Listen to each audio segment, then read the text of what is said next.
Well, ladies and gentlemen, that was an outstanding performance by Studio Merah, Faculty of Law, Universitas Andalas, Tambua Tasa.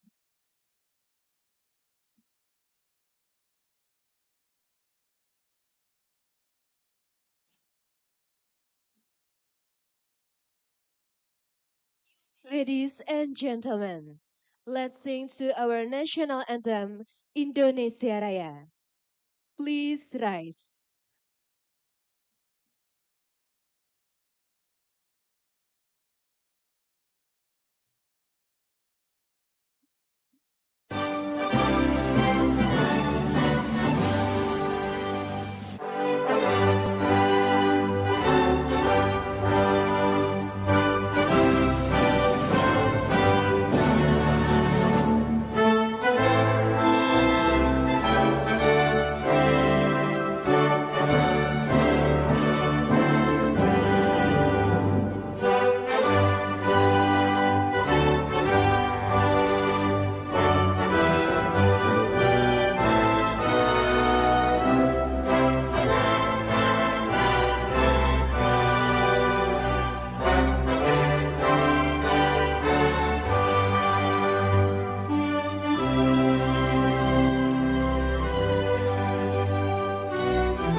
Thank you. Please be seated.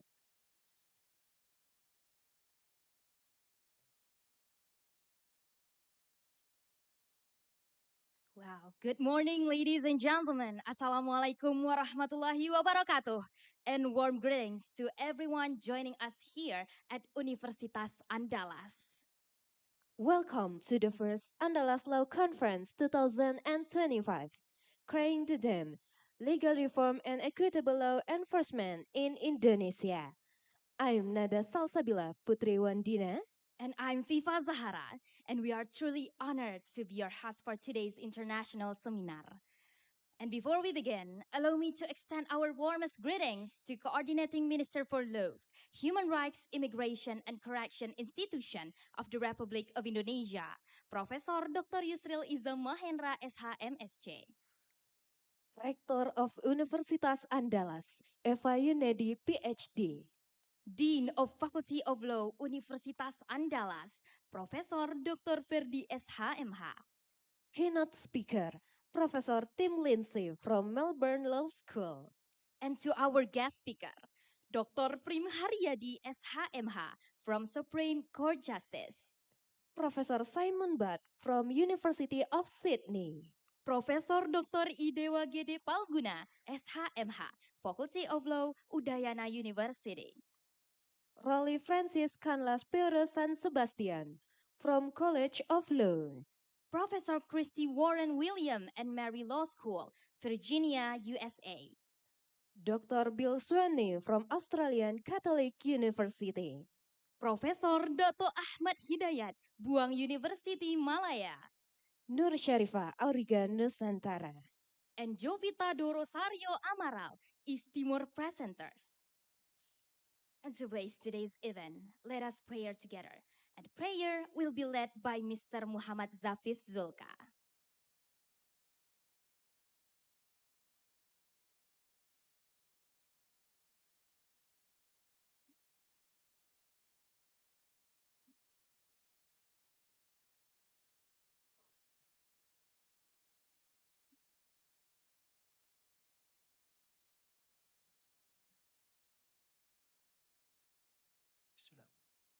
Assalamualaikum warahmatullahi wabarakatuh.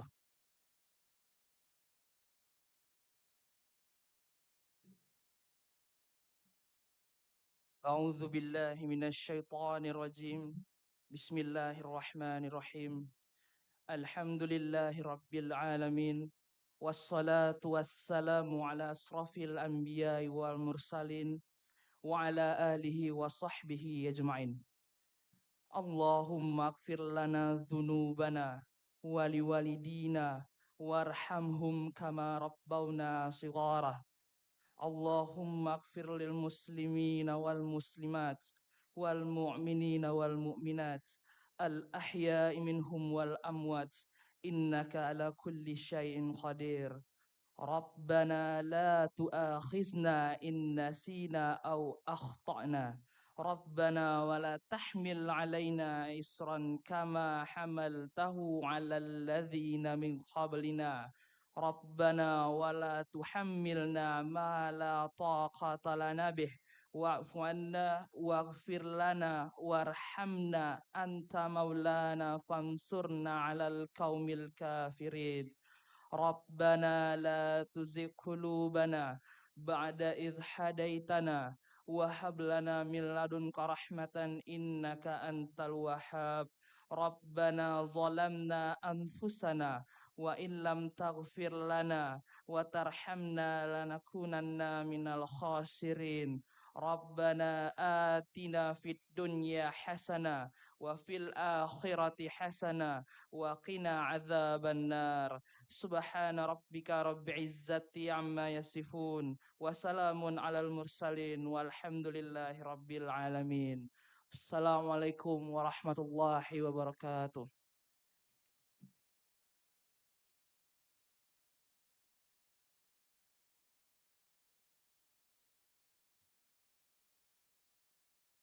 Now, it is my honor to invite Rector of Universitas Andalas to deliver the Rector's welcome speech.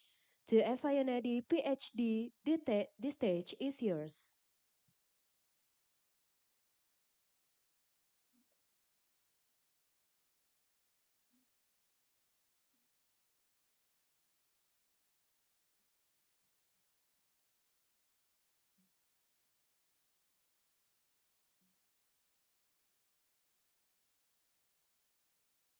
Assalamualaikum warahmatullahi wabarakatuh. Selamat pagi, salam sejahtera buat kita semuanya. Am I supposed to speak in English or in bahasa Indonesia? In English, because it is in bahasa Indonesia. All right. His Excellency Professor Yusril Ihza Mahendra SH MSc, the Coordinating Minister for Law, Human Rights, and Immigration of Republic of Indonesia.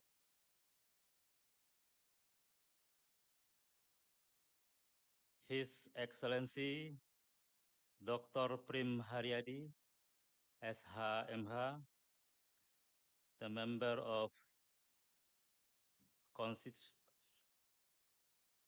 Supreme Court of Republic of Indonesia, sorry for that, and His Excellency Professor I. Dewa Gede Palguna, Professor Tim Lindsay, Melbourne Law School,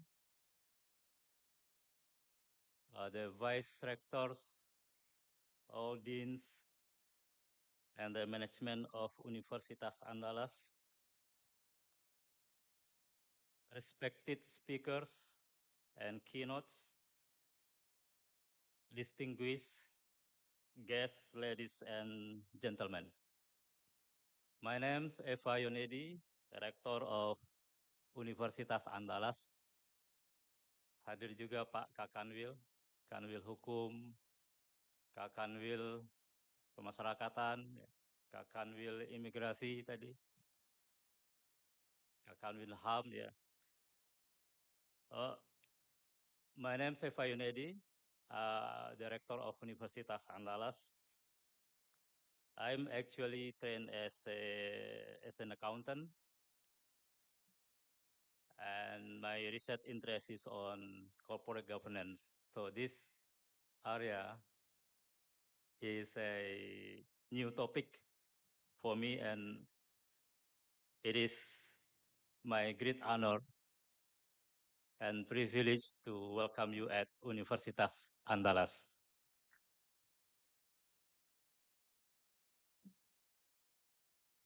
Universitas Andalas founded in 1956, and it is now top 250 university in the world for interdisciplinary science research. And we are a public university which offer a comprehensive courses. We offer 154 study programs, and my job is to produce graduates that are able to compete beyond national job market, and also to produce research, disseminate research and innovation. And last election, Pak Menteri, we produce tinta merah putih, and it was used for general election during the presidential election. We produced 1 million bottle of ink, and that's product based on the patent from our researcher at Universitas Andalas. So Universitas Andalas currently has around 36,000 students, ranging from undergraduate, master, and postgraduate.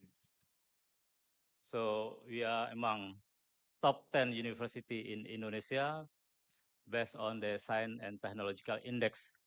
We are now ranked number 6 in Indonesia. And if we refer times higher education, Universitas Andalas now is ranked number 8 in Indonesia. And as a university, we are committed to investing more in education, research, innovation, and also to service the communities. It is our commitment to support this event, the first Andalas Law Conference, as a university which focus more on research and innovation. And this conference is very relevant to the strategic direction of Universitas Andalas. So I congratulate the Dean of Faculty of Laws and all colleagues at the Faculty of Law who have been working hard to conduct this first Andalas Law Conference.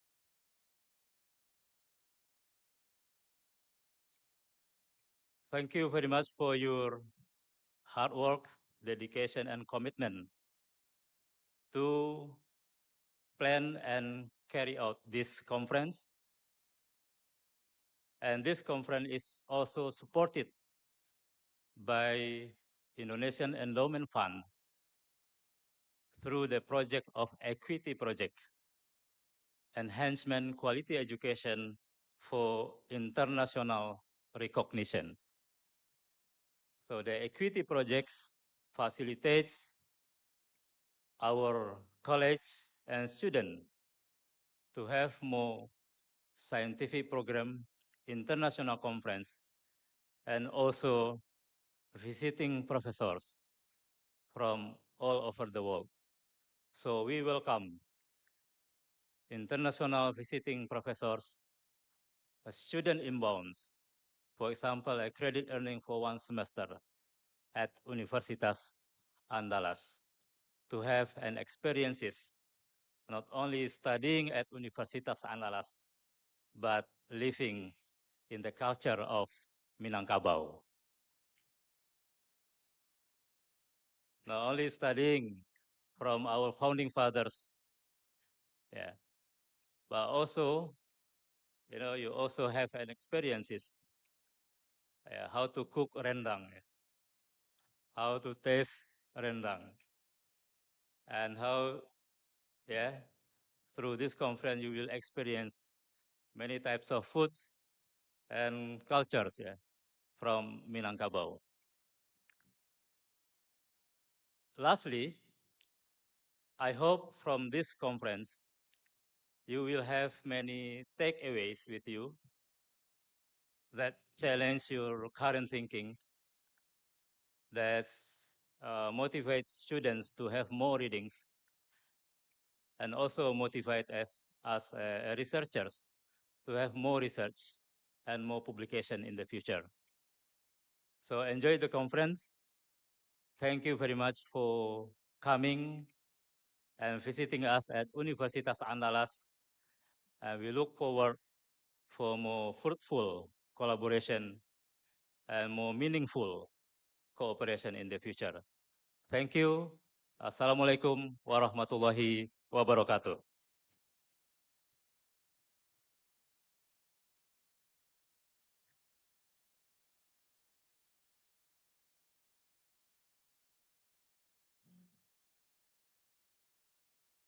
Thank you for the Rector of Universitas Andalas for your inspiring words.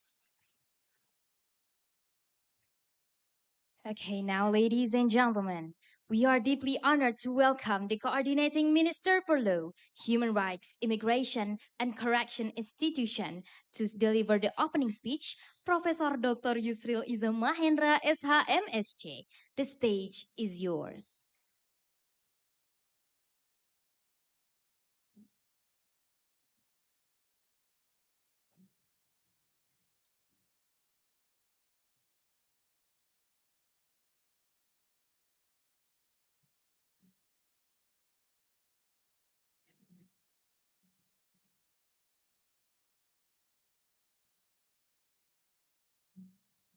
Bismillahirrahmanirrahim. Assalamualaikum warahmatullahi wabarakatuh. Alhamdulillahirabbil alamin. Assalatu wassalamu ala Rasulillah wa ala alihi wa sahbihi ajma'in amma ba'd. Honorable Rector of Andalas University, Honorable Dean of Faculty of Law, Andalas University, Honorable Dean, Melbourne Law School, distinguished speakers, distinguished provincial governments of West Sumatra, distinguished participants, ladies and gentlemen.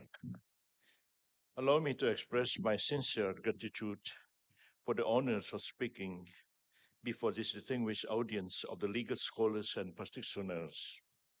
I highly appreciate the themes of the year's conference, legal reform, inequality, equitable law enforcement in Indonesia, a pursuit of legal reform and uphold social justice, and indeed our shared responsibility.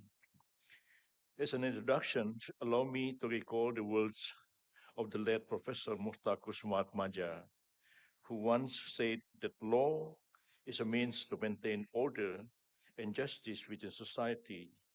This statement reminds us that the function of law must always oriented toward serving the people and ensuring justice, not merely the rigid rules.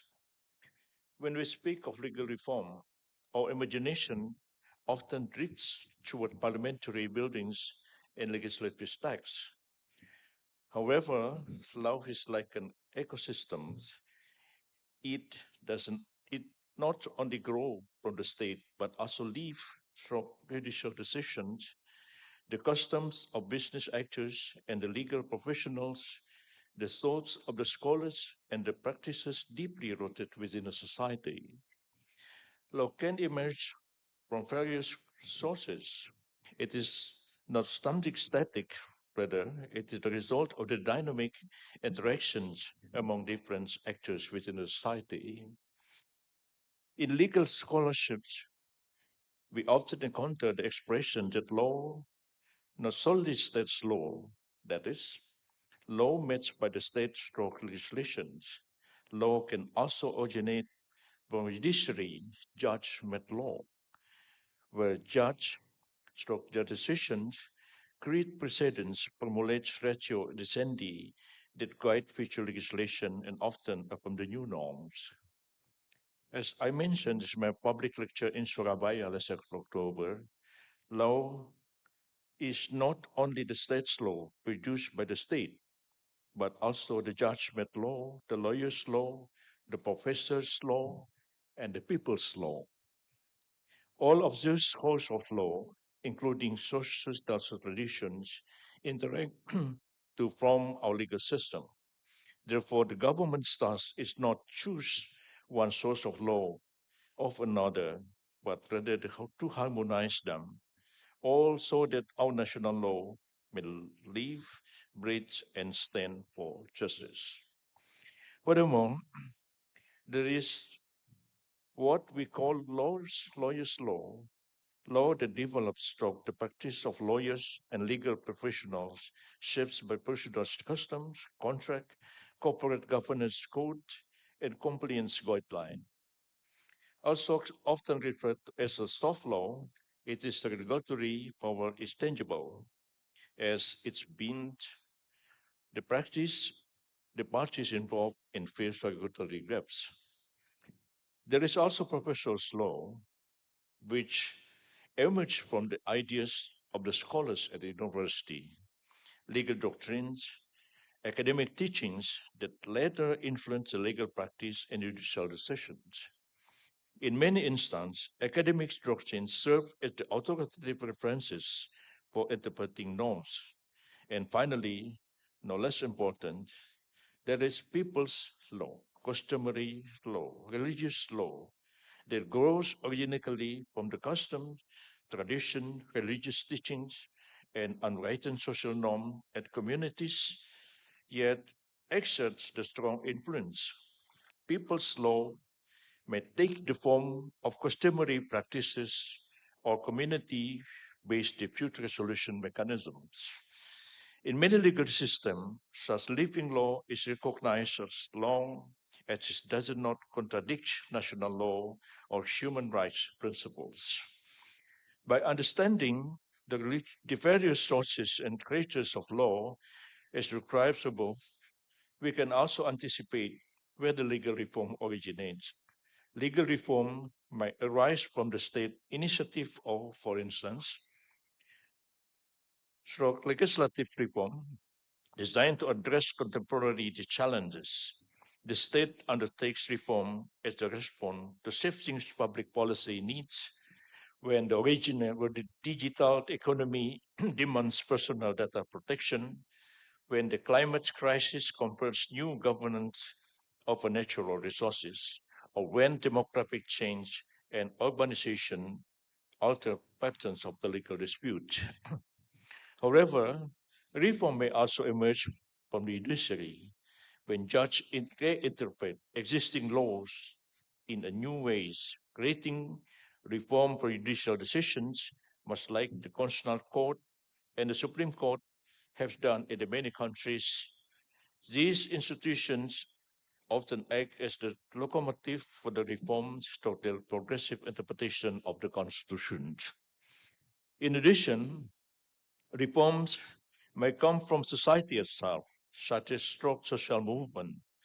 Consider how Indonesia's anti-corruption movement led to the establishment of the Corruption Eradication Commission and the enactment of various new legislation, or how the human rights movement encouraged the ratification of numerous international conventions.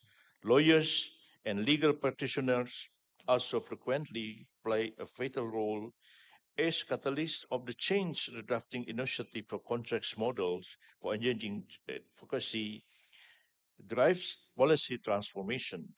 Many landmark judicial decisions were inspired by the creativity and boldness of the legal argument presented by the lawyers, which is turned prompted progressive judicial breakthroughs. Legal reform may also emerge from academic doctrines. Theoretical ideas expressed through expert opinion in court, academic papers, or scholarly views presented in parliamentary hearings often serve as a key inspiration for the legal reform. If we observe development across various countries, it becomes evident that legal reforms doesn't always originate from the legislative reform initiated by the government or parliamentarian or the politician, but come from the public, come from the people, come from the academic in various universities. Ladies and gentlemen, let us take a historical perspective. Our legal system is a result of the long accumulation of influence by various sources of law. Even before the arrival of the Dutch, the people of the archipelago already pressed the adat or the customary law and the Islamic legal traditions that we are deeply embedded by the daily life. The Dutch colonial era introduced the Roman Dutch legal system, such as the Burgerlijk Wetboek or civil court, the criminal court, and the court of criminal procedures, which was initially applied only to the Europeans, but later extended more broadly. During the Japanese occupation, the legal structure shifted toward the militaristic systems. After the proclamation of independence in 1945, Indonesia inherited numerous colonial regulations, yet we sought to establish a new legal foundation based on the Pancasila, the state philosophy in the Constitution of 1945. The Pancasila doctrine, conceived by Supomo and his colleague, calls for the legal system rooted in the strengthened adat law and the Islamic tradition and the nation's cultural values. Therefore, even though the new order regime attempted to unify the law, adat law continued to be recognized as the soul of the Indonesian law. The era The reform era used the renewed spirit of transformation of constitutional amendment of 1999 to 2002, in which I had honor to participate. The enactment of the human right law and continuous effort for strengthen the judiciary and enhance public protection.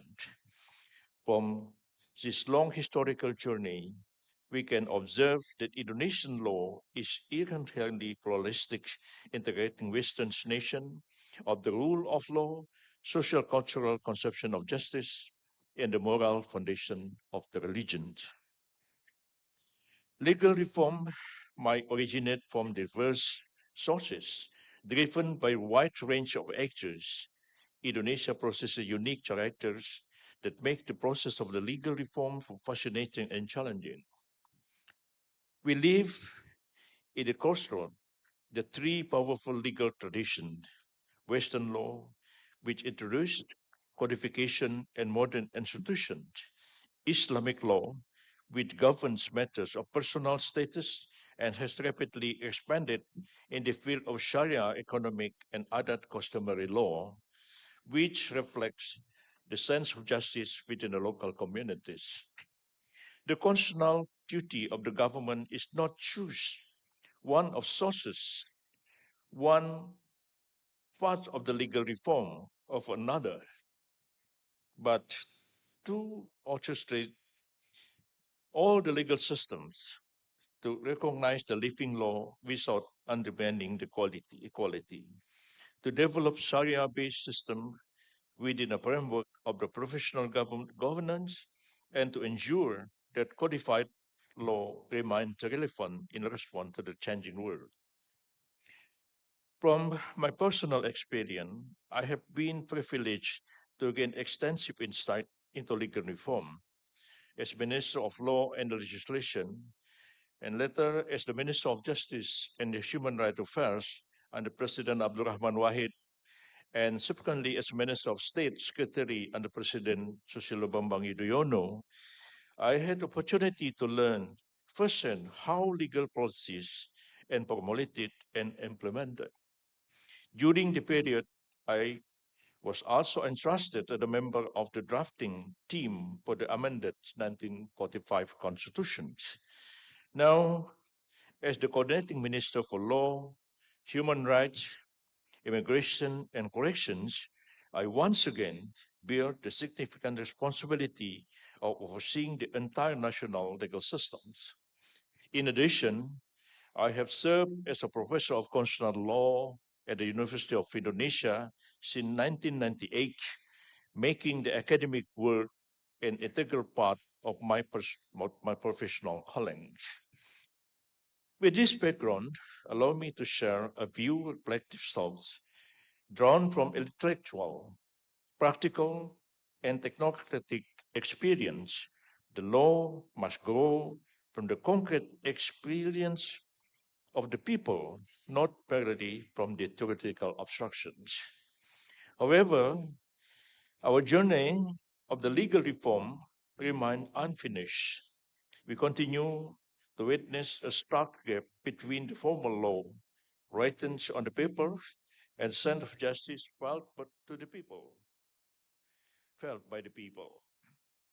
Too often, the poor find themselves trapped by the rigid regulations, while wealthy escape punishment. As Professor Chiptora Harjo once stated, law exists for human beings, not human being for the law. This means that the law must serve the needs and the human values of the society.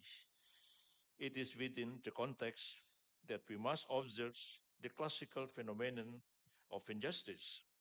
Justice is not always achieved merely through procedural or formal equality, but justice must also ensure accessibility and substantive justice.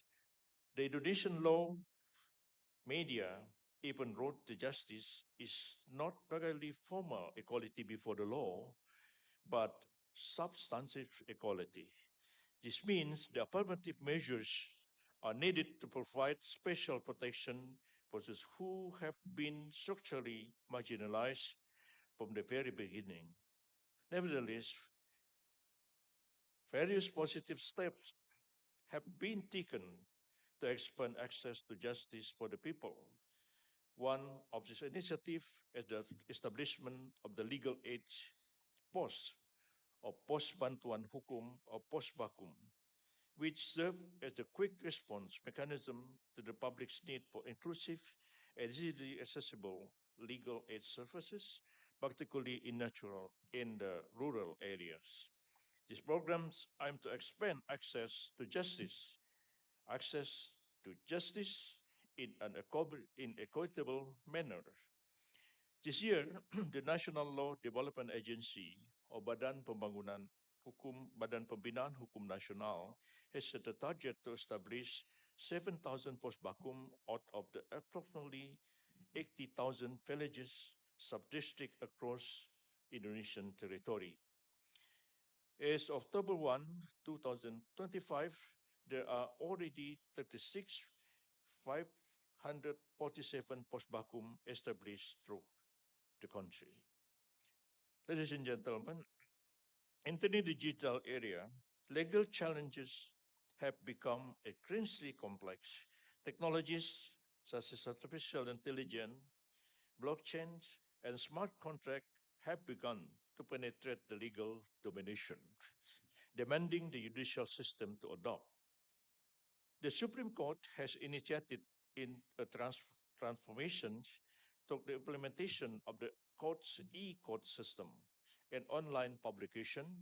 However, a shift in mindset of judicial approach is also required to anticipate the unique characteristic of cases in the digital age.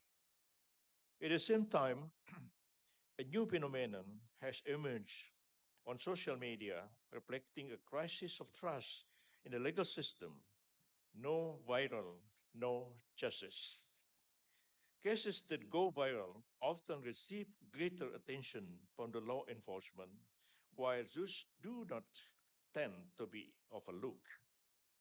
Recent studies reveal that the public pressures driven by the viral aid pressure, can indeed accelerate institutional responses, but also risk compromising the due process of law and creating disparities between viral and non-viral cases.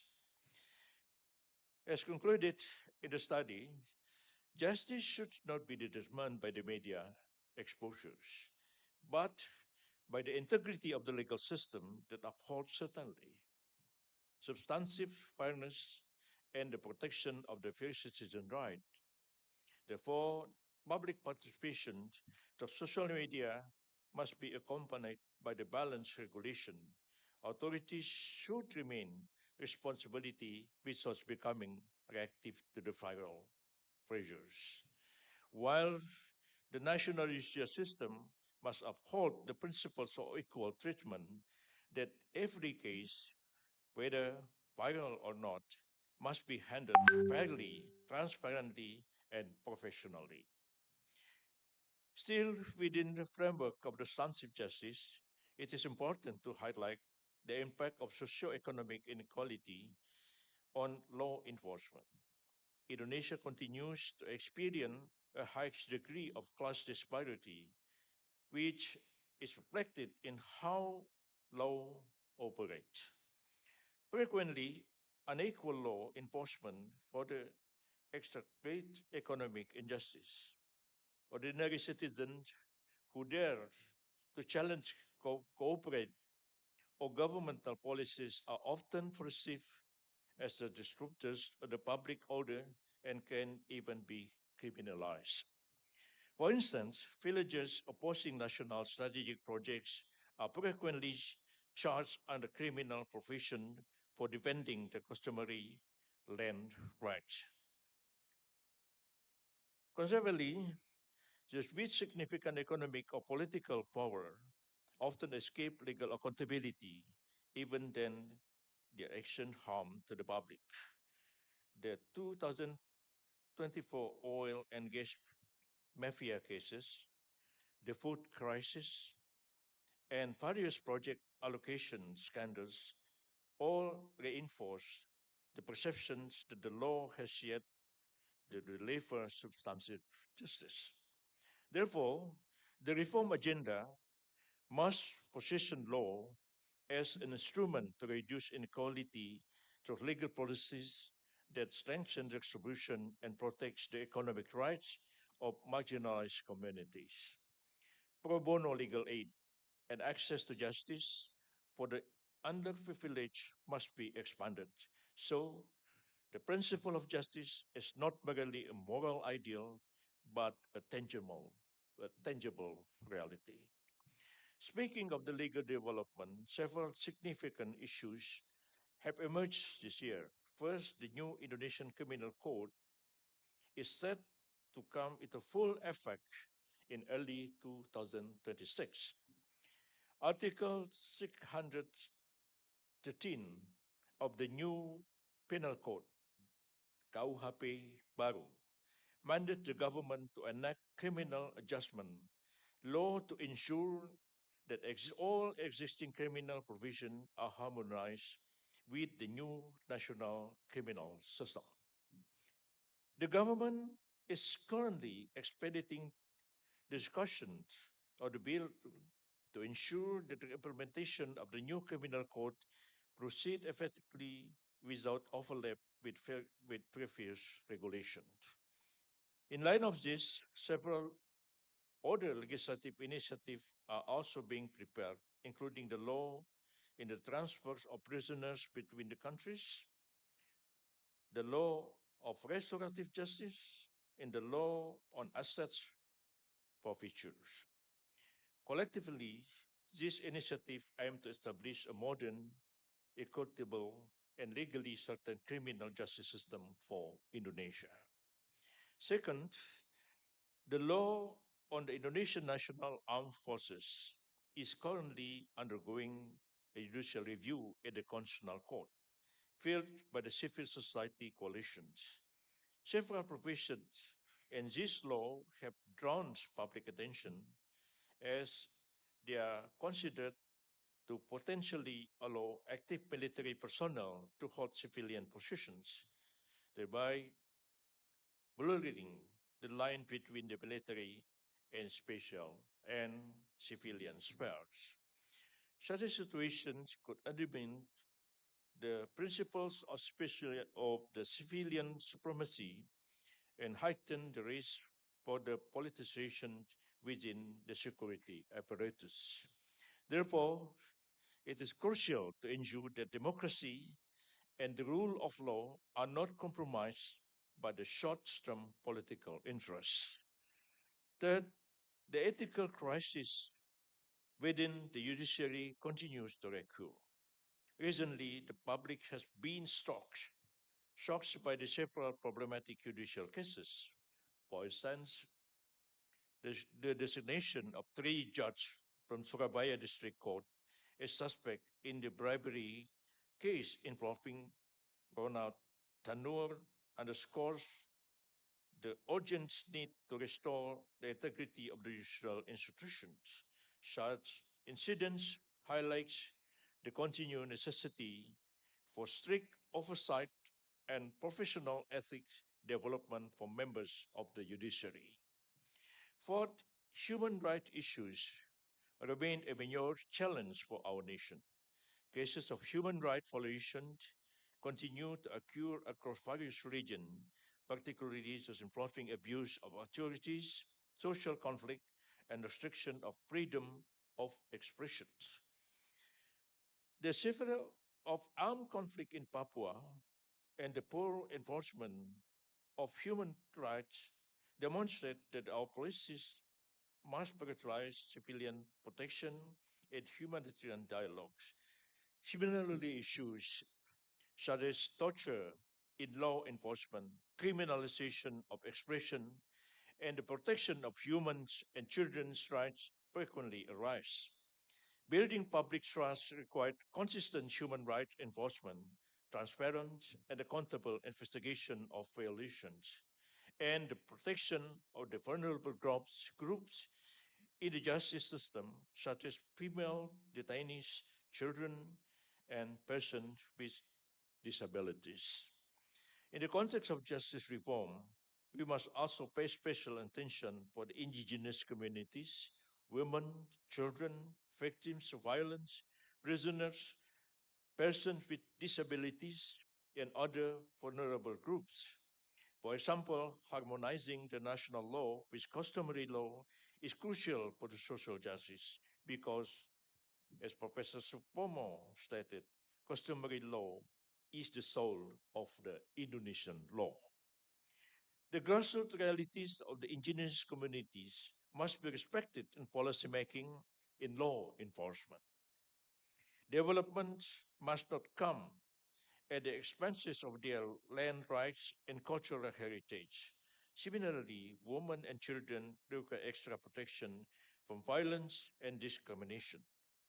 Institution for child protection, special unit for handling cases involving women, and the fulfillment of the children's rights to education and health care must be strengthened so that future generations can experience justice. Among persons with disabilities, the implementation of disability law has not yet been fully effective as social stigma and physical cognitive barriers to accessing the court still need to be addressed. Special attention must also be given to the prisoners and correctional inmates. Our correctional systems still often emphasize punishment, retribution, while neglecting rehabilitation. Many correctional facilities operate over capacity, and inmates frequently do not receive skills training necessary for the reintegration. Yet, the ultimate goal of the criminal law is to return citizens to society as productive members. Therefore, we must shift a integrative approach, providing programs for social development, education, and mental health within correctional institutions. Incarceration should not be merely confinement, but a process of restoration. This requires collaboration between the Ministry of Law and Human Rights and the Ministry of Social Affairs, as well as support from the universities to develop training models that have real impact. Indonesia's public sphere also called for the refinement of religious and customary law within a constitutional framework. Discussion on Islamic law frequently arise, such as reform to the marriage law, profession criminalizing adultery, or implementation of religious criminal law. It is necessary to balance the religious rights of Muslim communities with Indonesian diverse society. The government should approach this through collective ijtihad, aligning religious norm with the human rights principles and the constitution. Various reforms have already been undertaken, such as the establishment of the Kurdi religious affairs chambers to integrate the management of the Islamic law within the judicial system. Furthermore, the Hajj law, the Zakat law, the Waqf law, and provisions for chemical castration of the pedophile demonstrative the adoption of the Islamic law in a way that is responsive to the contemporary context. The guiding principles is that the Islamic law in Indonesia must be inclusive and adaptive, upholding the dignity and safety of the community without contradicting to the state basis of the Pancasila. The same applies to customary law. The recognition of the civil law and the new criminal code represent a significant step forward. The KUHP stipulates that customary law applies locally and must be regulated through regional regulations. Except in Aceh, of course, that Islamic criminal law implemented in Aceh as far as it is adopted by the uh, peraturan daerah or the kanun of the Aceh, that the criminal Islamic criminal law implement for the Muslim community in Aceh. However, this integration is not without challenges. The new KUHP also emphasized that customary offenses must not conflict with Pancasila, the 45 Constitution, human right, or general legal principles. In other words, customary law is respected as long doesn't violate universal values. The process of establishing binding customary regulation should actively involve customary institution and ensure legal clarity for the citizens. Reform of customary religious law must work in synergy, but sources are part of the nation's rich legal heritage that must not be neglected, provided they are bridged with the universal principles of justice. Overall, we must continue to balance local values with universal human rights principles in the drafting of national legislation. Pancasila embodies the philosophy that humanity and social justice are the soul of the state. Therefore, both the legislative process and judicial practice must reflect values of the solidarity, respect for the local wisdoms, and the guarantee of the human right. As I have emphasized before, legal reform cannot rely solely on legislation. It also emerged from progressive judicial interpretation, civil society advocacy, and academic innovation. No single party holds a monopoly on the legal truths.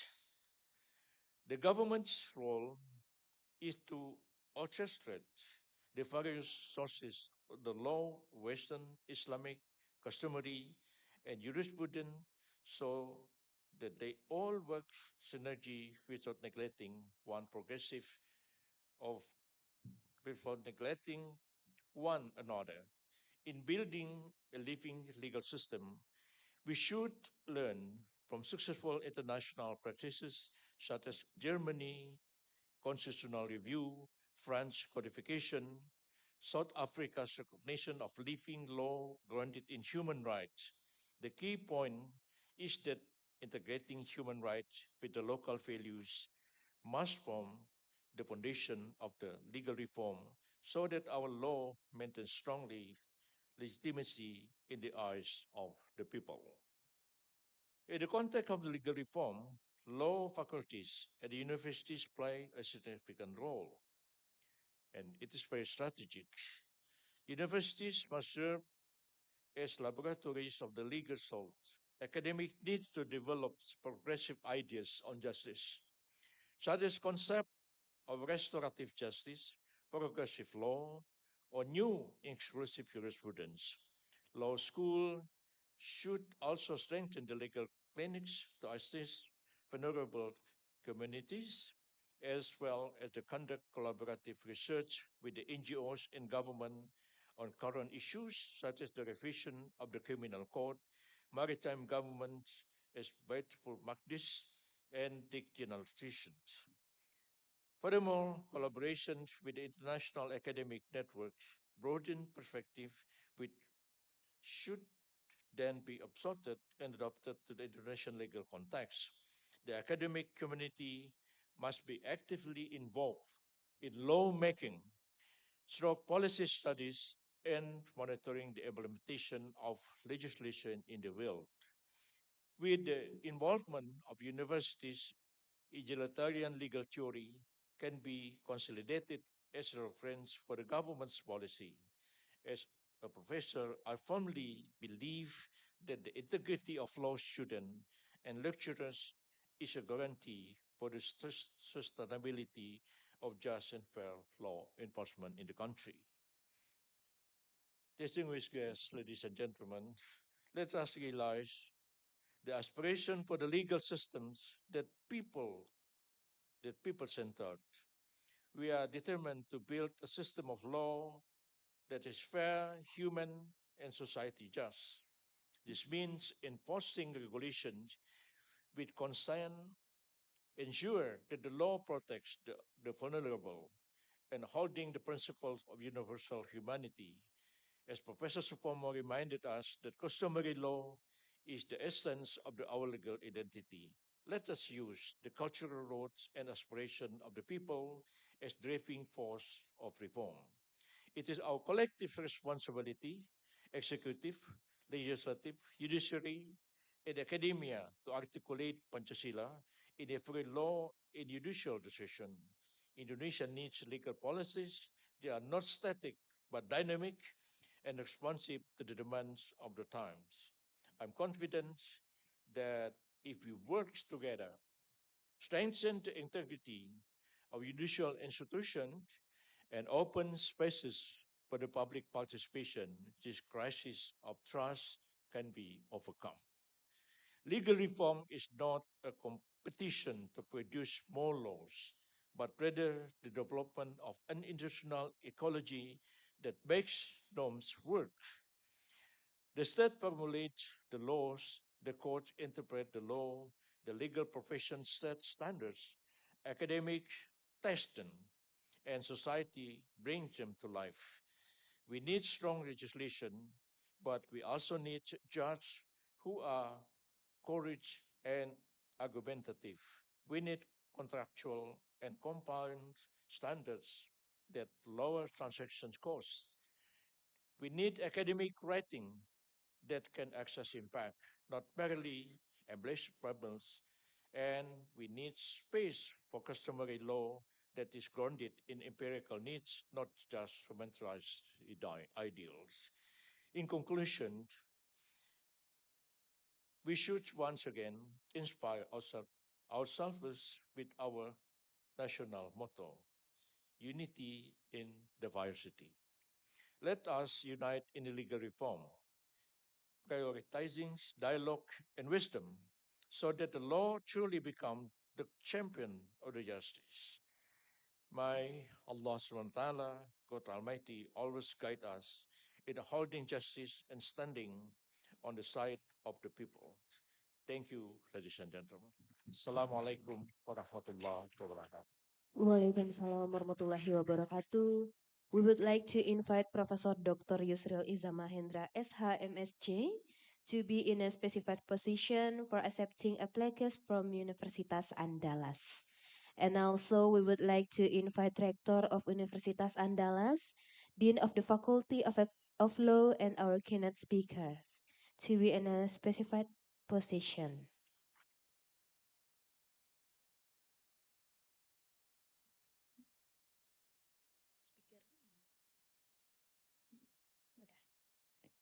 Okay, we will take a photo with a plaques. Please stand by to the documentation.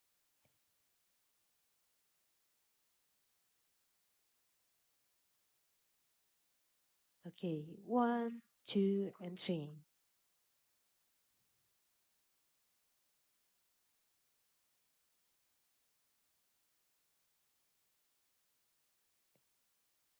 Okay, we take a picture again. 1, 2, and 3. Okay, the next session is a photo with a participant and Director Universitas Andalas, Dean of the Faculty of Law, Professor Dr. Yusril, and our keynote speaker, please to be in a specific position. And then to all audience, please rise. Okay, to all the participants, please be in the middle position to take a picture. Okay. With the formal pose, 1, 2, and 3. Okay, once again, 1, 2, and 3. Okay, thank you for all and please be seated. Okay, to all audience, please.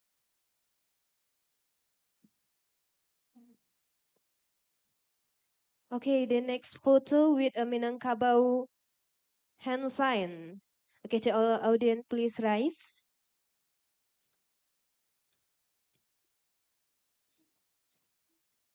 Okay, to all audience, please rise. Okay, 1, 2, and 3. Okay, once again, 1, 2, and 3. Okay, thank you for all and to all audience, please be seated.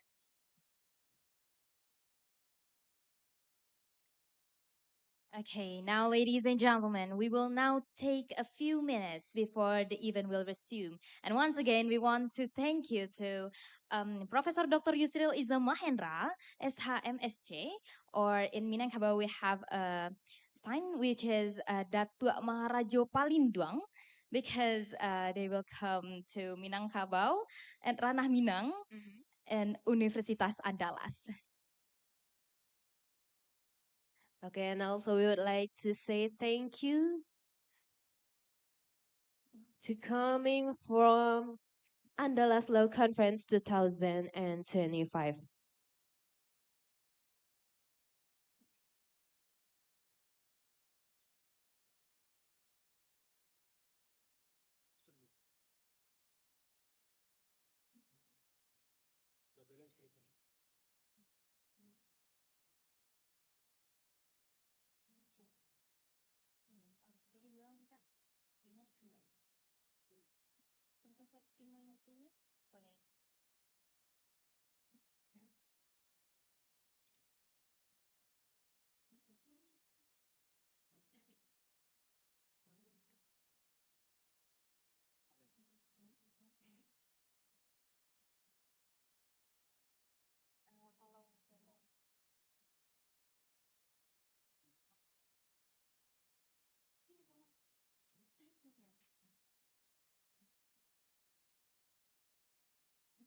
Okay, and now, ladies and gentlemen, we will proceed to the keynote speech delivered by Professor Tim Lindsay from Melbourne Law School, Australia. To Professor Tim Lindsay, the stage is yours.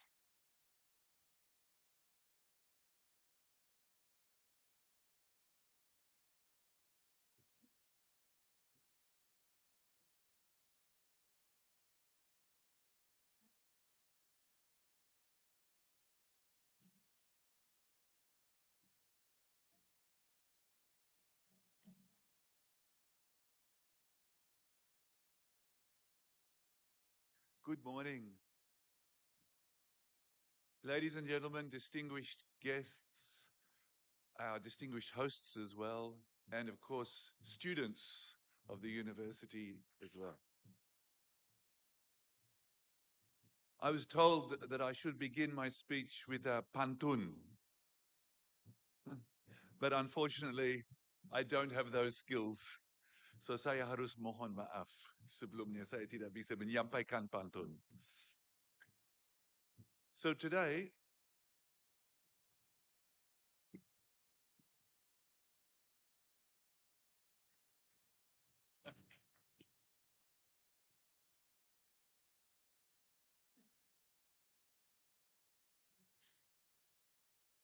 I want to speak to you about rule of law, back to the future.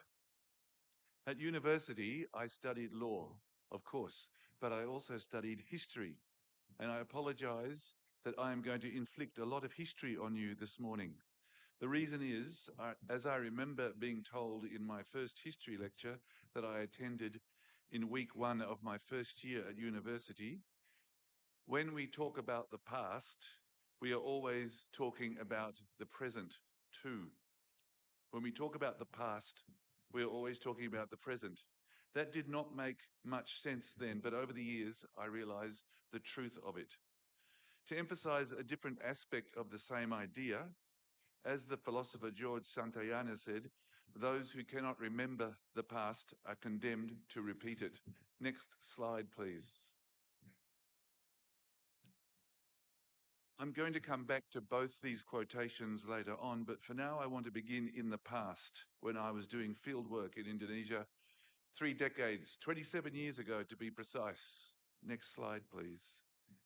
Indonesia was then one of a number of Asian countries that made a transition to a more democratic system in the years following the catastrophic Asian economic crisis that began in 1997. But Indonesia's transition was one of the most dramatic and it attracted global attention. Next slide, please. The transition began just 5 years after Francis Fukuyama published his 1992 book, The End of History and the First Man, which articulated his highly optimistic, and it turned out inaccurate, view that the patterns of politics, history, and economic development were converging on a universally accepted model that fused liberal democracy with neoliberal economics. But he was not alone in believing this. Next slide, please. The Asian economic crisis hit Indonesia harder than any other country, and it had exposed the corruption of Suharto's system and indeed the hidden bankruptcy of the entire New Order economy. It is often forgotten that in 1998, 80% of all financial institutions and 82% of all listed companies in Indonesia were insolvent. That is something that has never been repeated by any other country. But this insolvency also triggered the systemic collapse of political and social cohesion, as well as that of the economy. And it created a crisis that lasted years and at times seemed to threaten the territorial integrity of the nation, a phenomenon that is common to the end of authoritarian systems. This disaster also led to Indonesia falling into the inflexible and sometimes neo-colonial hands of the IMF. The reform demands that the IMF imposed on Indonesia through the loan bailout conditionality agreements closely reflected the new global political model Fukuyama and others had articulated: liberal democracy with neoliberal economics. And the two were, in theory, tied together by principles of governance drawn largely but not entirely from American and European traditions. Next slide, please. But I want to be clear that democratic and governance reforms were not alien and unwanted. Most of the reforms delivered under IMF conditionality already had a strong base of support in Indonesian civil society, intellectuals, and the new political leadership that was emerging from groups that had been linked to dissent under Suharto's new order. Many of these groups have been struggling for exactly this kind of change for many decades, sometimes with great courage and sophistication. The persistent assertion of rule of law and universal legal values by civil society activists under the New Order were among the reasons why the New Order authoritarian state and its core integralistic state ideology was so rapidly dismantled once Suharto resigned and activists claimed a voice in policy and lawmaking. Yes, civil society was a key driver of reformasi, but in fact, a widely based consensus for liberal democratic change emerged rapidly among Indonesians. In 1999, very few in the legislature or in the media or anywhere sought to defend the new order model or oppose liberal democratic notions of separation of powers and the universality of human rights, even though these were things that just a year or so earlier had been officially considered alien, Western, and un-Indonesian. This was in part because of global enthusiasm at the time for liberal democracy as the so-called end of history, but also the strength of the new emerging civil society leadership. But it was also because many of Suharto's old elite accepted that democratization had become inevitable and had to be supported if they were to have any chance of retaining privilege and power, as in fact many of them did. They accepted democracy for the time being as a necessary evil. The result was massive reform at breathtaking pace, effectively reinventing Indonesia's entire political and legal system. The initial chaos of post-Suharto reformasi was consolidated and focused by the constitutional amendment process that began in 1999 under Habibie. These amendments effectively reallocated the power of the state along liberal democratic lines. Next slide, please. In this way, the key features of Suharto's integralistic state, that is, political power concentrated in the hands of an unaccountable president and his inner circle, was dismantled. The four sweeping amendments to the 1945 Constitution that followed the crisis from 1999 through to 2002 did much more than amend the 1945 Constitution. In fact, they almost completely rewrote that Constitution. It is, I think, a great irony of Indonesian history that the amended 1945 Constitution is now much more like the rejected 1950 Liberal Democratic Constitution than the original manuscript of the 1945 version. So, to be specific, the democratic transition in Indonesia delivered by the amendments included, among other things, transitions from unlimited presidencies to presidential term limits, from appointed to directly elected presidents eventually through legislation, from limited, restricted and closely managed sham or false elections to generally open and fair elections at multiple levels across the country, from subjugated courts under the authority of the Ministry of Judicial Affairs to formal separation of powers and judicial independence, from no judicial review to a constitutional court that could review national statutes for the first time in Indonesian history, from human rights being left to the government to decide. And let's be clear, Article 28 of the original version of the 1945 Constitution did not guarantee any rights. It just says freedoms of association and expression can be determined by statute. In other words, it allowed politicians to restrict rights as they wished. So a transition from that to clear and extensive human rights guarantees that were basically copied from the Universal Declaration of Human Rights. From crushing restrictions on civil society, especially unions, press and the NGOs, to implementing new guarantees of freedom of expression and association, and a transition from military-backed rule with serving army officers in every level of government, shadowing the civil bureaucracy down to village level, to the armed forces pushed back out of politics and into the barracks. Now, as I have said, these transitions were dramatic and they attracted the interests of lawyers, scholars, and politicians around the world.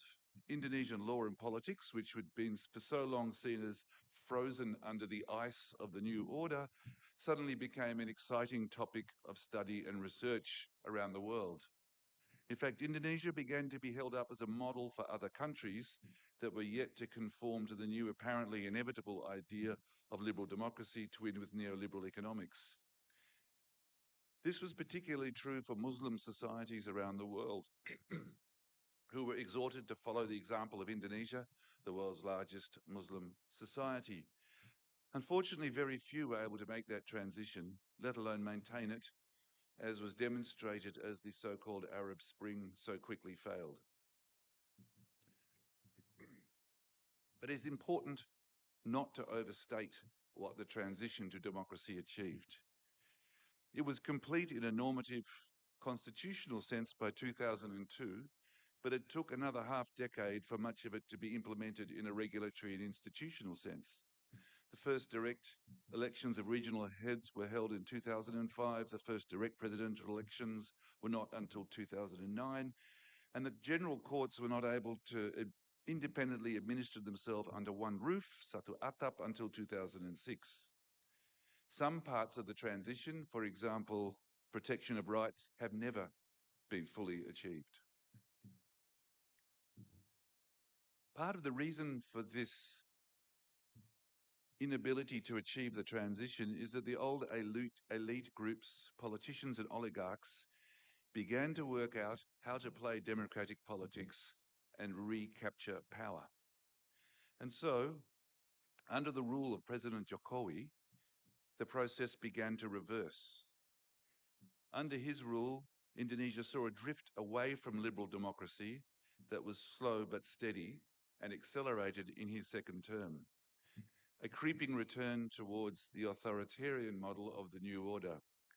As Jokowi said at the time, our democracy has gone too far, and he set about winding it back. Next slide, please. Please go back, sorry. You've gone way ahead. Oh, that'll do. Okay, come back.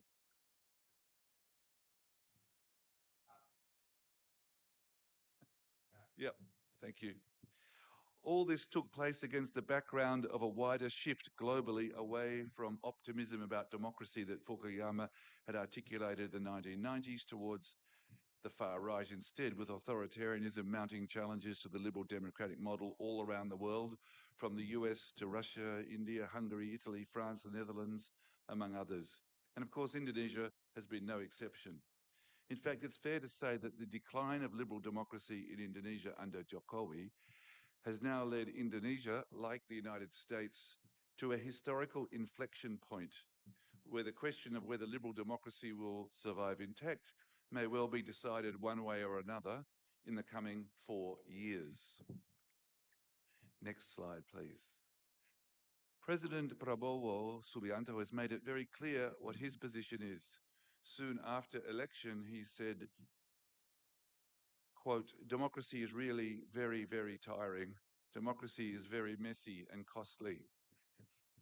And on its website, the political party Gerindra still has as its #1 mission statement a return to the Constitution of 1945, as stipulated on 18th of August, mempertahankan kedaulatan dan tegaknya negara kesatuan Republik Indonesia yang berdasarkan Pancasila dan Undang-Undang Dasar 1945 yang ditetapkan pada tanggal 18 Agustus. So, dislike of a Reformasi-era democracy was not unique to Jokowi or indeed to Gerindra. It seems to be shared by many politicians from many other parties, including PDIP and Golkar, which are, with Gerindra, the largest parties. Certainly, both PDIP leadership and senior Golkar figures have at different times spoken in favour of a return to the original manuscript of the 45 Constitution, although no one has yet made that proposal formal. Next slide.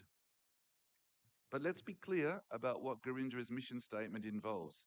If Indonesia did return to the original 1945 constitution, it would mean undoing most of the liberal democratic reforms introduced after Suharto. It would reverse the amendments that transform Indonesia from a military-backed authoritarian regime to an emerging democracy. It would reverse the changes that implemented separation of powers, independence of the judiciary, press freedom, and which sought to combat the corruption of the New Order period. Next slide, please. Let's be very specific about this. A return to the Naskah Asli would mean, that's the original manuscript of the Constitution, would mean no more presidential term limits, no more directly elected presidents, no more human rights guarantees, no more separation of powers, no more judicial independence, and the Constitutional Court would no longer exist. And so that would be the end of judicial review. So the undoing of the reforms of 1999 to 2002 is a chilling prospect. Although this is still only a mission statement, it's not a concrete proposal. However, in reality, the threat to democracy may be more immediate and perhaps more subtle. Even if the original version of the 45 Constitution is not revived, much of Indonesia's reformasi democratic system has already been weakened. The journey back to something like the original 45 Constitution and the new order seems already underway in any case. New slide, please. To explain this, I want to talk about three elements that form part of the foundation of the Orde Baru, although there are obviously others. Military domination of civilian life, lack of judicial independence, and absence of freedom of expression. These were core parts of Suharto's Orba. So, new slide, please. I'll come first to military domination of civilian life. The new TNI law, which allows civilian posts to be occupied by serving military members in 14 ministries or government agencies, increases the military retirement age. And this complements amendments to the civil service law, the RSN, that were already passed in October 2023 under Jokowi.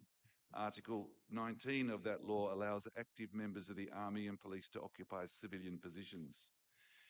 And Article 7(2)(b) of the new amended TNI law justifies expansion of military operations other than war, including allowing soldiers to undertake operations against perceived cyber threats.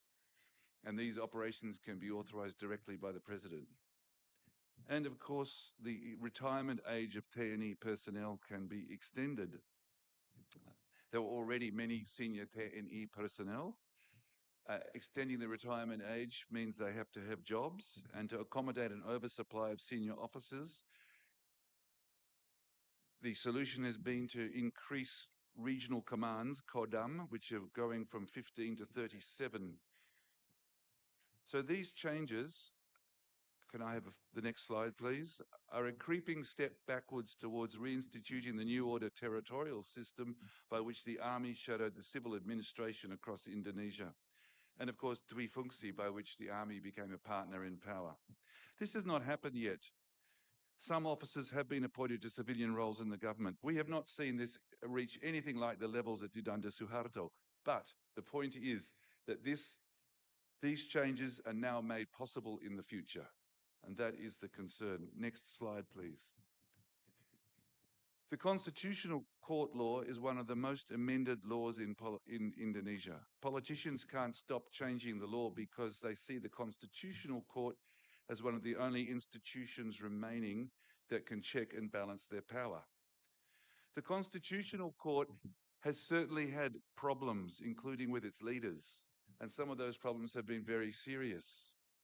And it is certainly possible to criticize individual judgments that the court makes. You may not agree with them all. But the Constitutional Court has provided both Indonesia's first public forum for serious debate on the interpretation and application of the Constitution, and its first significant body of detailed and reasoned judgments.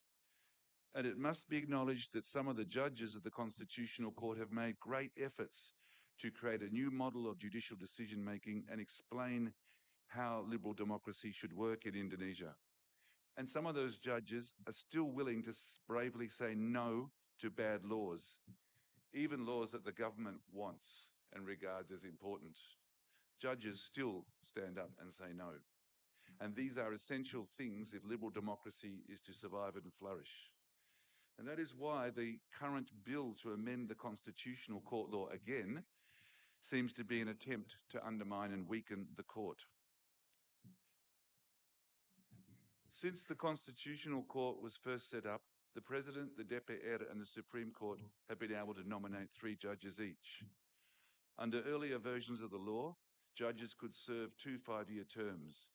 Nominating institutions could reappoint the judges for a second 5-year term, or they could refuse to do so and sack them. In 2020, judicial terms were abolished and tenure was increased to a maximum of 15 years. The proposed amendments would reintroduce the 5-year terms. And like the original system, nominating institutions could refuse to give approval for judges to continue in office. This would mean that existing judges who have served for more than 5 years could be removed quickly. This has 3 major bad consequences. First, it allows government to stack the court with sympathetic judges, something we've seen happening around the world. Secondly, it puts dissenter judges who are willing to say no, at risk. And thirdly, it means other judges have a strong reason to approve bad laws, to keep their jobs, given the nominating institution can so easily remove them, as we saw with Justice Aswanto. So if these amendments pass, the second elements of Suharto's new order could well come back into place: a lack of real judicial independence and no effective check on the constitutionalism of laws passed. As we saw under the new order, a constitution loses legal authority if governments can pass laws that contradict the constitution without fear of annulment. Next slide, please. Proposed amendments to the broadcasting laws severely limit the scope for the media to perform its critical role of holding the government accountable. The new criminal code, which will come into effect next year, already prohibits criticism of government, reviving provisions in the old code that the Constitutional Court previously struck down. The proposed amendments to the broadcasting law go further by banning exclusive broadcasting of investigative journalists' content. And it defines the term broadcast to include digital platforms. So this provision could stop investigative reporting in audiovisual formats, like Dirty Vote. This means that while journalists may be able to continue to produce print reports, broadcasters cannot broadcast them if this law is passed. This matters because Indonesians get their news online, not through the print. And broadcasters who breach the law can be prosecuted under this law. In other words, the potential reach of these provisions is vast. They could be used to stop the media and civil society from carrying out a fundamental role of holding the government to account. The new ban probably violates constitutional rights to freedom of expression and will almost certainly end up before the Constitutional Court. And the court has said it will decide petitions for review of the new criminal code after the code comes into force next year. So the integrity of the Constitutional Court and its ability to say no to government is critically important as these new laws come into place.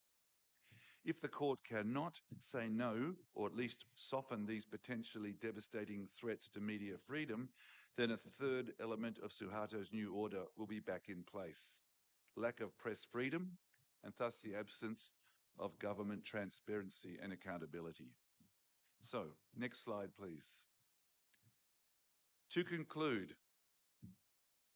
these 3 repressive legislative changes and proposals, along with others I don't have time to discuss, such as the Ormas law and the KPK amendments, all of these seem to be steps back towards reinstating elements of the new order system.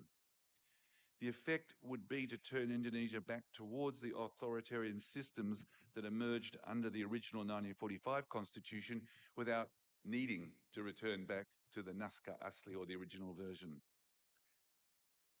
And of course, another step in the undermining of democracy would be to end direct elections and end the 2-term limit on the presidency, all of which have been discussed by politicians.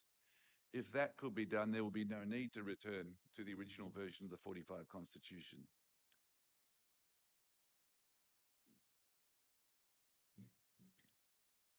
The government's coalition now constitutes almost the entirety of the membership of the DPR. So it clearly would have the numbers in the MPR to make these kind of amendments to the constitution if it so wished. It hasn't done this yet. One reason for this that is usually given is that politicians are afraid to reopen the constitutional amendment process because they worry they will not be able to control that process once it is started. This is the Pandora's box argument. But that view may now be shifting. In the wake of the August protests this year, we have seen a major crackdown on civil society that has resulted in the arrests of almost 1,000 activists, and more importantly, the intimidation of many more. Certainly, politicians are going to be wary of provoking public protests again after August, but there is also the possibility that the combination of the government's domination of the coalition in the DPR and the chilling of civil society may make ruling politicians bold enough to make legal changes that will strengthen their position, if not now, then in the year ahead, when the government feels more secure. Legal and political change rarely moves in a straight line, direct and simple. It goes in fits and starts, attempts and failures, retreats and sidesteps, as politicians test power policies and ideas, look for legitimacy, retreat in the face of opposition, and find new ways to win. But in my view, the overall trend in Indonesia under Jokowi and now is clear. There is a move back to the future. Next slide. At the start of my presentation, I quoted George Santayana saying, "Those who cannot remember the past are condemned to repeat it." But American author Kurt Vonnegut has responded saying, "I got news for Mr. Santayana. We're doomed to repeat the past no matter what." Let us hope Vonnegut is wrong, at least in the case of Indonesia. Remembering what really happened in the past, whether it was 1945 or 1965 or 1998 or August, remembering what the new order was like and how it functioned is very important for making decisions today. Legal history matters. So in conclusion, if a decision is ever made to return to the original version of the 45 Constitution, Indonesia would certainly be going back to the future. The reformasi process finished a long time ago, maybe 20 years ago. But a return to that early version of the Constitution would mark the end of Indonesia's second and longest period of democracy. Next slide. I have argued today that the end does not have to come as a bang by a formal return to the 1945 Constitution. It can come as a whimper, less suddenly and more quietly. This is even more likely, that liberal democracy will end as a result of gradual erosion by creeping authoritarianism, with sequential legal changes building on each other to slowly eat away at the key pillars of legal democracy until there is not much left but a shell.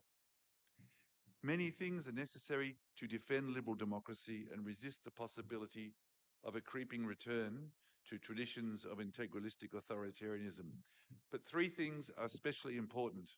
First, publicly discussing the dangers of a return to the new order model, maintaining a vigorous public discourse on constitutionalism and liberal democratic values, and understanding what the problems were with the new order system. Two, supporting and defending the integrity of the Constitutional Court. Without powers of enforcement, the court can only be effective if the government is willing to follow its rulings. The government usually does so, but the court must always walk a fine line between, on the one hand, upholding the Constitution in its amended form, and on the other, keeping the government sufficiently on side to ensure it follows the court's rulings. So public support for the court, especially when it is under attack from politicians, is crucial to the court's survival. But how to do this? How to support the court? History again suggests the answer, which is my third and final point. Supporting and encouraging civil society activism in the face of arrests, trials, and government hostility to enable the defence of, among others, human rights, especially freedom of expression and association, defending the separation of powers, judicial independence, and judicial review is critical. Civil society is the key to the defence of the Constitutional Court, which is in turn the key to the defence of the liberal democratic system. And of course, the amended Constitution that enshrines those ideas. Thank you very much for your patience. Thank you for Professor Tim Lindsay. And then we would like to invite to be in a specified position for accepting a plaques from Universitas Andalas. And now we would like to invite Dr. Nani Mulyati SHMCL from the Faculty of Law Universitas Andalas and also in a specified position to giving a plaques from Universitas Andalas to our keynote speakers.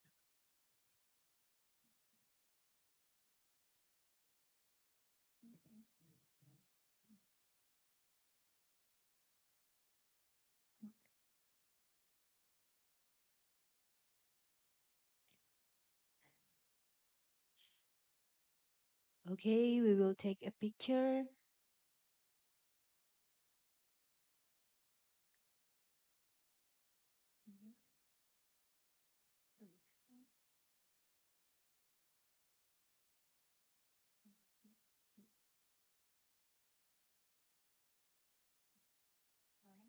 Okay, 1, 2, and 3.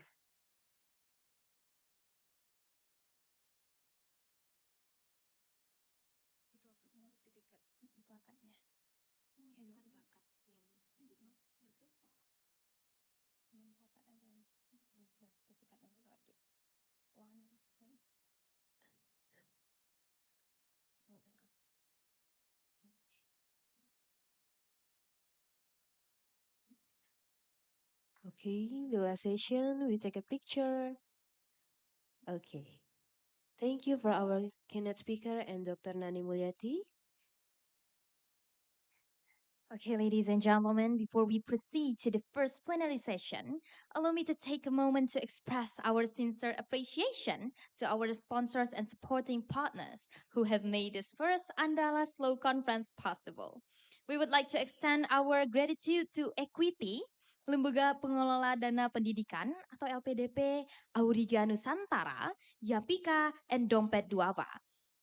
Thank you very much for your continued support and contribution to this academic event. Your partnership truly helped advance the discussion and research on law reform and equitable law enforcement in Indonesia. Once again, thank you to all our partners and sponsors. And now, ladies and gentlemen, we are delighted to begin our first plenary session of the first Andalas Law Conference. This session will be moderated by Dr. Nani Mulyati, SHMCL, from the Faculty of Law, Universitas Andalas. To Dr. Nani Mulyati, SHMCL, time is yours.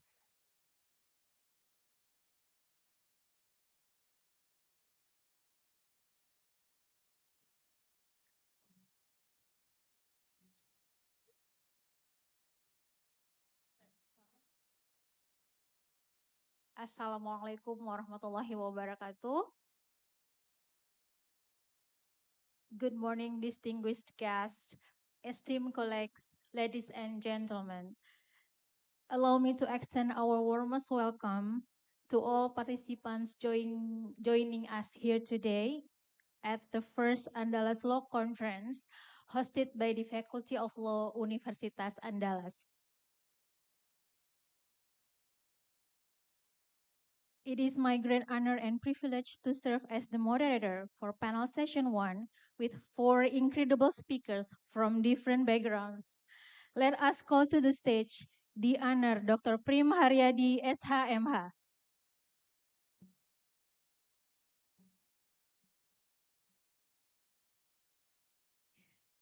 Profesor Simon Bat.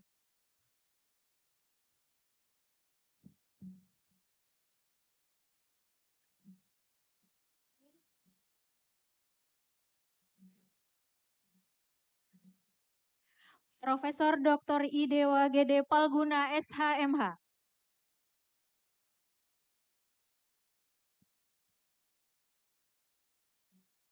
Mr. Rolly Francis Canlos Pioro, please come to the stage.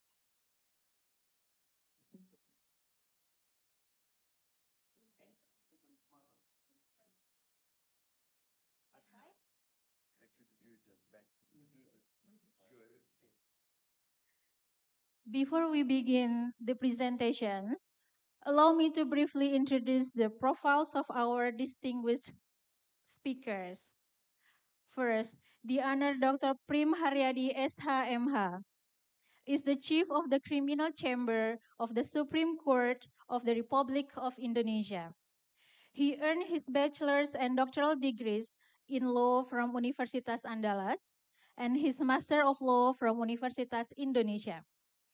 Throughout his distinguished judicial career, he has served in various key positions, including Justice of the Supreme Court, Director General of the General Judiciary Agency, and Chief Judge in several courts such as Jakarta Selatan, Denpasar, and Depok. Beyond the judiciary, he is actively involved in professional and alumni organizations, serving as chairman of IKAHI, PTWP, and IKFH UNAND. So he actually prominent alumni of Fakultas Hukum Universitas Andalas.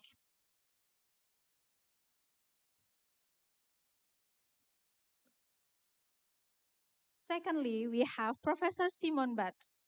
He is Professor of Indonesian Law at the Sydney Law School, University of Sydney, and one of the world's leading scholars on Indonesian constitutional and judicial systems.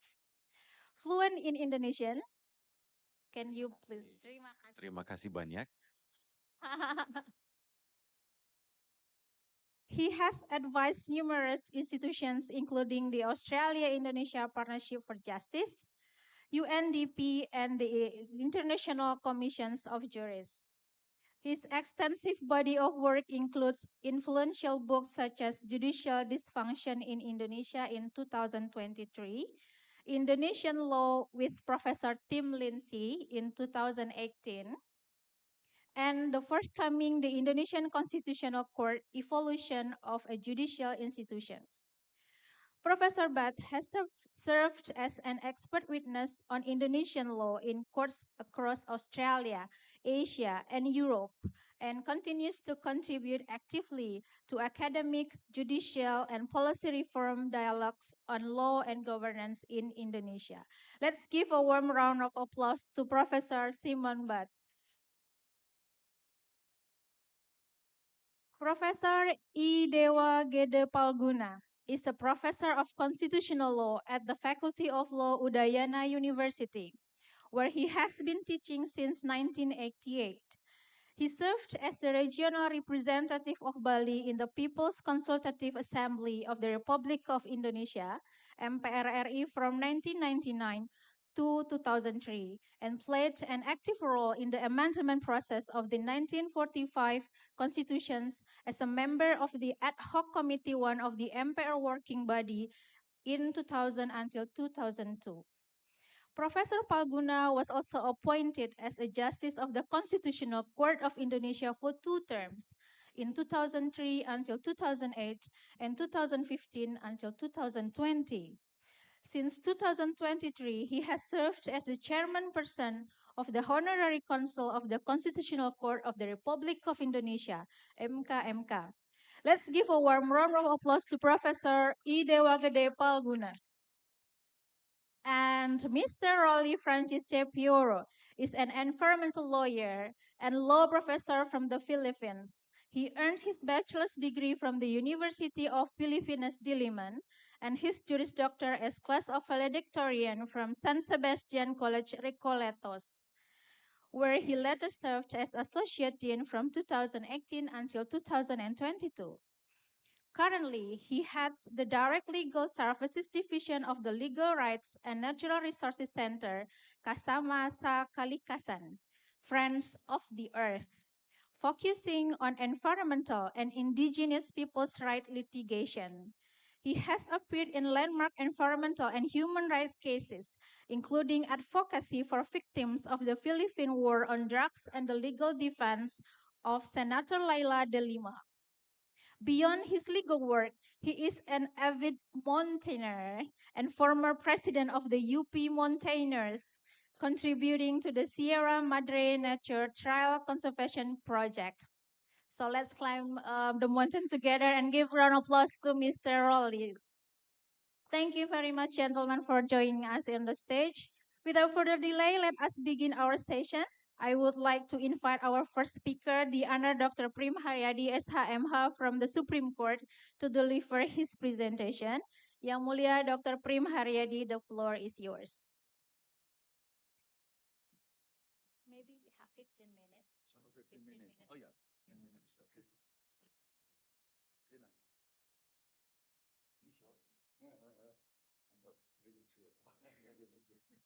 I have time, 15 minutes. Maybe it's better for me to speak in Bahasa, ya, because I'm not confident in English, but I tried like do it.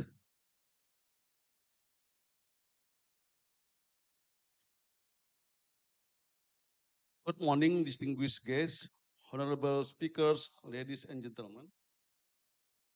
We are especially privileged to be joined today by esteemed figures whose presence richly enrich our discussion.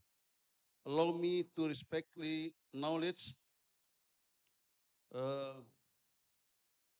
don't have here rector, dean, and the other. Maybe Prof. Tim Lindsay from the University of Melbourne.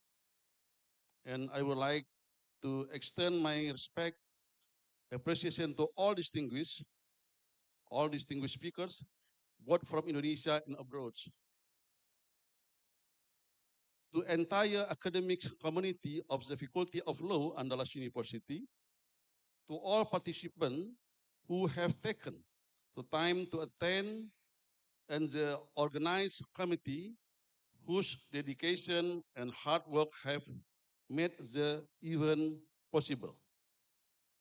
Okay, we start with a history of SLAP, Strategic Lawsuit Against Public Participation.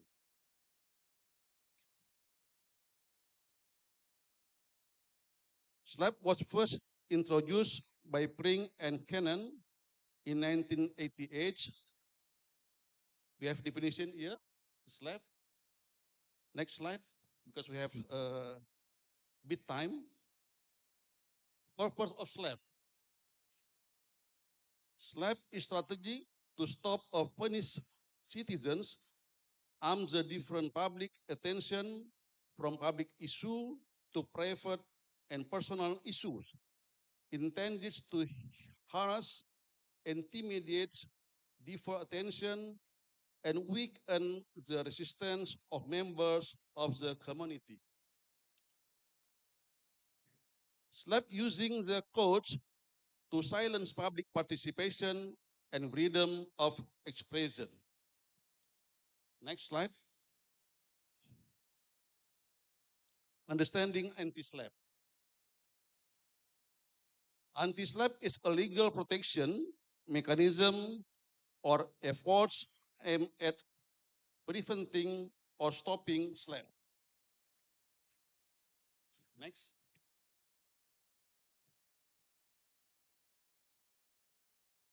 In 2014, Walhi recorded that 173 defenders were arrested, 7 were harassed, and 2 died.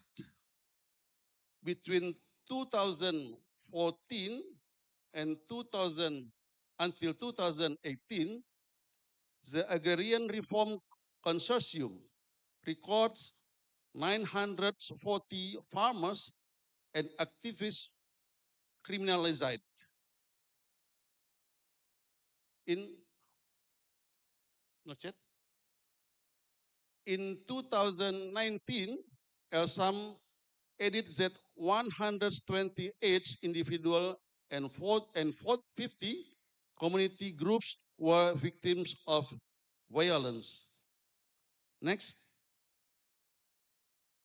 We have SLAP typology based on sector. I think next. International policy framework. We have Article 10 of the 1990 Rio Declaration. We have 1990 HR House Convention, Article 19 Universal Declaration of Human Rights.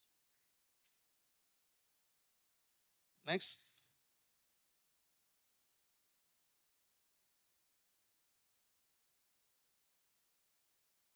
Okay, next.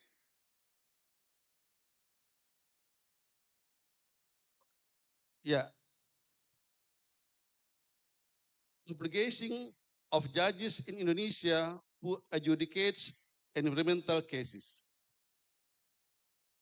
Judges are required to identify or consider the age factor which contain good and healthy quality of the environment a part of human rights. Next.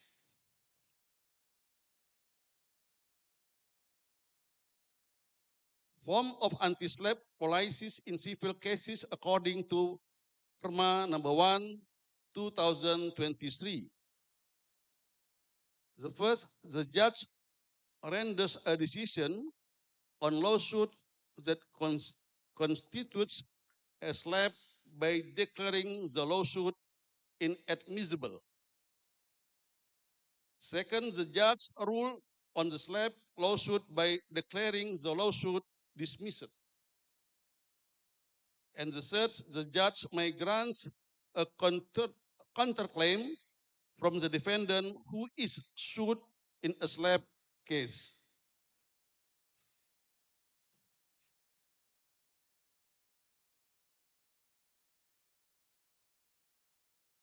Form of anti-slap policy in criminal case according to Perma number 1, 2023.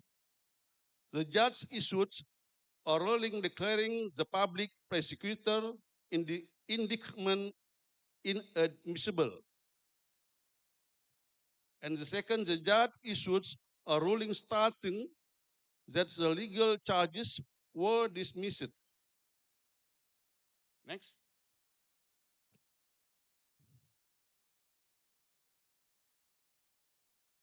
Efforts by the Indonesian Supreme Court to improve the quality and capacity of judges. Environmental cases be handled by an environmental judge who has undergone environmental judge certification. As October 2025, there are 1,738 judges who have been assigned to courts throughout Indonesia.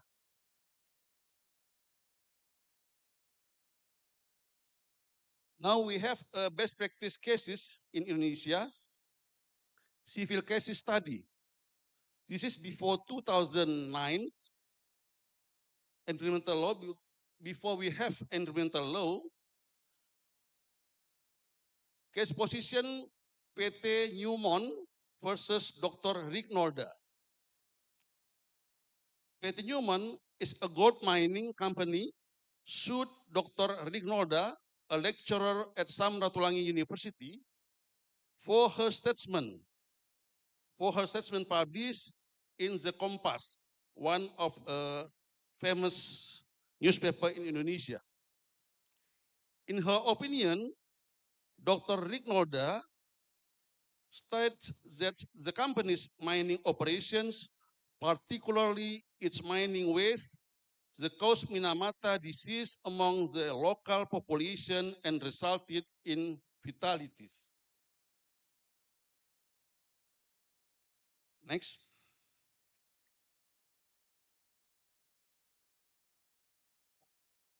The case position, the plaintiff,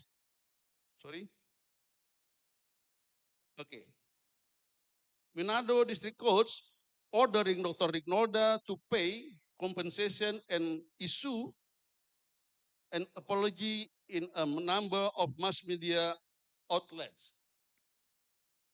The Manado High Court upheld the decision of the Manado District Court.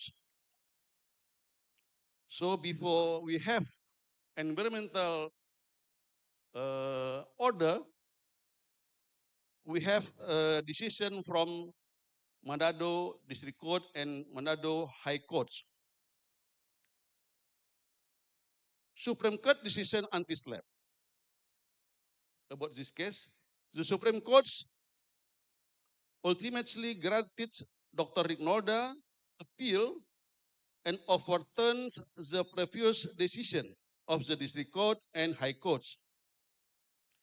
In this case, the activities of academic activities whose presents scientific analysis and opinions in the context of environmental advocacy cannot be criminally prosecuted or subject to civil lawsuit.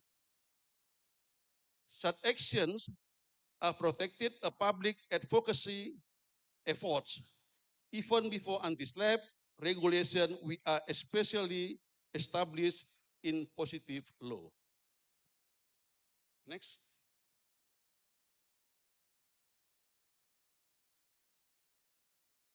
We have civil case study Cibinong District Court. This is a new one. PT KLM versus Professor Dr. Insinyur Bambang Hero Saharjo and Mr. Professor Dr. Basuki Wasis. The case position, PT Kalimantan Lestari Mandiri sued the two academics from the Bogor Agricultural University, IPB, who had provided expert testimony in a case involving a peatland fire on PT KLM's plantation. Judge consideration, the expert testimony present at the trial is a form of the struggle for the right to a good and healthy environment as protected by Article 66 of Environmental Law. Next. Important notes on the Cibinong District Court in the civil courts. For the first time in Indonesia, an anti-SLAPP ruling was handed down through an interlocutory decision. The judge has taken a progressive stance. The judge provides early prevention against SLAPP attempts. Next. Through the anti-SLAPP mechanism, the courts not only enforce the law, but also protects freedom of expression and academic freedom. Next. Now we talk about criminal case study. In criminal case study, defendant Daniel Fritz Maurits Tangkilsan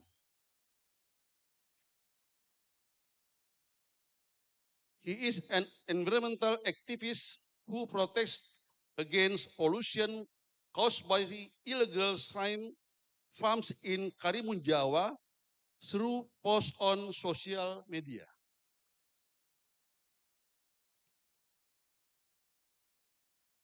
Case position, Daniel replied to one of the comments with the sentence, "The shrimp brains community enjoys free shrimp while being eaten by the farmers." The point is, the shrimp brains community is like the shrimp themselves.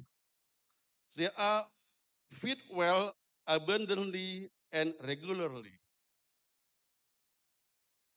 Jepara District Court ruled that Daniel sentenced to imprisoned and a fine. But Semarang High Court and the Supreme Court's judgment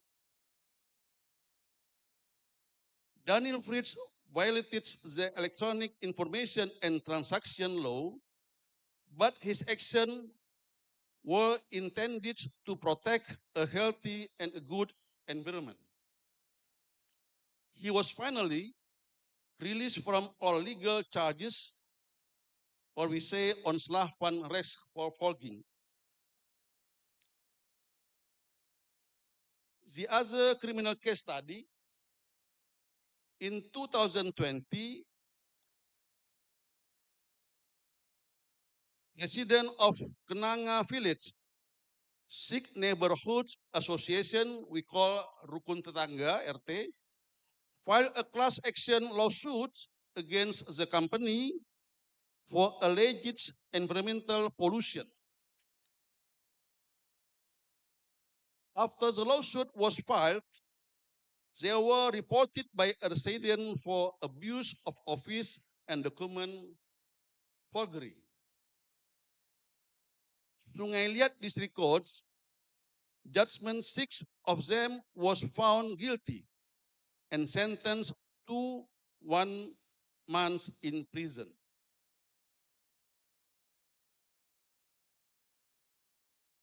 But in Bangka High Court's decision, Bangka High Court overturns the district court's decision and a rule of their own which a decision of High Court decision of free from all legal claims on slag van alle rechtsvervolging. It is legal consideration the defendant's action constitutes community participation in struggle for a good and healthy environment. They must be protected and not criminalized for such activities. Last, anti-SLAPP exists to ensure that the voice of people defending nature are not silenced by power or capital. Judicial activism is the bridge between the letter of the law and the conscience of humanity. We have once our traditional as a wisdom of the Minang realms teacher. Alam takambang jadi guru. It means nature is our teacher. From the earth we learn fairness. From water we learn clarity. From the wind we learn coolness, and from fire we learn lights. I think that's all. Thank you very much.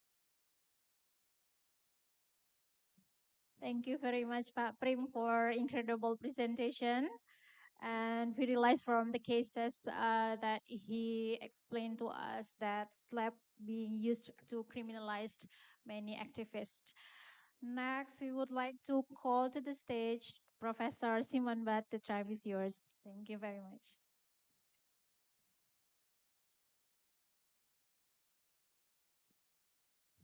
Halo.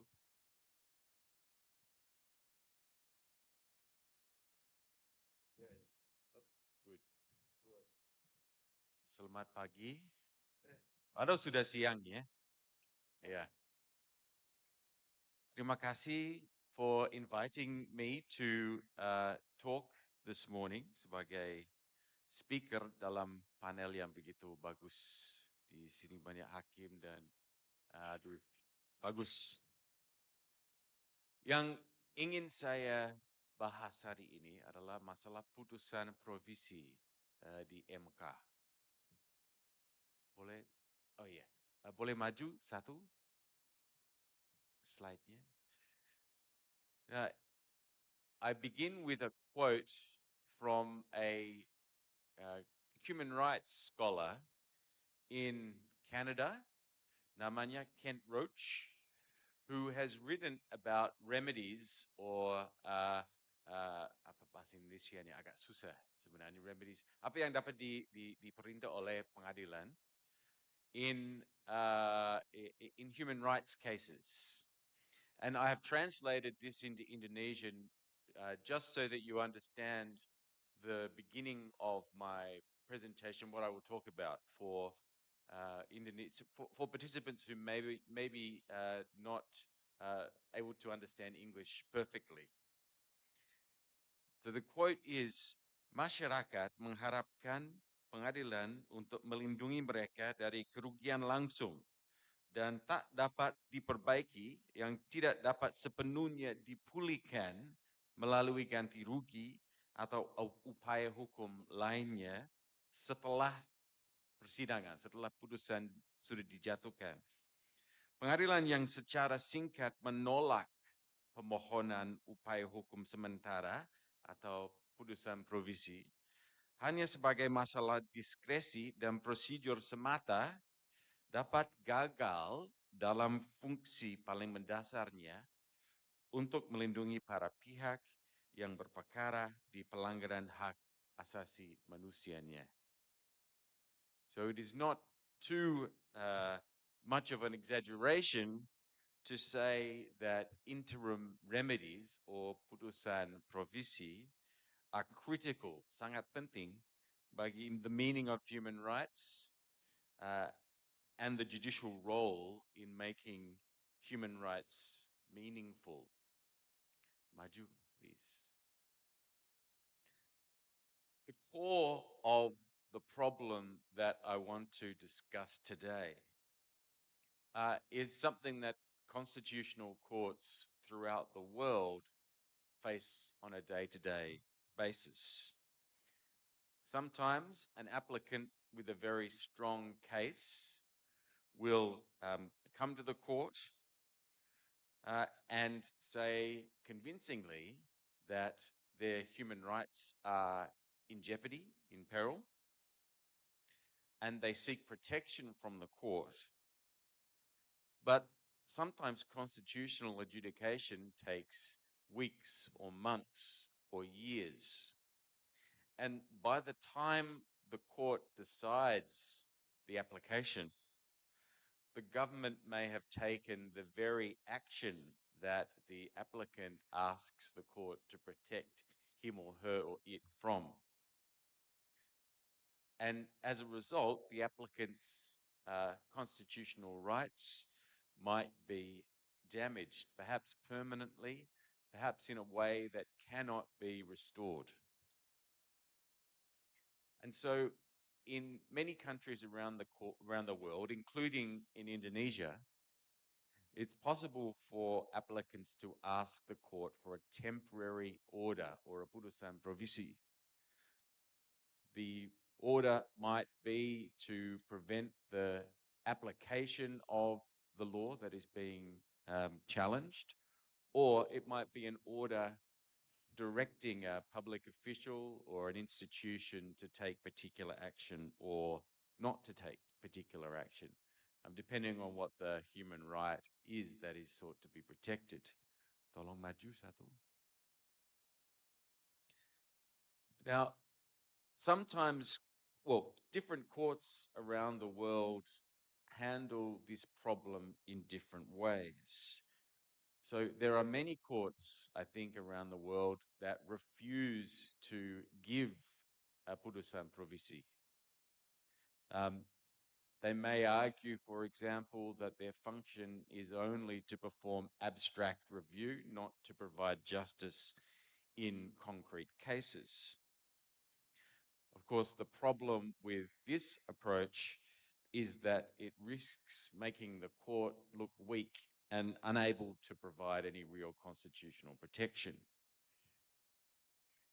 On the other extreme are courts that entertain injunction requests, not just protecting the applicants, but all of those to whom a law that is challenged might apply, and providing maximum potential protection to constitutional rights. I suppose most courts fall within the middle of these two extremes, and provide some type of putusan provisi or interim relief, but have lots of restrictions, impose lots of rules and tests in order to determine whether to grant a provisional decision. Lanjut. Oh, next one, I think. Oh no, back. Agak sulit saya nggak bisa lihat. Apa ya? Oh yeah. So what I want to do today is to examine how the Constitutional Court of Indonesia decides whether to give a provisional decision or not. And I think it's fair to say there are around 100 cases in which the Constitutional Court of Indonesia has written a little bit more than a few sentences about provisional decisions in their judgments. It's fair to say that in most cases, the vast majority of cases, the Constitutional Court has rejected an application for a provisional decision. As far as I know, it has only agreed to suspend the operation of a law or to make an order to a government official or institution in 3 cases since its establishment. And it did this for the first time in 2009, and I'll talk about that case later. From an outsider's perspective, reading these cases one by one, my impression is that sometimes the court is a little bit inconsistent in how it addresses these issues, whether it decides to issue a provisional decision or not. Sometimes it has said yes to applicants. It has ordered the president not to remove commissioners of the KPK, or it has prohibited the forced retirement of prosecutors in another case. I'll talk about these in a minute. But has not explained why, in very similar important cases, it has refused to give a putusan provisi. And that, I think, is the nub of what I want to talk about today. I won't talk today about requests for expedited hearings, which are another type of putusan provisi, or discuss cases involving electoral disputes or jurisdictional challenges. Those are other types of cases where the court is more willing, I think it's fair to say, to issue a putusan provisi. Now, there are a couple of main types of provisional applications, or provisional permohonan provisi yang diminta oleh para pihak atau pemohon in constitutional court cases. The first is the temporary suspension of the operation of the law that is being reviewed.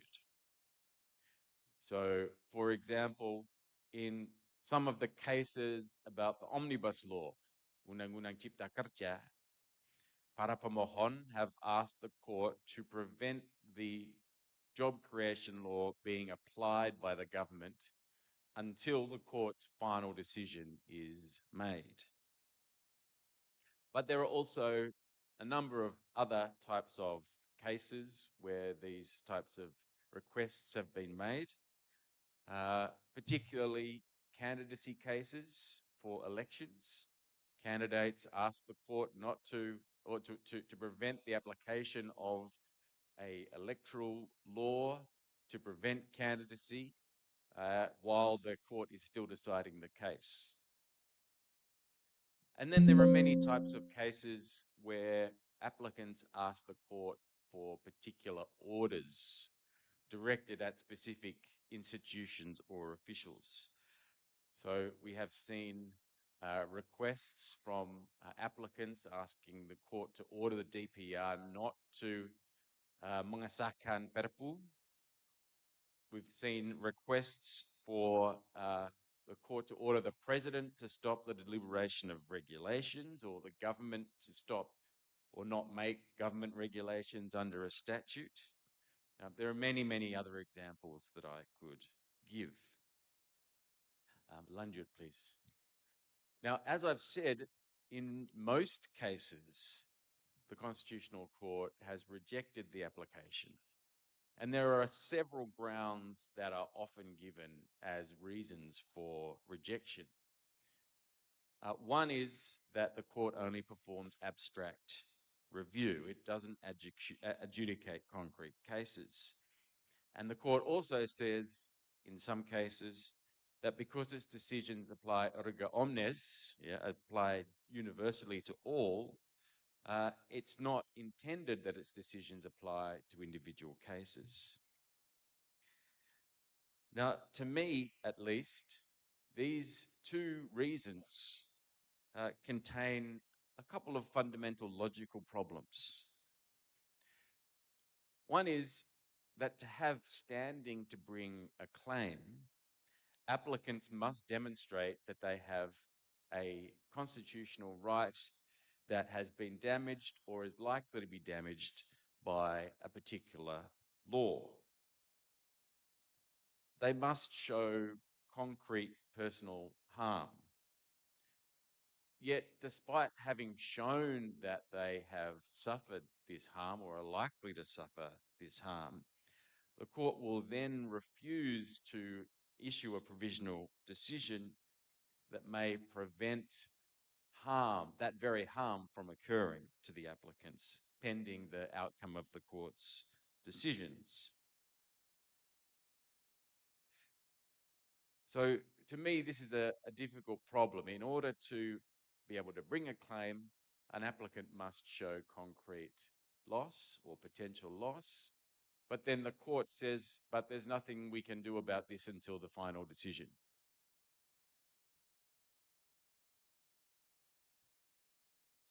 The court also often mentions Article 58 of the Constitutional Court law when it rejects provisional decisions. That law says, so that provision says that legislation under review remains in effect until declared unconstitutional. Often in the same breath, the court points to Article 57 of the Constitutional Court law, which says essentially that its decisions operate only from the moment that the court hands down the decision. And so I think the implication here is that only after the final decision can any order be made or any application of the decision be felt by the applicants. But I don't think that Articles 57 and 58 restrict the court in the way that it says the provisions restricted. For example, I think there's no reason why the court could not convene to read a provisional decision and for them to make it binding after it's been read out. Decision here is not specified as a final decision. So it could refer to a provisional decision. So why can't the court issue a provisional decision that applies at the moment that that decision is read out? Another reason that the court has given is that the MCA law, the Constitutional Court law, doesn't specifically say that it can provide putusan provisi in constitutional review cases. But as I will show, there are cases where the court has done just this. And in fact, the court has made regulations that allow putusan provisi or putusan sela to be made. So there's no reason why this should prevent the court from issuing more provisional decisions. Next slide, please. So we have two examples. There are actually three, but I only have time to talk about two. And I've already discussed very briefly what these two cases are about. The first was case 133 of 2009. And this was a case involving two KPK commissioners who had been accused of a crime by police. And under the KPK law, this meant that they could be immediately suspended.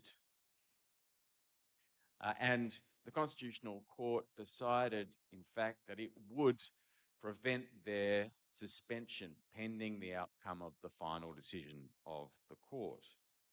And the court gave a few reasons why. It said that the potential for constitutional damage was high in this case. It referred to the community's sense of justice. And it talked about there being irreparable harm. So once the commissioners were suspended or removed, it would be hard to restore them back to their original positions. Now, one of the interesting parts of this case, which I'll come back to in a minute, is that later cases have mentioned this case and said that there must be some kind of urgency, keadaan yang mendesak, to give a provisional decision. But in fact, in this decision, in 133/2009, the court did not mention urgency at all. The second case, as I mentioned earlier, this is case 70 of 2022. It was about the mandatory retirement of prosecutors. And to cut a long story short, the court again thought that there were really serious constitutional rights in peril in this case, and that it would be very difficult to restore prosecutors who had been forced to retire back into their positions. And so it also, in this case, decided to award a provisional decision to prevent the mandatory retirement of prosecutors under this law. Next slide, please. So, as I mentioned before, one of the criticisms that I could make about these cases is the fact that urgency was not established as a requirement in case or decision 133 of 2009. But subsequent decisions of the MK have said that there must be a keadaan yang mendesak atau urgency berdasarkan putusan 133 tersebut, walaupun tidak disebut dalam perkara atau putusan yang bersangkutan. The other issue that I would raise here is the concept of tidak dapat dipulihkan, tidak dapat be restored to the original position. So in both the KPK Commissioner and the JAXA retirement cases, the court says, well, if we don't give a provisional decision now, by the time the court hands down its final decision, the applicants will have suffered loss that cannot be reversed. But I find that a very difficult concept in these two cases. It would have been quite easy to restore the two commissioners to their positions in the KPK case. And it would have been quite easy to restore the retired JAXA into their positions if the court decided that their mandatory retirement was unconstitutional. Compare this with decision 21 of 2008 about the death penalty in narcotics cases. And in that case, the court said, well, we can't give a provisional decision, but surely a death penalty case is the very definition of an irremediably damaged constitutional right. Someone could be executed pending the final outcome of the case, and you can't restore them, you can't bring them back to life.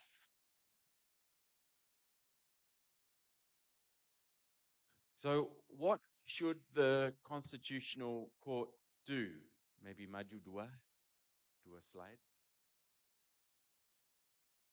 Well, I suppose it can look to other courts and international tribunals.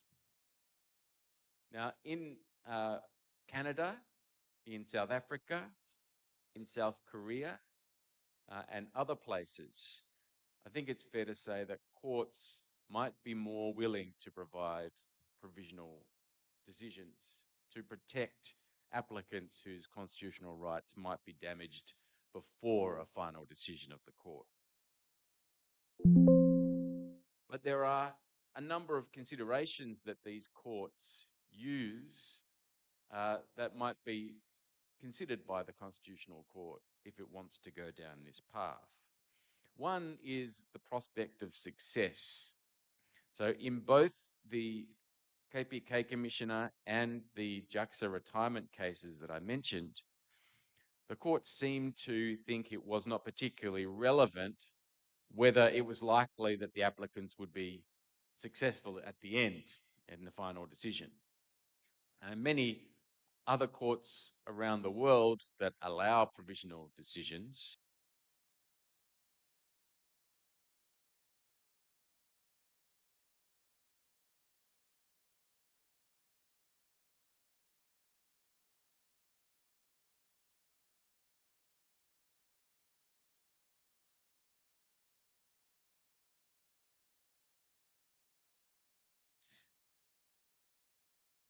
So I know it's a very short amount of time. It's quite a complex and very technical area of constitutional law. But personally, in my view, I think it's something that the Constitutional Court could consider into the future, particularly if it's trying to provide stronger protection for constitutional rights in the future. Thank you. Thank you very much, Professor Simon Bat, analyzing Indonesian Constitutional Court's reluctance to grant interim relief, despite its role in preventing immediate rights violations. Thank you very much. Next, we would like to call to the stage Professor Idewa Gede Palguna. The floor is yours. Please give a round of applause to Professor Palguna. Okay, thank you very much. Uh, Firstly, I would like to thank the organizing committee for inviting me in this important occasion. Although it is not my first visit to Andalas University, I think Andalas University feels like home to me. Yeah. Okay, I would like to make effective of 15 minutes given by the moderator to present my short presentations about the. Would you please? Yeah. Yeah. I was asked by the committee to talk about a constitutional complaint for the protection of marginalized communities. I think it is my fourth or fifth presentation about constitutional complaint.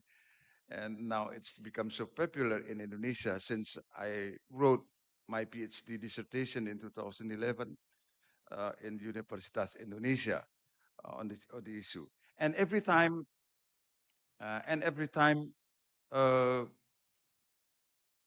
we are talking about constitutional complaint, and especially especially about constitutional complaint and about constitutional court in general, I always remember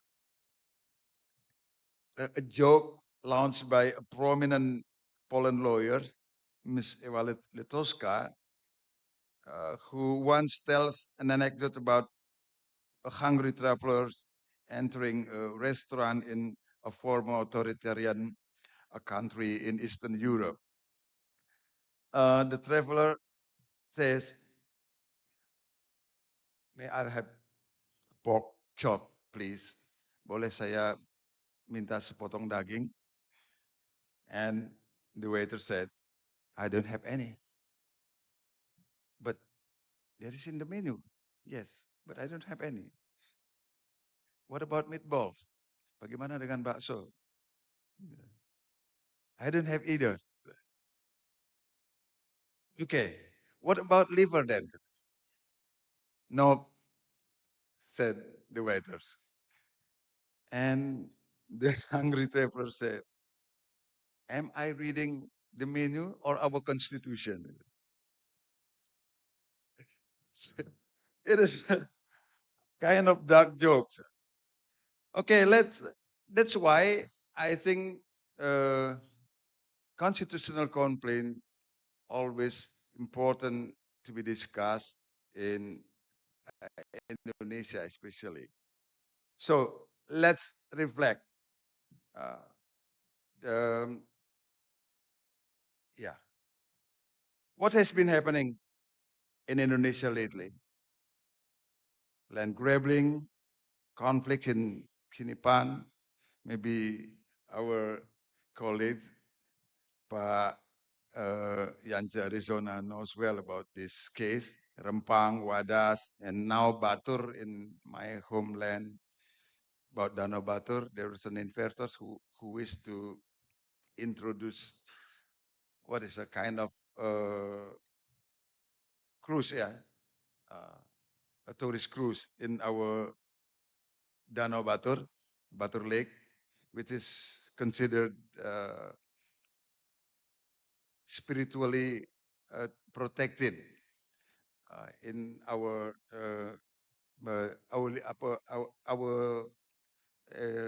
religious system in Bali. What um, really what makes those really matters for us is the question is what enables yeah, land grabbing, especially the agrarian conflicts or cases prohibiting establishment of places for worship of minority groups and inadequate accessibility of people with disabilities. It's not only a matter of unfair regulations, but it also a matter of how the law is implemented by the state officials. So the question is, what enables this case for being happening?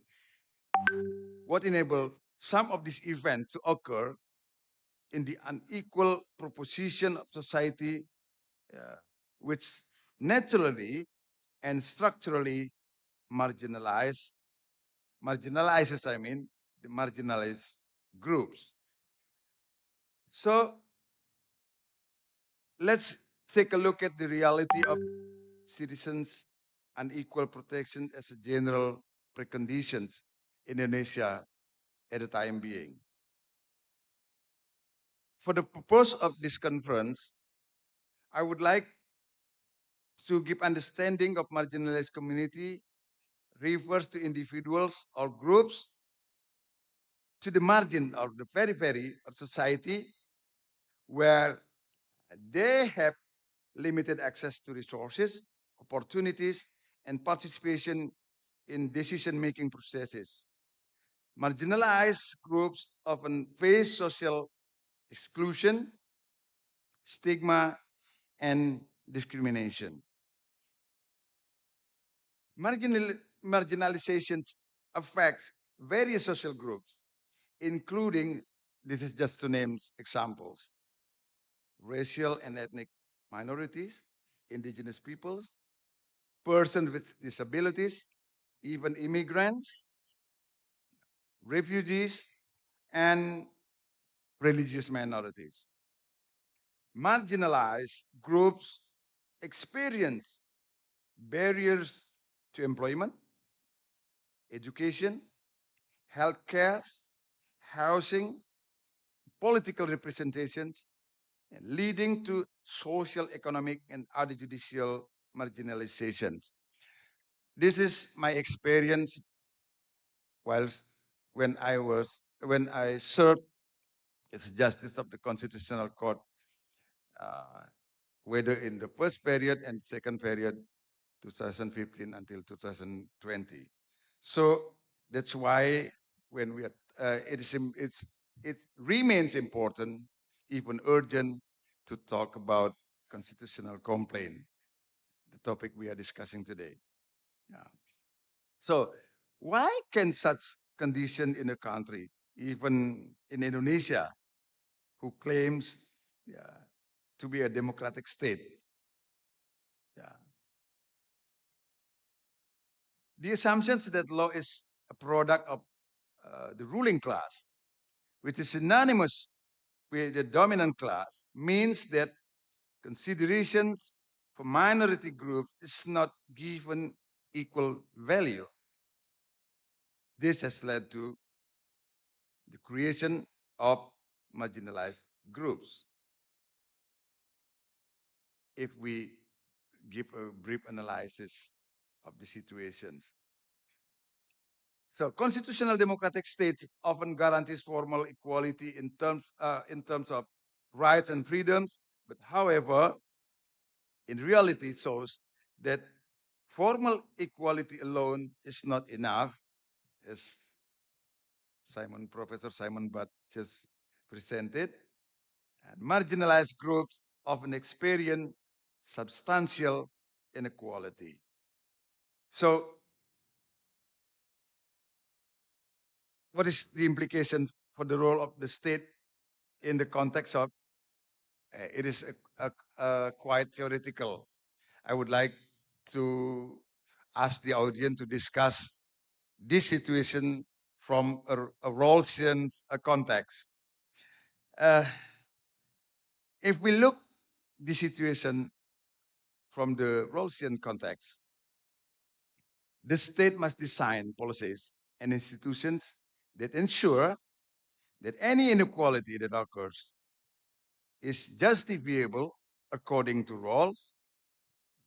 That is, only if it benefits those who are most marginalized.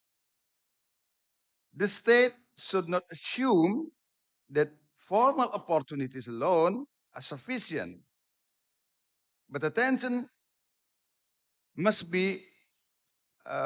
also be focused on the real conditions that hinder marginalized groups in order to achieve their equality of opportunity. The state, according to Rawls, must actively intervene in the basic structure, either political and economic institutions, that create or perpetuate marginalization. For example, through redistributive mechanism, special assistance, and recognitions of marginalized identities and situations. So how can these situations be redesigned and institutionalized in the context of the rule of law in Indonesia? That is our question to be discussed today, and maybe in the long term. Let's first we revisit the existence of the Constitutional Court. You know, the existence of the Constitutional Court is based on the idea, in short, based on the idea to uphold the principle of constitutional democratic states. That's the main idea why we established the Constitutional Court in Indonesia following the fall of President Suharto during the reform movement in 1998, and followed by the amendment of our constitution, the Constitution of 1945, that now has already been more than 25 years. Okay, we already have Constitutional Court. We already have the power of the Constitutional Court to annul laws that infringe or against the Constitution, infringe citizen constitutional rights and against the constitutions. But is it enough? No, it is not enough at all. We need that the state exactly, absolutely guarantee the fundamental rights or the constitutional rights of its citizens to the maximum extent. That's why we need constitutional complaint mechanism to be adopted in our national legal system, especially within the power of the Constitutional Court or the authority of the Constitutional Court. Because when we combine ideally the maximum protections of citizen constitutional rights according to the ideal when we establish the Constitutional Court, if we can combine the, the judicial review mechanism and the constitutional complaint mechanism. Why? Because when we are talking about the unconstitutionality of law, the answer is judicial review. But when we are talking about the absence of public officials act or the negligence of public official acts that makes the infringement of the citizen constitutional rights, the answer is constitutional complaint. Yeah. Even there is no violations, there's no norms of law that violates constitution, but when state officials act and that act infringe constitutional rights of citizens of the country, or state officials which are supposed to act,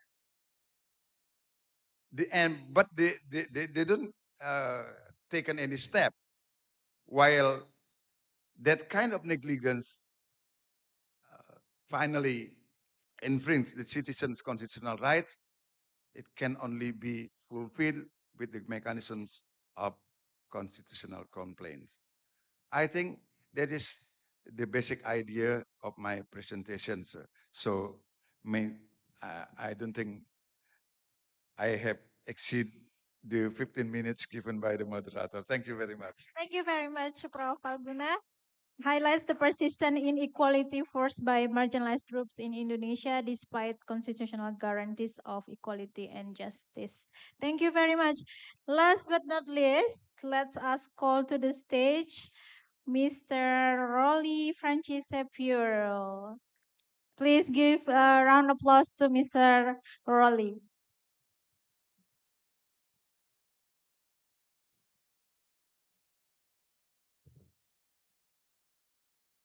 Good morning, everyone. I'm Rolly from the Philippines.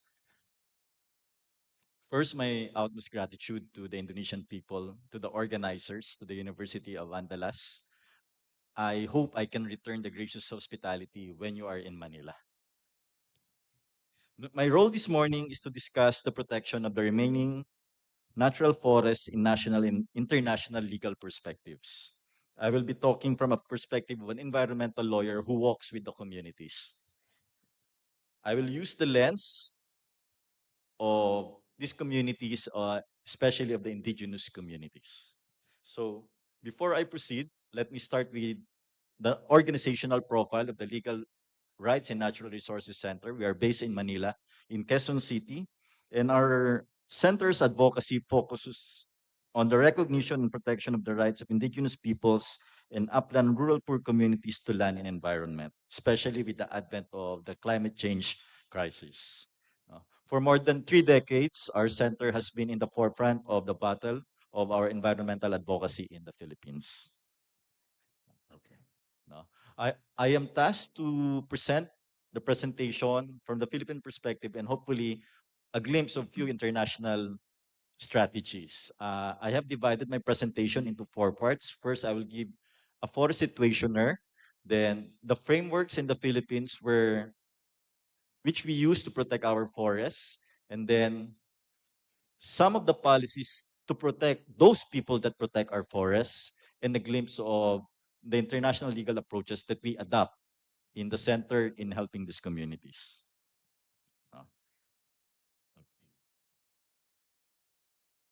The next slide will provide the status of the Philippine forests.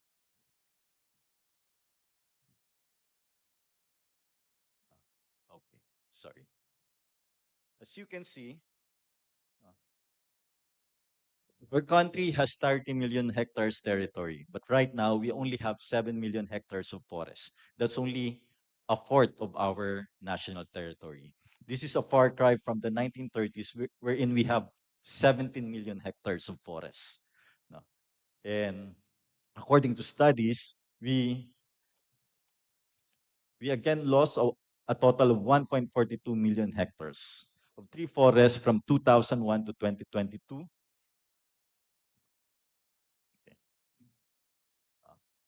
And that's just a glimpse. If you are going to use some of the standards, some of the indices, the Philippines will always be at the top rock when it comes to vulnerability. No, but when it comes to performance in protecting the forest and the people that protect the forest, we are very sluggish. We are in the bottom ranks.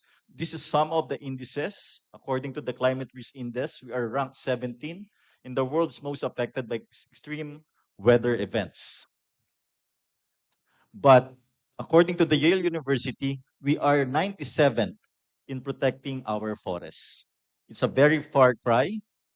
Now, the news would tell us that in the past 16 years, we are number one, most at risk country for the 16th straight year, especially with the Typhoon Yolanda. We are facing an average of 26 typhoons every year. When I am hearing the presentations of all the speakers, actually I am wondering if I am actually in Manila, because we are sharing many similar stories, especially when Professor Tim told that we're going back to the future. No? Most of the problems that being faced by the Philippines happened in the Marcos presidency dictatorship in the 1970s to 1980s. But surprise, our president now is again Marcos. So maybe we are advanced in going back to the future, Professor Tim. No? And anyway, no?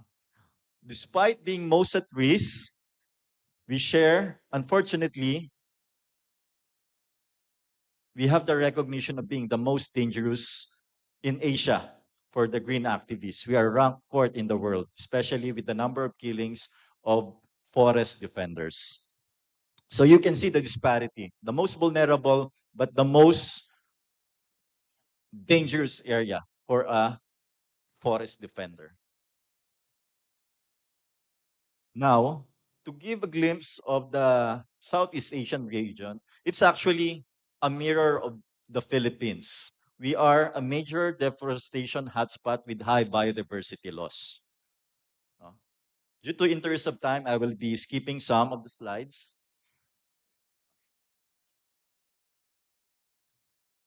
According to the ASEAN Center for Biodiversity, our region loses an average of 800,000 hectares of forest each year. And I think this annual loss of forest for the region is larger than the area of Padang. No? So, according to the 24 study, this Mekong region lost nearly 1 million hectares of tree cover, or about one-fourth of which was primary forest. And the usual suspects are the usual commercial culprits. The drivers of forest loss, like in the Philippines, similar in Southeast Asia, is the agribusiness, mining, weak land tenure systems, aggravated by the threats to the indigenous communities. I am sure that similar in Indonesia, most of the forests overlaps with the communities of indigenous peoples. And in the Philippines, the indigenous communities serve as the vanguards of these remaining forests for us. In this graph, you would see that Indonesia is actually better than the Philippines. We rank second last with regard to the forest cover. The last would be Singapore.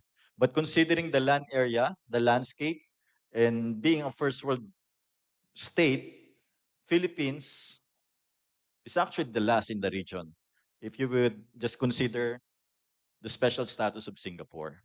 So what's the point of this? No, being the last, as stated earlier by Professor Tim, we must learn from experience. But what I would like to share is that we can also learn from other people's experience.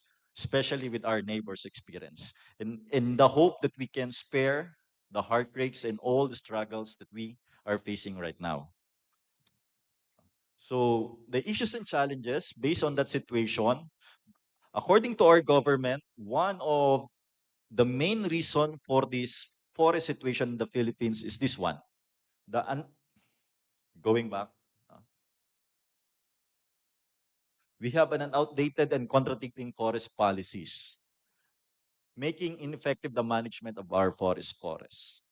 As you can see, this is our graph from 1934. We have 17 million hectares of forest. Then it drastically went down during these years. No? Steadily, there was a bump in the 1988 to 2003, but we are saying that this is just an aberration because of an error in the reporting. No? Right now, as stated earlier, we have only one-fourth of our remaining land territory that has forest cover. Another reason would be the undefined boundaries, which hamper the conservation of forest land and national parks. Year by year, we are increasing the numbers of our critically endangered plants and animals. Now, these are some of our critically endangered plants. Another reason would be the incoherence in our disaster risk management that hinders accountability. No, we are trying to catching up, but still based on the World Risk Index, we are still the most exposed when it comes to climate risk. With the environmental defenders, these are the issues that we are facing, no, especially with the communities that we are helping. We we have the distortion of the concept of human rights, public vilification, red tagging. I don't think we have the similar problem, but this is a very prevalent problem in the Philippines. Profiling, surveillance, militarization, weaponization of the law, shrinking civic space, and the climate of impunity. No. With that challenges, we're doing some catching up. The protection of the forest in the Philippines can be subdivided into four efforts. First would be the designation. Next would be the regulatory compliance. The third would be the push for public participation. And the fourth would be the legal remedies being pushed by the Philippine Supreme Court. In the designation component, let me share that we have several laws, ideal laws, that identify areas to be protected areas. This is under our National Integrated Protected Area System Act. We also identify forest reserves. We also identify critical habitats through our Wildlife Resource and Conservation Act. Our local government units, through the local government code, have the power to designate local conservation areas protection forests. Based on our law, we have a very powerful tools to protect this environment. However, implementation and execution is a different animal for us. Na? For regulatory compliance, we have numerous laws that requires environmental protection, foremost of which is this one, the requirement of environmental impact statement. It requires all environmentally critical projects to submit an environmental statements, impact statements. These are some of the laws. No? For the public participation, we also have very beautiful laws that mandates public consultation and public participation. In our constitution, we have the right to petition our government for redress and grievance and the right of the people to information on matters of public concern. We are given that the duty actually, not just the right, but the duty to protect the environment, to participate in these kinds of activities.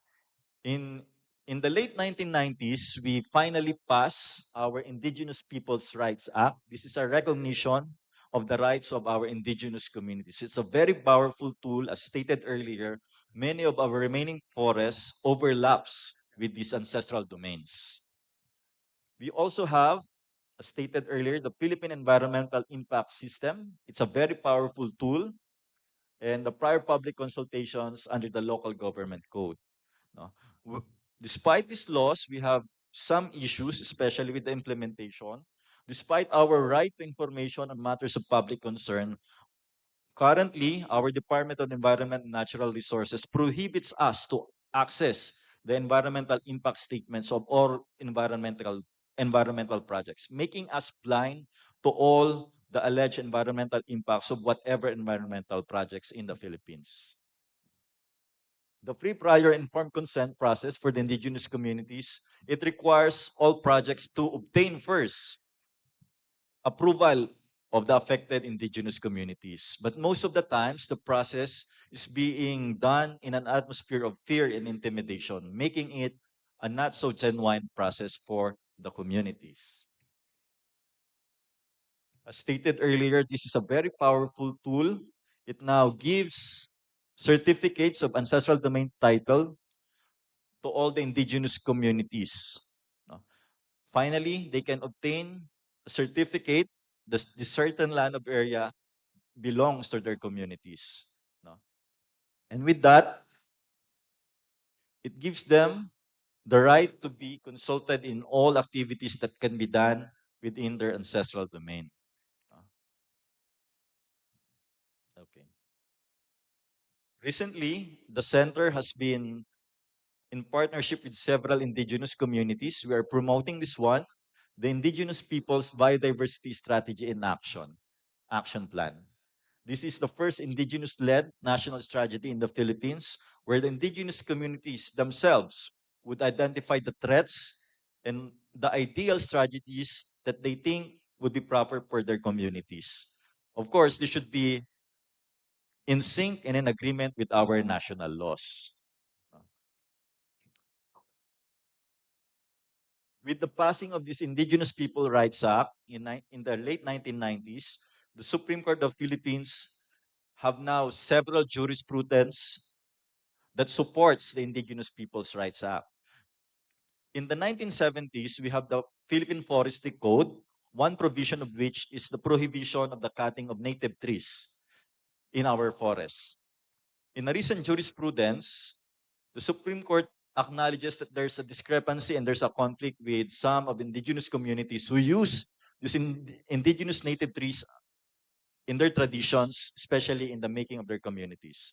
And in a recent jurisprudence, our Supreme Court held the indigenous communities are exempt in certain provisions of the Forestry Code, especially when it comes to the protection of their ancestral domain. One of the efforts of our government is the called National Greening Project. It's a very ambitious project which aims to plant 1.5 billion trees over 1.5 million hectares. Unfortunately, based on our assessment and our government's assessment, this has been a dismal failure as it only achieved 177,000 hectares, missing the target by 88%. Also, one of the issues that been raised is that the project actually focused on monocrop plantations, including bamboo, mango, and mahogany. Some of these are invasive species in the Philippines. So it really, instead of helping the reforestation efforts, it's now a problem in the Philippines, especially with the plantation of mahoganies in several areas in the Philippines. When I entered the university, it reminds me of the University of the Philippines in Los Baños. We have a very hilly campus in the Los Baños, but most of the surrounding areas are now planted by mahoganies because of this greening project. And they're now trying to catching up to rectify that project. So on our legal reforms, we are pushing for this one as part of our catching up. We need to enact a sustainable forest management program. We need a national land use law. Unfortunately, until now, we don't have this law where the government will identify the boundaries for every land use in the country. We need to delineate specific limits of our forest lands, update our mining laws, amend our Wildlife Resource Conservation and Protection Act, and monitor the implementation of climate policies and projects. So that's our assignments in the Philippines. Now I am going to the special legal remedies that we as practitioners in the Philippines, as environmental lawyers, are now using. Maybe we can learn some from these legal remedies, special legal remedies. To summarize them, we have, as discussed earlier by Professor, we also have provisions against strategic lawsuit against public participation. We have the writ of kalikasan. This is special order. Kalikasan means environment in the Philippine language. So this is a writ of environment. We also have the writ of continuing mandamus, the environmental protection orders, and the preliminary injunction. No?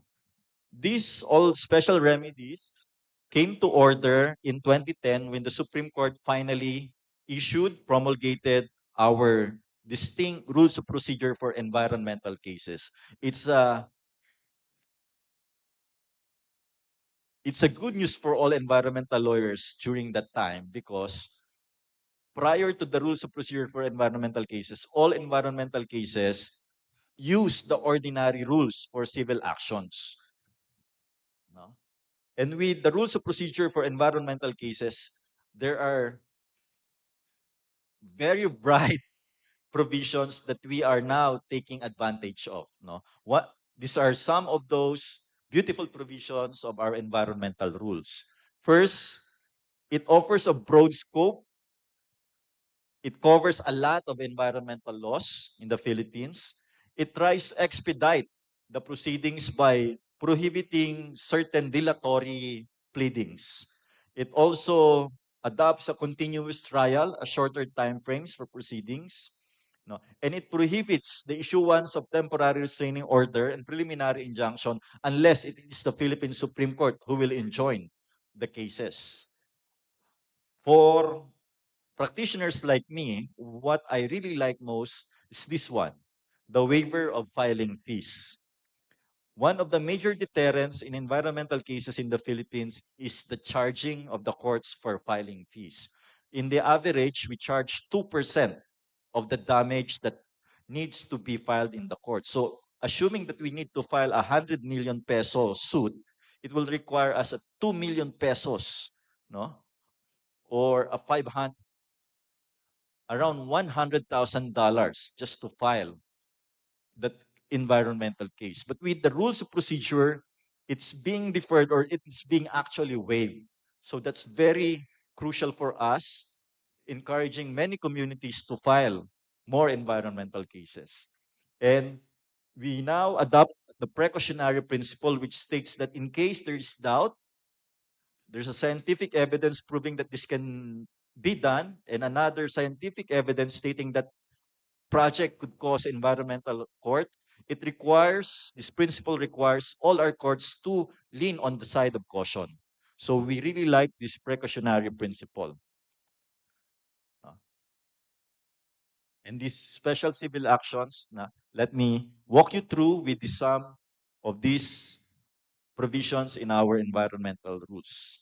We have the same SLAP concept. It is basically a harassment suit. It masquerades as ordinary lawsuits, but the purpose is really to scare, to have the chilling effect, to silence all the dissenters. In the Philippines, there's a provisions that the plaintiff must prove the suit is not a slap within 5 days. And it would be done in a summary way, and the party who seeks the dismissal would only need a substantial evidence to prove that this is actually a slap. No? And the party being faced with slap may be awarded with damages. No?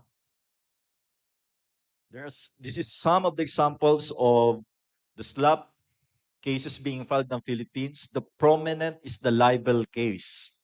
Libel is actually a defamation suit, especially the cyber libel, the posts online, especially on Facebook. Many mining companies and other extractive companies would file a defamation suit to these citizens who filed an environmental post on the environment, especially when it comes to the effects that they're experiencing in their communities. So there are a lot of experience It's it's increasing year by year. One of the specific case that I've handled is this one, the Masungi Forest Rangers in the province of Rizal. They're actually internationally acclaimed forest rangers for the Masungi Reserve. But because of the mining tenements and other entities who wants to encroach in the forest, they are now facing frustrated murders, grave assaults, and other criminal charges. We have already dismissed some of them, but the charges still continue. We invoke SLAP in some of these cases. This one is also in Romblon, one of the remaining Virgin Islands we considered in the Philippines, but it's now being uh, entertained, being explored by many mining companies, even in the Muslim Mindanao. I am sharing this story in some of the professors yesterday. Muslim Mindanao used to be a war zone for the past 2 or 3 decades. And ironically, the forests in the Muslim Mindanao were preserved because of the war. Now that the peace situation is getting better, the mining companies are now going there. The extractive industries are now going there. So the development, the so-called development for these extractive industries are now exploring the virgin forests of the Muslim Mindanao. No? Slap cases can also be done in administrative charges. Is one example. A mayor from Palawan who canceled the business permit of mining companies were slapped with administrative suits, which resulted in her suspension as a mayor, no, as a town leader in the province of Palawan. One earlier, it was shared the case of Professor Rignaldo, if I heard it correctly. We have this jurisprudence, the FCF Minerals Corporation in 2021. In an unfortunate turn of events, it was a mining company who invoked the SLAP provision. A certain mining company, the FCF Minerals, was complained by the communities for their environmental effects in Nueva Vizcaya. Later on, the communities, due to confluence of factors, withdrew the complaint. But the mining company filed a SLAP suit. They stated that the unjustified filing of the environmental suit cost them legal fees amounting to 10 million pesos or $200,000. They're demanding that the communities pay that legal cost. So they're the one who invoked the SLAP suit. Fortunately, the Philippine Supreme Court stated that the remedy of SLAP cannot be indiscriminately invoked by any defendant in an environmental case. The Supreme Court held that it may only be invoked by individuals who became target of litigation due to their environmental advocacy. It is not a remedy of powerful corporations to stifle the actions of ordinary citizens who seek to make them accountable. The Supreme Court said, no, to allow the complaint of the mining company would entertain the main evil that the SLAP suit, no, is targeting, is actually trying to avoid. So this is one of our recent jurisprudence. It clarifies, it states that the mining companies cannot use the SLAP provision. No. There's still few more challenges we're pushing that the conviction rate be used as a key performance indicator for prosecutors, police, and our environment and natural resources department. The context for this is that the mere filing of complaint is already tagged as an accomplishment, regardless of what would be the outcome of the case. No? And most of the conviction rate for environmental cases is very, very low. Very, very low. So we're pushing that the conviction rate should be high, no? To encourage the filing of only the legitimate complaints. Sadly, the SLAP rules only apply when the case is already in court. But on the prosecutor level, it still cannot be used. We are pushing also for the decriminalization of defamation that is now the rampant vehicle being used by extractive industries in filing environmental cases against environmental defenders. So that's our slab. Going now to the special writs, we have this, we call the writ of amparo. It's a Spanish word. If I understand it correctly, it's to take care of someone.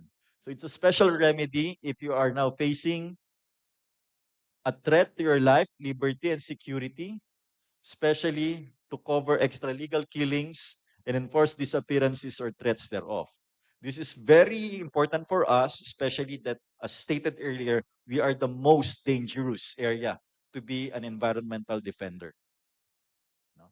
One of the phenomenon in the Philippines is red tagging. It's our version of McCarthyism, wherein people will be tagged as members of the left political spectrum. It is a form of harassment and intimidation. And according to the Nations High Commissioner for Human Rights, labeling certain groups of persons as red oftentimes comes with frequent surveillance and even resulting to some deaths. Unfortunately, it's worse for our women activists because red tagging would result with rape and other forms of sexual assault, even rape threats. The most ultimate effect is the chilling effect on freedom of expression, causing the communities to be silent in their struggles, in their environmental struggles. Fortunately, recently in 2023, the Supreme Court of the Philippines ruled that red tagging is already sufficient to justify the issuance of a writ of amparo. The Supreme Court said no, that the person need not wait for the real abduction or actual killing to be done before he can or she can avail the writ of amparo. So writ of amparo is very powerful for us because it can order any individual, including government and private individuals, to desist in any conduct that may be perceived to be a threat to these defenders. We also have this habeas data. No? It's a remedy available to any person whose right to privacy in life, liberty, or security is violated or threatened by unlawful act or omission. This is especially invoked in cases of privacy violations. No? The beauty of the habeas data and the writ of amparo is the speedy nature that it gives to the litigants. When we use our ordinary rules, it will usually take 2 to 3 or 4 months before the court may even hear the case. But in these special writs, the courts are required to immediately issue the writ, and the respondents are required to comment and to report to the court within 5 days. Within 5 days from the issuance of the writ, within 5 days from the filing. So this is a very speedy remedy that we use to protect our environmental defenders. We also, as stated earlier, we have this new special writs, the writ of environment, we call it the writ of kalikasan, and the writ of continuing mandamus. Continuing mandamus is a special remedy issued by our courts to compel government offices to perform their duty when there is an unlawful neglect or unlawful exclusion of another from the use of enjoyment of such right in both instances. Unlike in our ordinary writs, the continuing mandamus, as adopted in Indian jurisprudence, the party must ensure that the dispositive portion, the judgment, would be done and would continuously report until the outcome that must be achieved is 100% achieved. No? That's the beauty of continuing mandamus. We also like the special writs considering this one. This special writs relax the locus standi. In our ordinary cases, you need to be a real party in interest. But for these special writs, even a people's organization can file on behalf of the communities. So this is being exploited by civil society organizations in the Philippines. We can file it. Even the communities are afraid to do so. No? As stated earlier, these writs also mandated the exemption from the payment of docket fees. This is really a very helpful provision in our rules of procedure for environmental cases. The rules also allow us to go directly to the Supreme Court.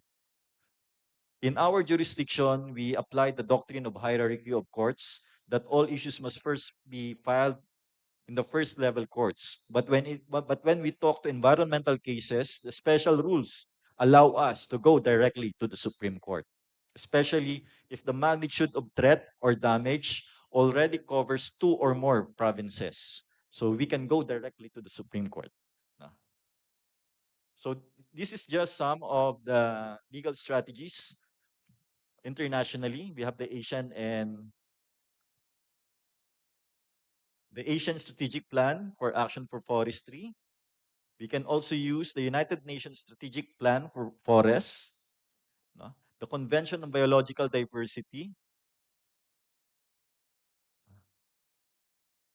which recognizes indigenous people roles.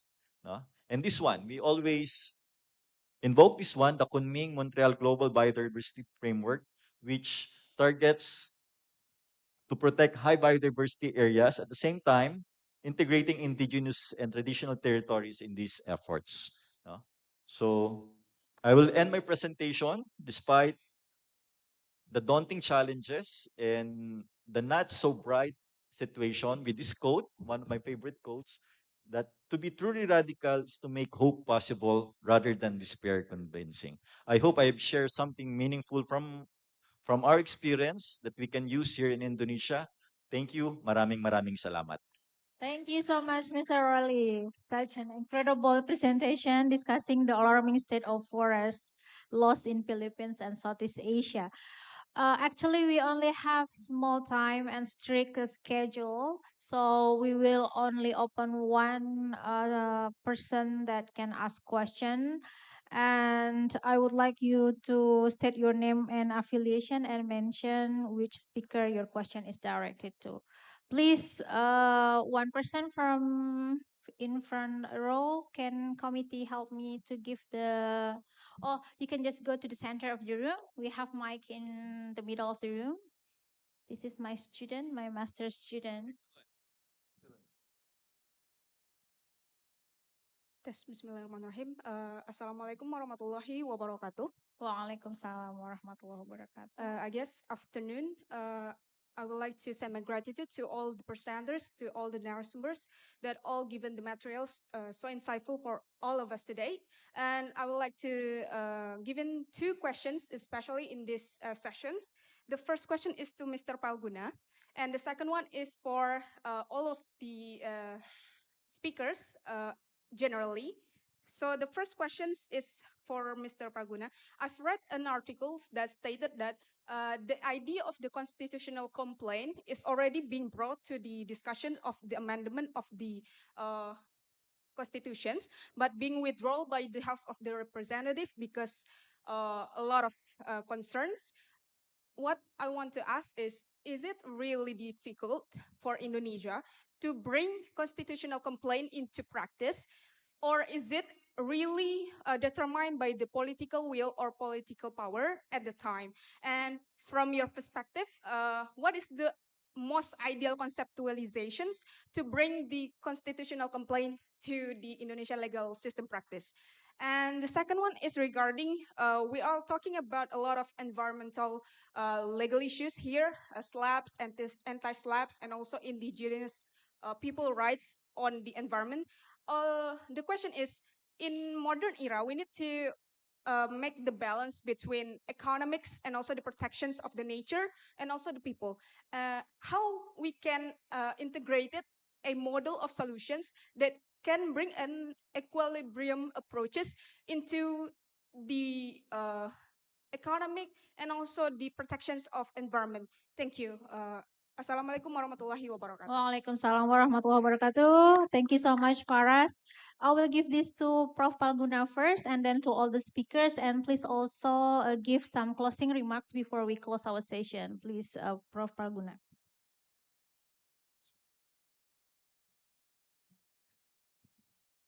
Oh yeah. Thank you very much. to make it short, I think it is, yeah, it is not, to me, it is not really difficult to absorb or to adopt a constitutional complaint mechanism to our legal system, especially to the to become the one of the authority of the constitutional court, because academically speaking, it's all theoretically speaking, it's include in the term of a constitutional review. But different is when we are talking about the constitutional review consists or, or covers both judicial review and constitutional complaints. So what we really need to do is just to amend not uh, our constitution, but just our constitutional law on constitutional court, especially the meaning of the constitutional review or judicial review by extending the interpretation of constitutional review so as to include the constitutional complaint. But as you mentioned, um, the political will, it's always be the case, will always be the case for the decisions. I think that's my sort response to the question. Thank you very much. Oh yeah, my closing remarks is I think uh, when we are talking about the law enforcement in Indonesia, now we need uh, to make the what is we need to make sure that we have endurance uh, on the side of civil societies, especially to quote unquote to pressure the government, especially the political powers within the state, to really consider the need of our people. Steps like making film of dirty votes, just to name an example, is important to ensure that our needs, that the people needs, will always be heard by the political decision makers. Thank you very much. Thank you very much, Prof. Falguna. Next, I would like to invite Mr. Rolly to give closing remarks and also respond to Farah's question. Regarding the question of balancing the environmental issues, environmental protection and economic development, no, it's always been a struggle anywhere you go, no, which will be prioritized, the environment or the economy, no. But one of the principles in environmental law that we always anchors our argument is the sustainable development. It's the principle that says that the current generation should have the ability to meet its current demand without compromising that of the future generations. So the development concept should now be leaning towards this concept, the sustainable development, and finally drop the idea that development only pertains to economic development. There are new human indices that provides for the measurement of development, not only through the GDP, gross domestic product, but one of my favorites indices is the World Happiness Report. You use development, you measure development through the lens of your people, through the lens of the well-being of people. If we can do that, no, there would always be a balance of the environmental protection and development in its newest concept. No? I hope that would be all. Again, thank you for inviting here. We're hoping for more collaboration and partnerships in the future. Thank you. Thank you very much, Mr. Rolly. Next, I would like to invite Pak Prim. Okay, I tried to answer the question. So I think between development and environmental, we have online, inline, I mean, inline, because our government needs money to build our country. But sometimes we have to think about the future, a life of future. So I think the environmental is one of can make our future more better. That's all. Thank you. Thank you very much, Yang Mulia, Dr. Prim Haryadi. Please, Prof. Simon. Thank Back. you. I wish Prof. Palguna was still a judge, because then he could issue a provisional decision to order us all to have lunch, but also to prevent environmental destruction. Yeah, so that is my final comment. Thank you. Thank you very much. With that, we conclude panel session 1 of the first Andalas Law Conference. Please join me in giving a warm round of applause to all our distinguished speakers. Thank you very much. Assalamualaikum warahmatullahi wabarakatuh. Waalaikumsalam warahmatullahi wabarakatuh. Thank you so much for our esteemed speaker and moderator for the engaging discussion. Now, we invite Dr. Charles Simabura SHMH as the head of the committee to present plaques to our speakers and moderator. We would like to invite to all of our speakers and moderator to be in the specified position for giving a plaques from Universitas Andalas. And then we will take a photo with plaques. There is our speaker, which is Dr. Prim Haryadi SHMH from Supreme Court of Justice. Then also Professor Simon Butt from University of Sydney, Professor Dr. Idewa Gede Palguna SHMH from Faculty of Law Udayana University, and Roli Franciscan Las Peoro San Sebastian College of Law. And also our beautiful moderator, Ibu Dr. Nani Mulyati SHMCL.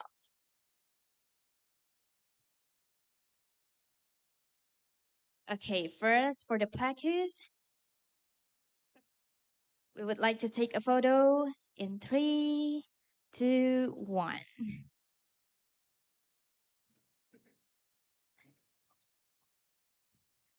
Okay, maybe we can to do this in once again. In 3. Okay.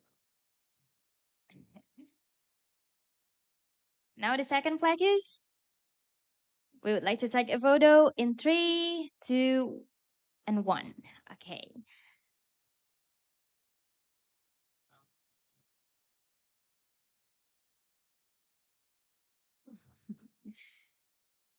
Okay, the third plaque is. We would like to take a photo in 3, 2, and 1. Okay.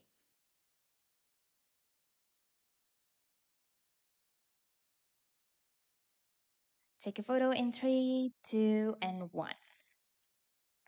Okay, thank you so much for all of our speakers. Let's give them an applause. Also the certificate for sure.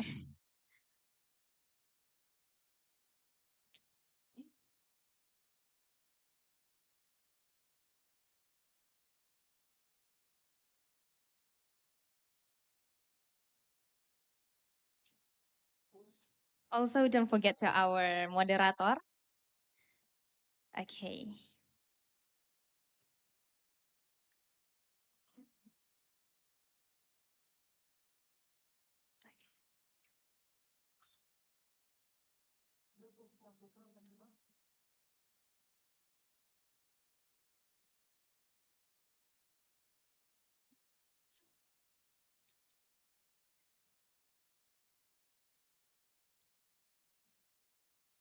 Okay, we would like to take a photo in 3, 2, and 1.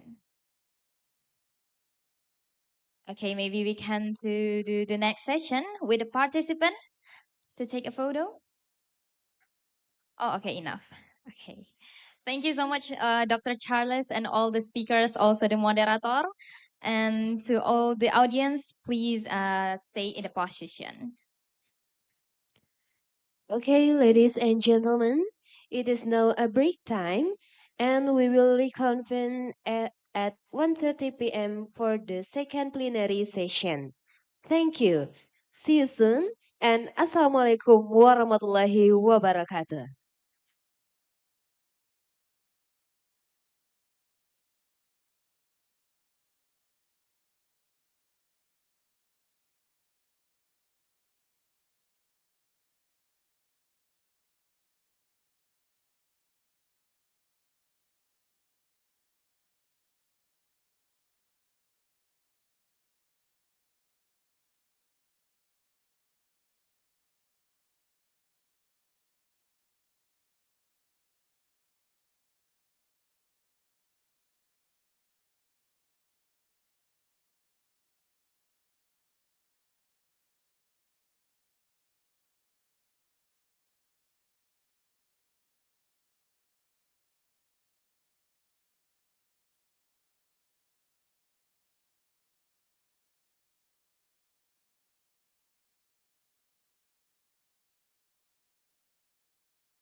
wabarakatuh. Okay, welcome back, everyone. We will now begin the second plenary session, moderated by Mr. Ferry Amsari, SHMH from the Faculty of Law, Universitas Andalas. To Mr. Ferry, the stage is yours.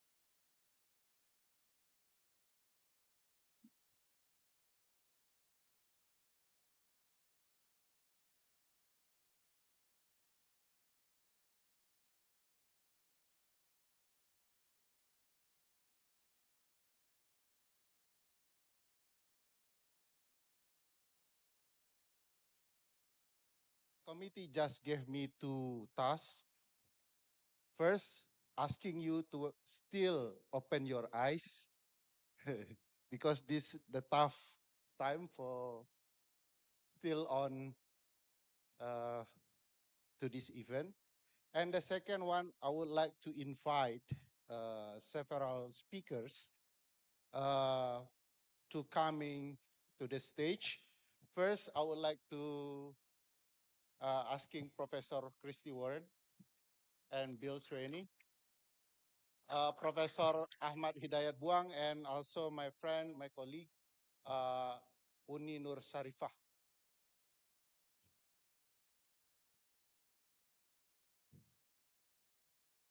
Please take a seat. This seat is not belong to Jokowi, so whenever you feel free to take a seat.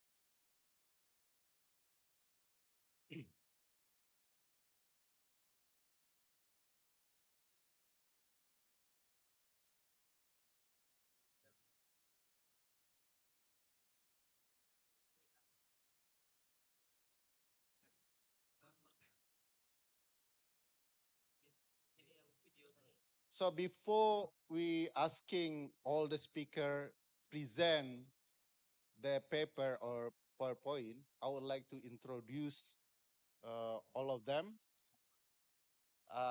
The unique things, actually, all the speakers, two coming from Asia, Malaysia and Indonesia, and two, and not two, one as a Western country, America, and another one, not Asia, not also Western country, half and half, Australia, our close friend in Australia.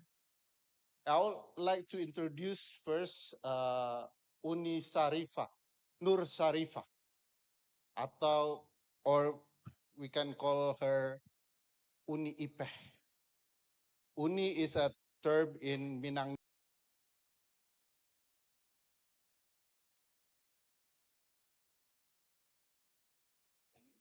She actually working on Auriga Nusantara, a kind of NGOs working on environmental law issue, not only protection the environmental, but also talking about indigenous people and so on and so on. I'm part of her institution.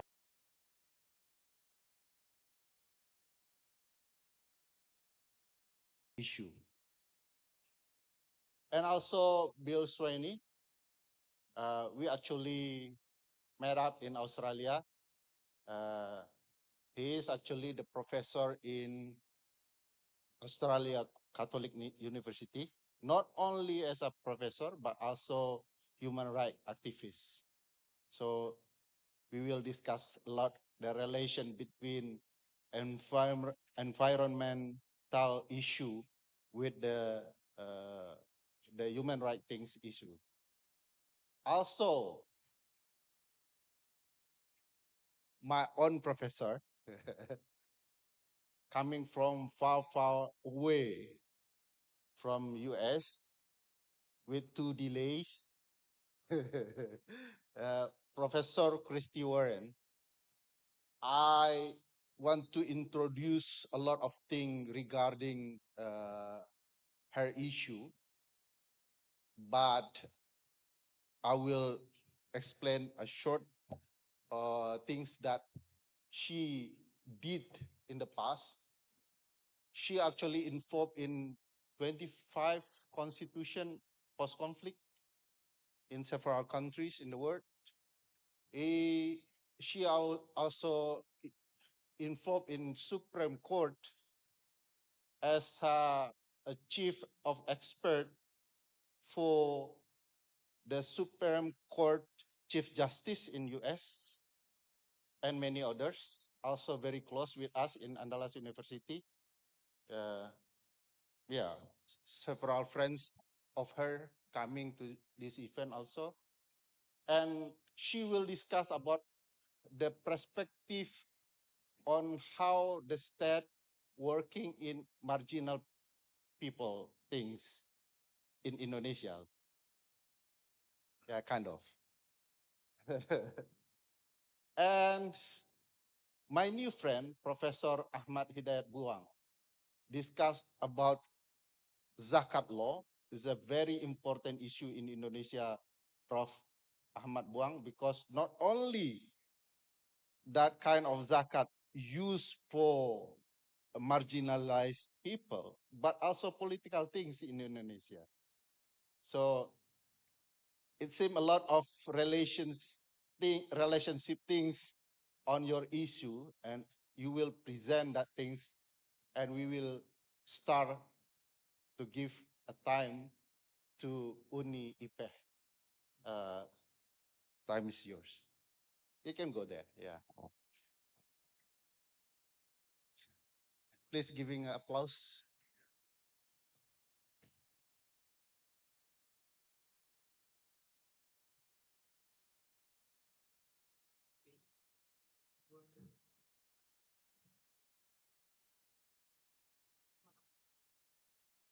Okay, good afternoon, distinguished speakers, and also ladies and gentlemen.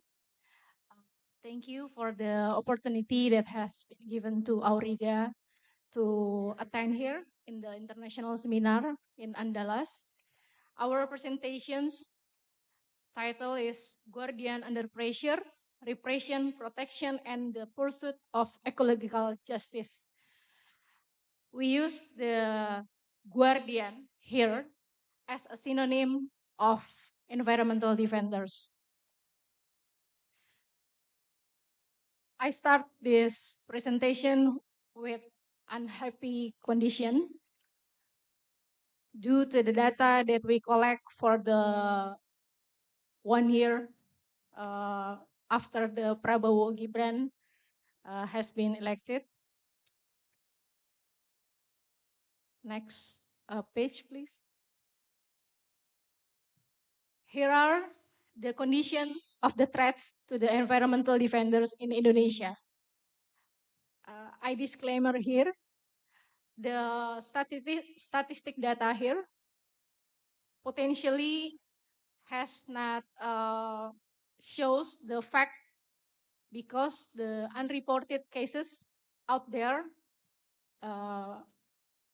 can be more than what we collect here, because often the environmental defenders as the victims not report to the enforcement, so it has not been collected as the reported cases.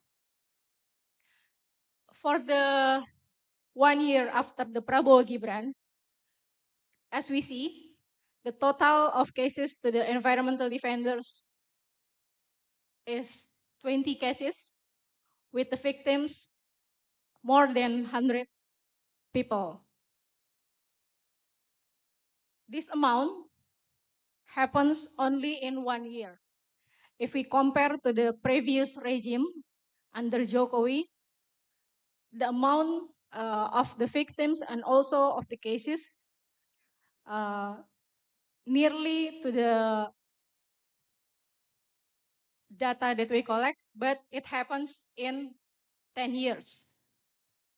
I don't mention that the previous regime is better than now, but it is alarm to us because only in 1 year, the victims and also the case increase significant. The categories of attacks. Next page, please. The most attacks is judicial harassment. We also include the SLAP, strategic lawsuit against public participations, include in this group, judicial harassment, and the intimidation, and also physical threats, and the worst is killing, with 2 victims in 2 cases. Next page, please. Here are the spread of the cases. As we can see, the cases happen from Sumatra and also in the Papua, and the concentrations usually happens in region with extractive industry, because as we know, the environmental defenders struggling for their land and for their rights, facing with the government program.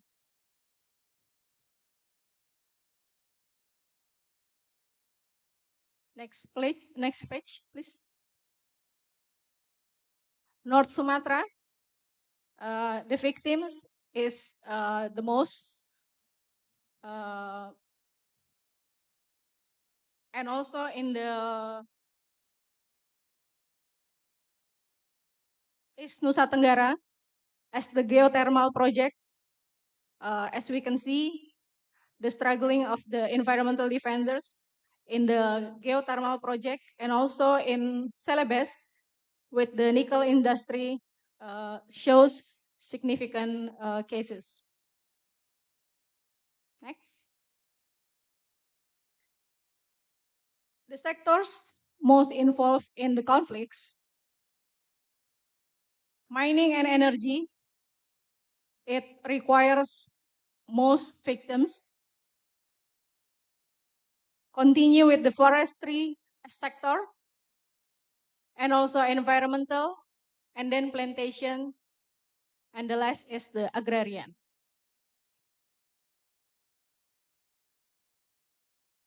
We also collect the corporation that indicate their activity to threat the environmental defenders. Here are the corporations: mining and energy corporations, looks like can to use the physical or maybe non-physical violence to the environmental defenders to silence the activity of the struggling of the rights. Next page, please. We try to draw the concept or the work of thinking of the environmental defenders. We put on the center.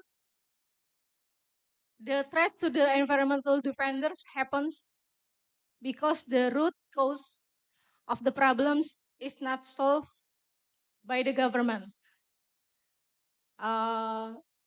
We can see the symptoms with the land grabbing, with neglecting of indigenous people's rights, foul lawmaking process, and pitting civilians against one to another, and then involvement of the security and defense forces. The root cause itself is because the agrarian disputes and the extractive business model that chosen by the government is violence with the principle of the FPIC and also the other principle of the human rights. It caused the structural victimization, according to the Ezat Fatah and also the Wolflet and Moby in 1994. The structural victimizations tends to be done by the authorities by using their powerful to violence the people, the indigenous people, the environmental defenders, the academics, and also to the NGOs, and so on. The threats to the environmental defenders most often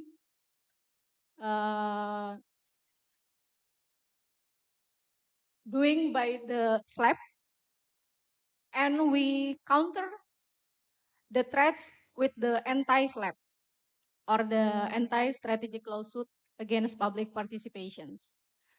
We can see the role of environmental defenders itself is not only by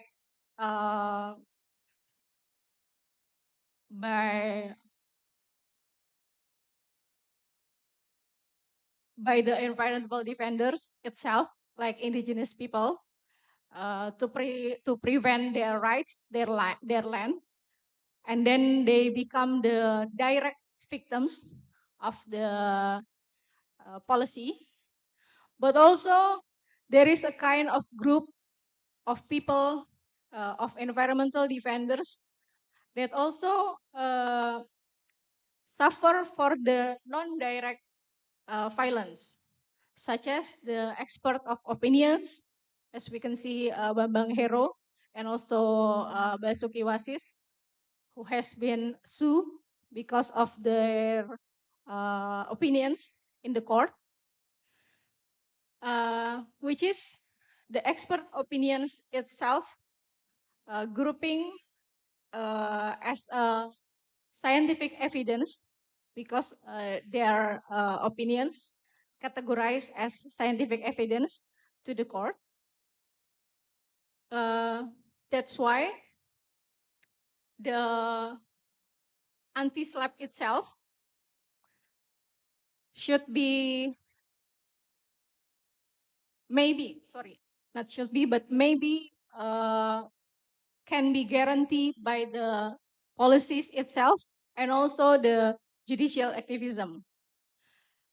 The judicial activism is one of the issue that I want to explain furthermore, and also for the scientific evidence that provided by expert opinions or expert, which is in this case, in this moment, we want to show you that the expert opinions can also be severed by the CSO, such as Auriga. Okay, next page, please. We can pass this page. Yeah, judicial activism. Judicial activism is essential to protect environmental defenders and ensure the environmental justice. For the environmental cases, the judicial activism is significant because environmental cases intersect with human rights issues. And as Mr. Yusril Iza mentioned this morning, law often lags behind the social development. And the last, environmental litigation is inherently complex because it involves capital-driven economic intersects and also overlaps with criminal, civil, and administration law sector.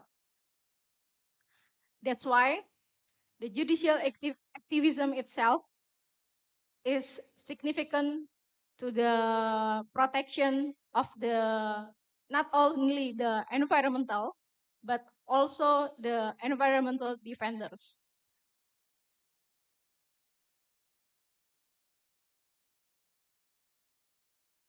This morning, Mr. Prim from the Supreme Court also mentioned about the judicial activism. As we can see, he's one of the judges that released one of environmental defender in North Sumatra, Sorbatua Sialagan. The Supreme Court released Sorbatua because the agrarian conflict should be finished first in civil court, not directly to the approach of criminal law enforcement. That's why in the case of Sorbatua Sialagan, based on the Supreme Court decision, should be released. And then the court decision itself seems like a judicial activism that can develop the environmental defender law enforcement.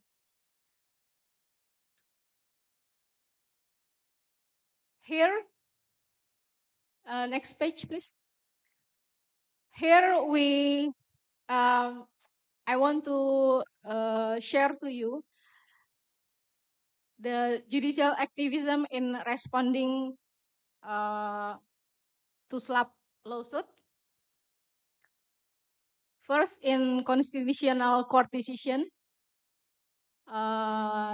criminal law is inappropriate amid legal uncertainty over forest status. That's why agrarian conflict must be resolved through civil procedures to confirm land and indigenous rights. This decision in line with the Supreme Court decision that has been released by the Pak Prim Haryadi. The two cases, I mean the one and two, is the similar judicial activism opinion. And also we can see the Semarang High Court decisions regarding to the Daniel Fritz Tinkilisan, who has been released because he is categorized an environmental defender. And the last, the Cibinong District Court decision also stop or refuse to examine the legal lawsuit by the corporation to the expert from IPB, Prof. Bambang Hero and also Basuki Wasis, because their testimony in front of the court is categorized as environmental defender activities. So the four of the decisions is part of examples of how judicial activism can contribute to protect the environmental defenders. Next, please. And for the NGOs itself, we not only doing advocacy, but also collect for the data and information through the process which with accountable way to share to the public that can be used to the law enforcement process. Why scientific evidence? Because complexity of environmental litigations requires scientific data and evidence. And this data or this evidence can be provided not just by the academic, but also from the organizations that focus on that issue, such as organization in environmental issue, as well as Auriga. The scientific evidence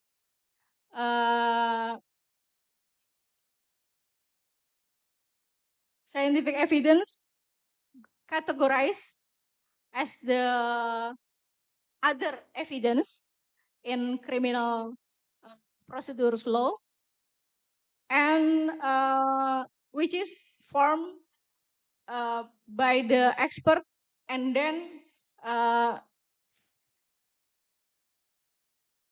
published with the kind of document, and that's why the opinions or the data or the informations provided by the organizations can be categorized as the expert as the scientific evidence. Next page, please. Yeah. Scientific evidence defined as explanation of the relationship between two or more components or elements within the environment presented in written form by an expert based on the result of research of scientific knowledge, with or without oral explanation before a court.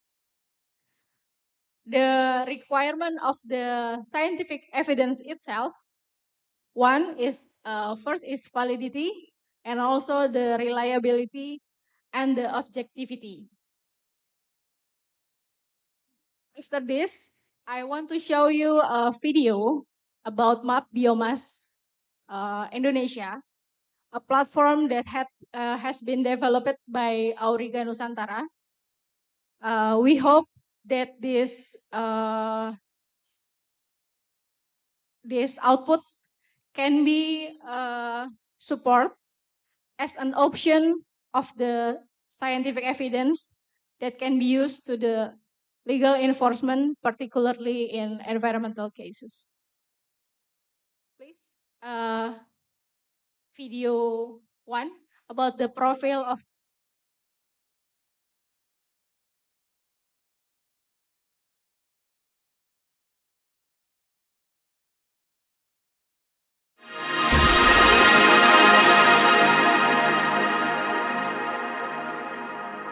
Map Biomass Indonesia merupakan jaringan kolaboratif dari organisasi non-pemerintah atau NGO, lembaga penelitian, perguruan tinggi, dan pengembang teknologi yang mempromosikan dan membangun data tutupan dan penggunaan lahan di wilayah tropis dan subtropis lainnya. Map Biomass berkomitmen untuk terus mengembangkan metodologi, data, tools, dan informasi untuk mendukung konservasi sumber daya alam dan pembangunan berkelanjutan.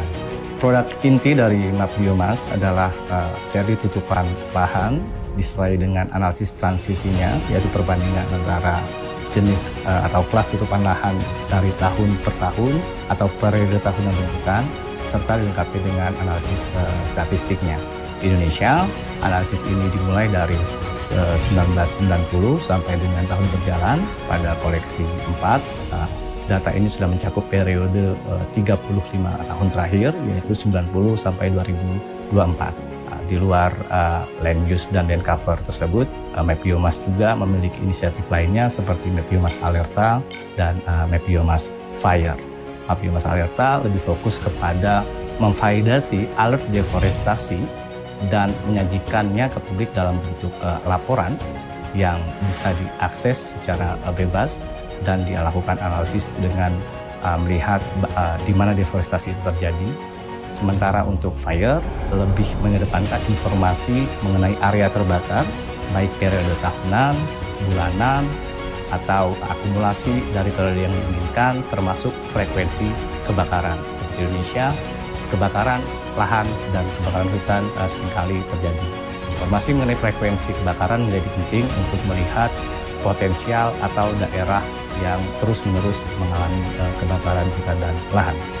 Map Biomass memiliki 4 fitur utama dalam hal pengembangan metodologi. Pertama, disajikan secara historical dari wilayah kajian tutupan lahan, kemudian dianalisis piksel demi piksel, dan klasifikasi dilakukan berbasis artificial intelligence, dalam hal ini pengembangan mesin learning dan deep learning, kemudian mengedepankan kerja kolaboratif yang diproses berbasis cloud computing.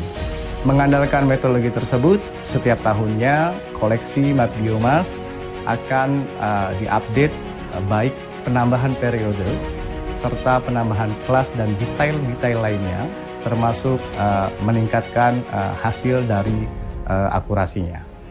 Ya, strategi pembangunan setiap koleksi mat biomas Indonesia dimulai dari membangun mosaik disertai dengan parameter spektral yang akan digunakan pada tahap selanjutnya adalah melakukan klasifikasi dan kemudian melakukan penghilangan noise melalui proses filter spasial dan penerapan filter temporal. Setelah itu, semua data kemudian diintegrasikan menjadi satu peta yang berisi dengan kelas tutupan lahan sepanjang tahun periode analisis.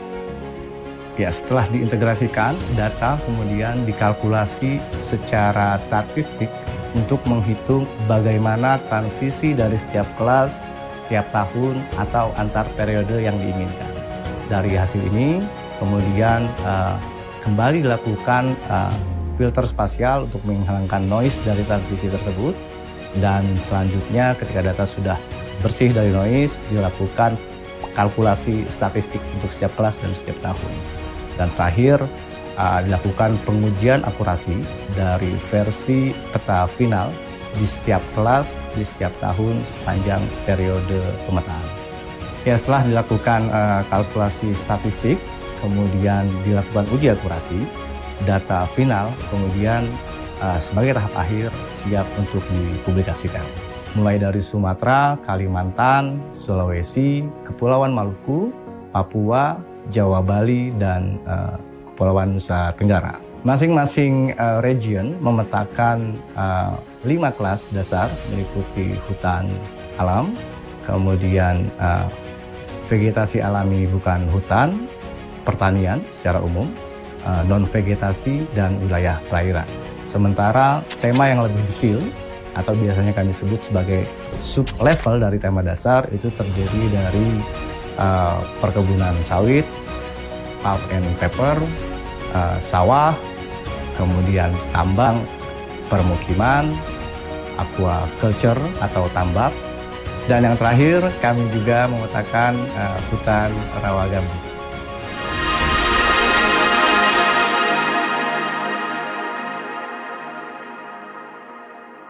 Initiative to present alternative scientific evidence provided by the Auriga as a NGO. Thank you. Thank you. One of environmental defender is actually indigenous people. And indigenous people, they have customary law. So I try very hard to link any issue.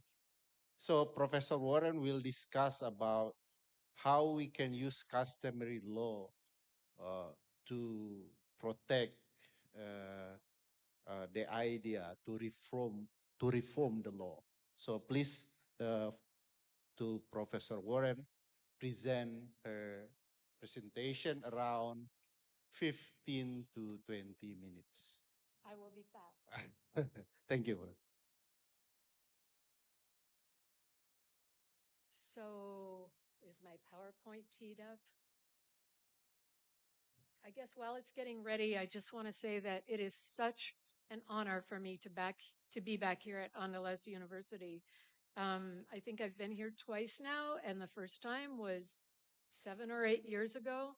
And the only reason that I came is that my very best student I've ever had, Ferry, I'm sorry, invited me after he graduated. You all should be very proud to have him associated with this university because he made a very big impression at William and Mary Law School in the United States, which is the oldest law school in the United States, very prestigious. And he was the top student. And I also want to say that it's a real honor for me to be in this room with so many experts in the field of Indonesian law. That is not me. I have used the works of these people. I've read them, I've cited to them in my own work, and I learn from them myself. but I am not an expert in Indonesian law. My field is in post-conflict reconstruction and post-conflict justice and comparative constitutional law. So I think my talk is going to be a little bit different than the other ones you've heard today.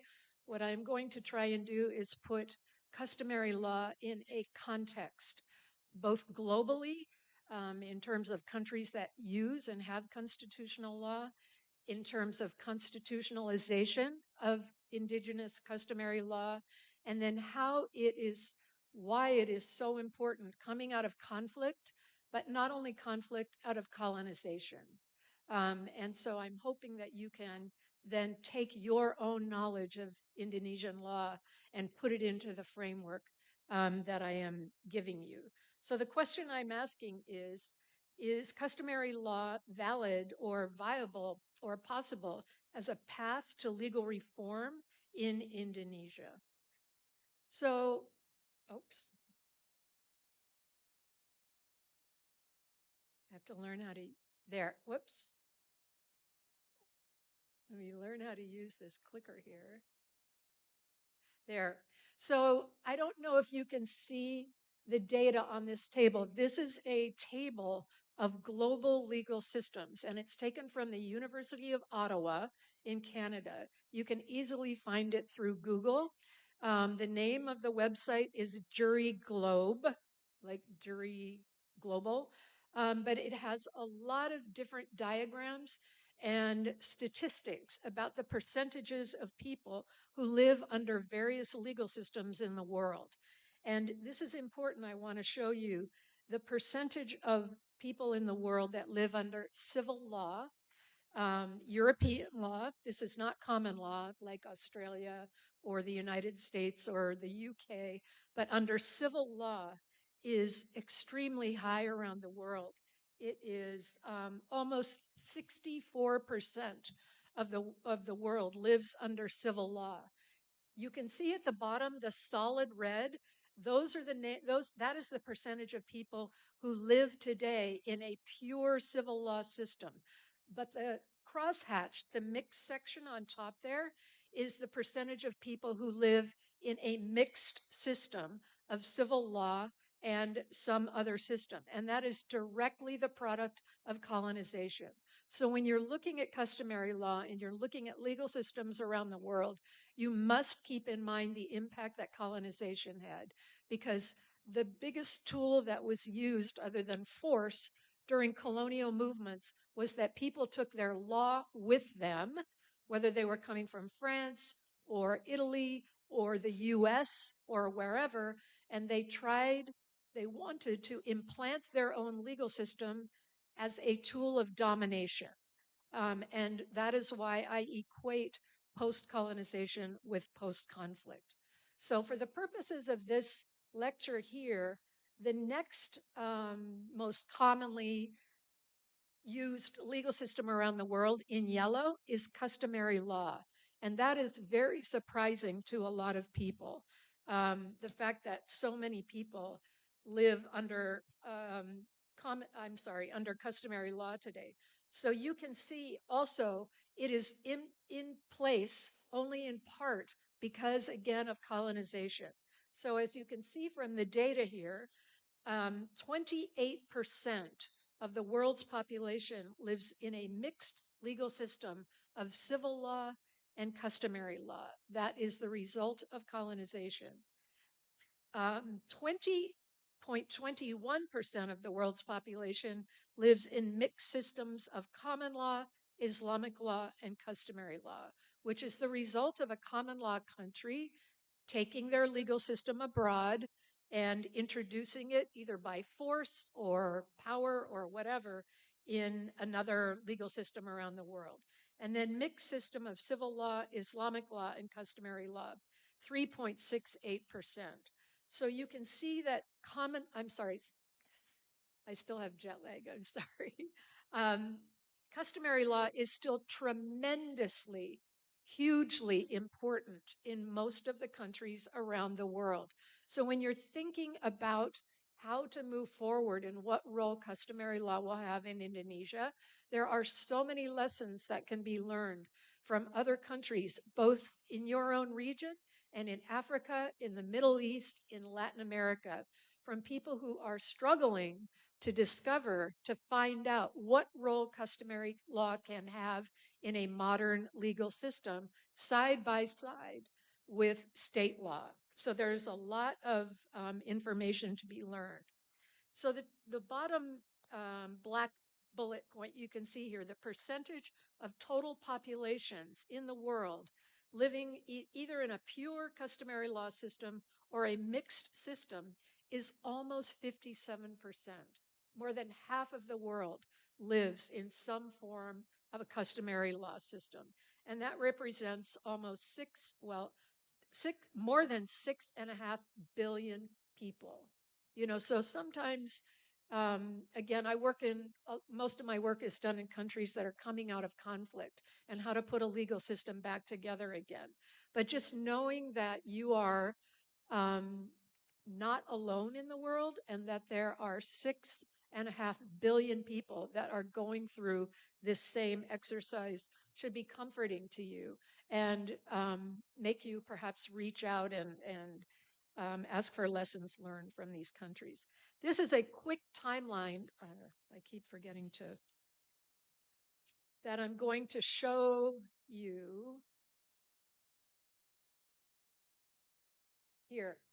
Whoops.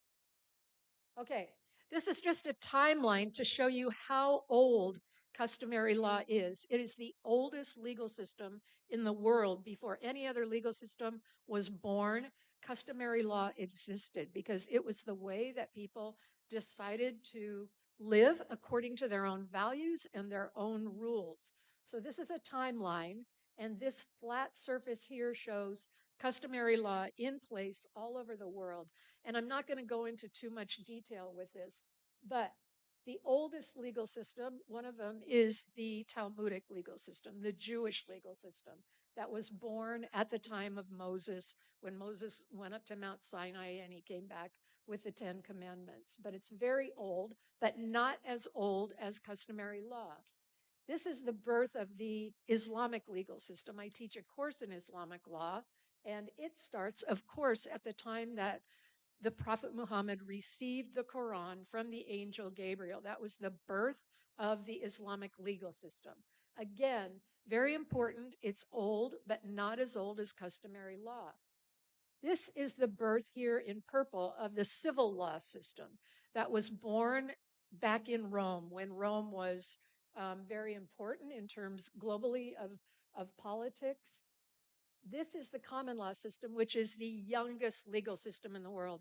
And I show this slide to my students to introduce humility to them, because in the US, we teach US common law. That is it. We don't teach comparative law. We don't teach other legal systems. And very often, students graduate from US law schools and they feel like common law is the most important thing in the world, but it is the youngest and the smallest legal system in the entire world.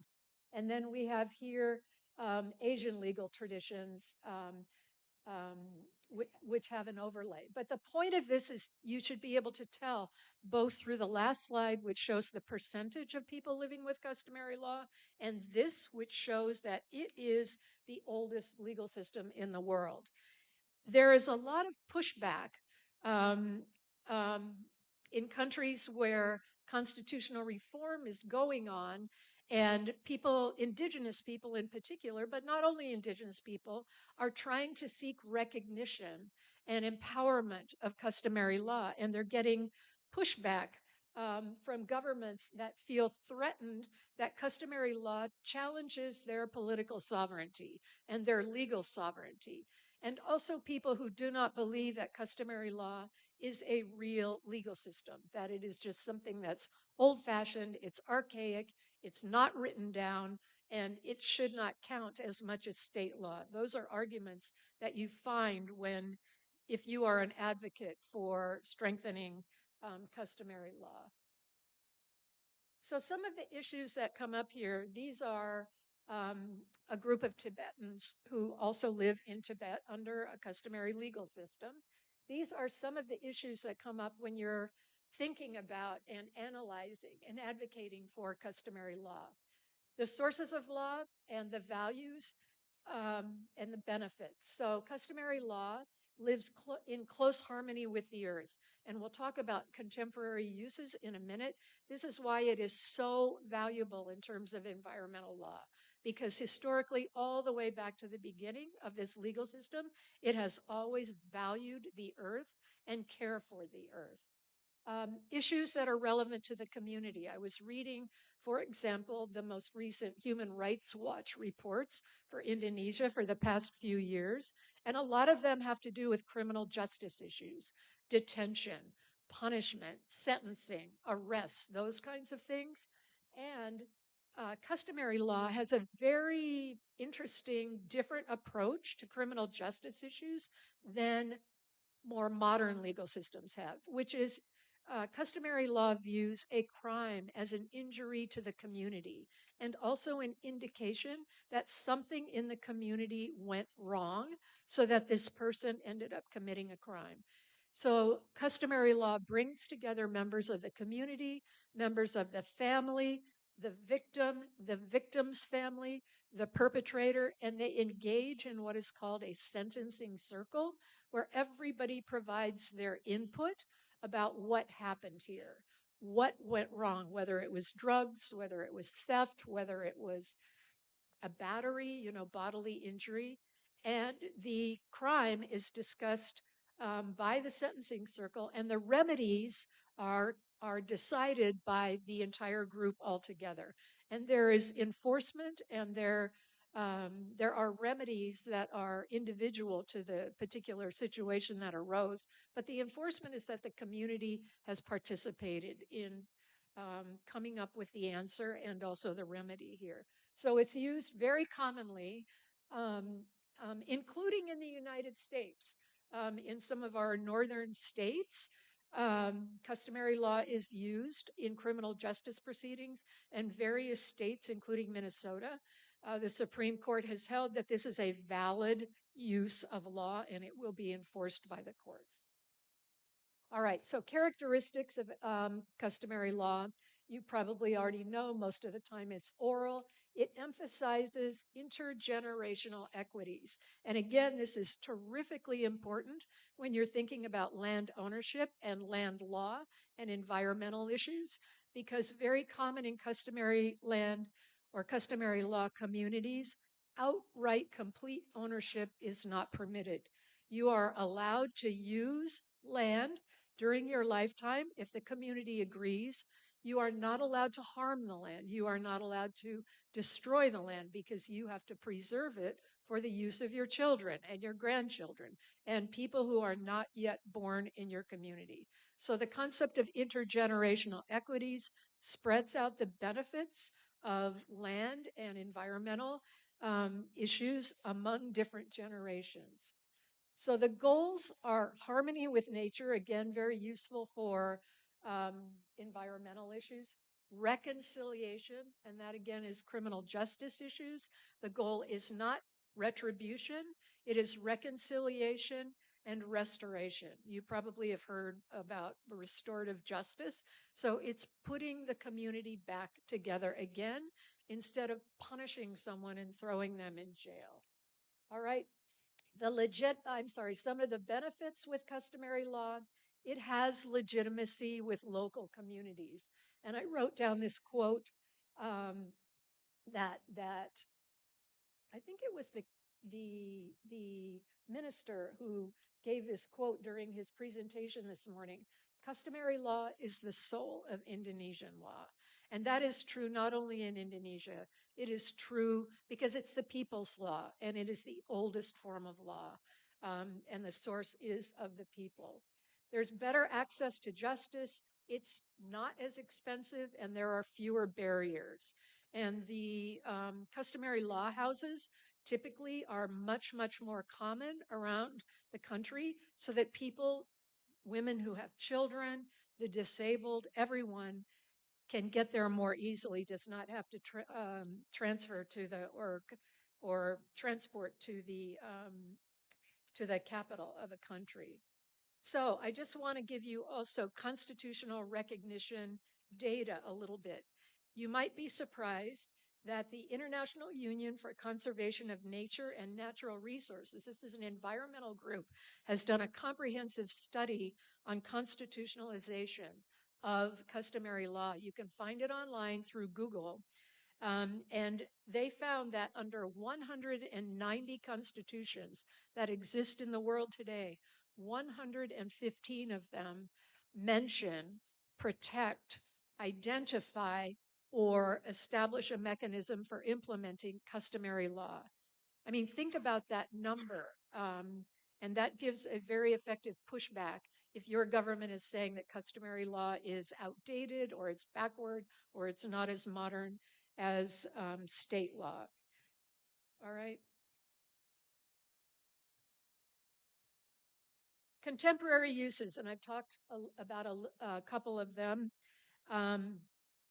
Why is this useful? We've talked today, a number of speakers have talked about the rights of Indigenous people to enjoy the environment, to benefit from customary law, and to practice under their own legal system. But I have another perspective too, which is there are tremendous benefits that flow. There is wisdom that comes from customary law. And that wisdom, it's important to protect. So we see this in the United States in the United States in areas that have been overfished. Historically, indigenous communities know that if you overfish an area for many, many years in a row, the fish will run out, right? If you deforest areas of the land where the trees take 100, maybe 200 years to grow, you are going to end up with no trees. And indigenous people, communities know how to rotate crops, to rotate fishing sites, to rotate forestation, to protect the environment. And in my experience, there's not enough respect for the wisdom that comes from indigenous legal systems. So it's not just a matter of the right of indigenous people, that's very important too, but it's also a matter of having their wisdom respected and used to solve contemporary problems that we have today. So that's with respect to land ownership, environmental issues, criminal justice, intellectual property. Intellectual property is a big, big topic in indigenous communities, especially in Latin America, where there are natural healing remedies that indigenous communities have known about for generations from the beginning of time, using plants and and vines and maybe even some of the wildlife in the jungle area of the Amazon, and you have that indigenous knowledge being stolen very often now because there's more of an emphasis these days on using natural remedies. So customary law is very important in terms of protecting the right of indigenous people to their own intellectual property. And then protection of cultural heritage too. Items that are, excuse me, collected and put in museums where they have religious and ritual significance to local communities. So coming out of conflict and colonization, you can see customary law represents a path back to a country's original goals and values before invasion by foreign forces. So this is a way of recapturing the soul of indigenous people through recognition and respect for customary law. This happens all over the world. I cannot even begin to tell you every single time a country emerges from conflict or colonization, there is a movement to go back to find what was theirs before the foreign influencers came in, all right, including with their legal system. However, there's a whole phenomenon that you may know something about. I don't know whether this happened with the Dutch or the Japanese in Indonesia, but it happened in the Middle East. When a foreign country comes in and introduces forcibly, usually, their own legal system. They pushed to the side the indigenous legal system, whether that was Islamic law, whether that was customary law, or whether that was something else. And they do it through the mechanism of repugnancy clauses. That is, the colonizers say that they will allow aspects of customary law or Islamic law to be used as long as those aspects are not repugnant to them, the colonizers. So there's a whole history of original law, indigenous law, that is recaptured by people coming out of conflict or escaping colonization. And then transitional justice. I'm almost at the end here. Transitional justice is a process of recovering from the conflict, reconciliation within the community. And the most effective processes of transitional justice, you may have studied this from South Africa or Rwanda, Cambodia, Myanmar will have to go through one of these, but local customary practices are the most effective way to build a lasting peace coming out of conflict and to reconcile communities with each other in a way that state law has proven to be very ineffective. So these are some of the hurdles that you face with customary law. It may not be recognized within a constitution. I think you are fortunate that at least you have it on paper in the Constitution of Indonesia. The identity of customary communities, having to prove their link, not their ownership, but prove that the land that their ancestors inhabited belongs to their tribes. There are all sorts of procedural hurdles where a community may have to register with the government and the government may decide to recognize them or not recognize them before customary law can be implemented. And then formalization of customary law, harmonizing it with state law. I heard several speakers today talk about customary law is allowed, it's permitted as long as there's no conflict with the state law. But what if there is? How do you harmonize that? And what if the customary law practice is very, very important to a community? So there are very strategic legal strategies to use if you confront that argument about customary law conflicting with state law. And then enforcing it. How do you enforce it? Because typically communities do not have their own police forces. So I'm not going to go through this. This is in a recent ASEAN report about on the topic of forestry management, about customary law practices that are being used throughout ASEAN countries. So there is a lot of knowledge here. Cambodia, Laos, Myanmar, Philippines, Thailand. There is a lot of knowledge that has been developed by people in your own region, not to mention in Africa, Latin America. People are going through the same struggle that you are to recognize and harmonize the use of customary law in a way that respects traditional knowledge and indigenous communities. So, you know, maybe you want to have a conference follow-on where you have people from different countries like this one sharing their experiences and giving you the benefit of the lessons they have learned. So that's it. Thank you very much. Thank you. One of very important point that mentioned by Professor Warren is about how indigenous people protecting the land and the forest things. So, Bill, as you know, that land and forest is also the house of the indigenous people. You will discuss about the another house, inadequate housing rights for the people. So we will hear some of you the relation between that idea, how the right is really important for the people, also for the indigenous people.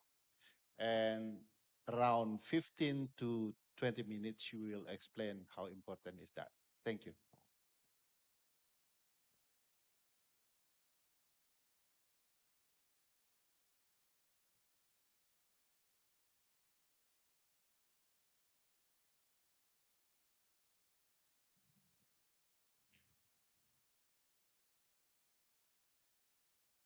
Thank you, Ferry. And I want to begin by thanking the conference organisers. It's a real privilege to be here today. And it's also wonderful to see so many students in the room as well.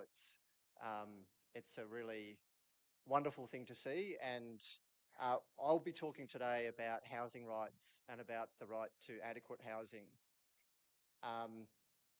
One thing I also want to mention is it's really wonderful, this conference, the conference organisers have managed to bring together a range of speakers to deal with this topic about legal reform and equitable law enforcement in Indonesia. And it's really great to see a panel of distinguished and expert speakers who are addressing this topic from various different angles. I'm based at the Australian Catholic University in Melbourne, in Australia, and this is my first trip to Indonesia. And I want to thank the conference organisers for their wonderful hospitality for this trip. My professional background is in housing rights. I used to work as a tenancy lawyer, and I'll particularly focus on the human rights found in two international treaties which you may be familiar with: the International Covenant on Civil and Political Rights and the International Covenant on Economic, Social and Cultural Rights. Can I have the PowerPoint presentation, please? And also, Bill, sorry for interruption. Will you grab the microphone so we can hear you? Because you're too tall. Can I, just grab.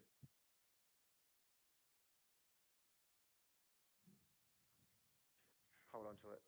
Thank you. Yeah, you're welcome.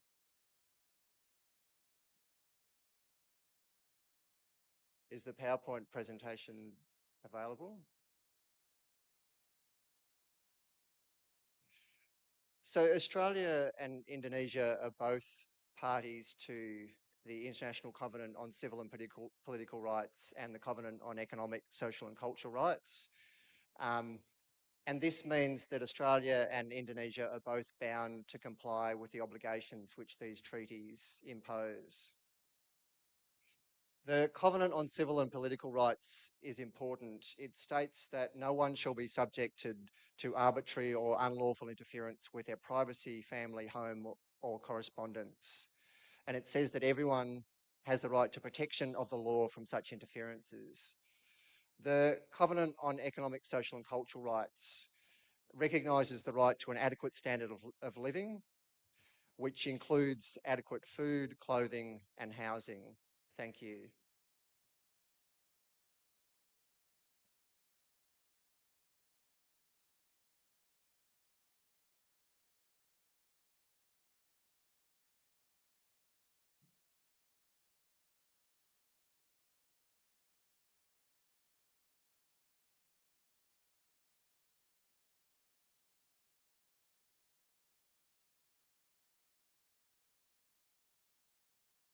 I think Bill also has the PowerPoint, so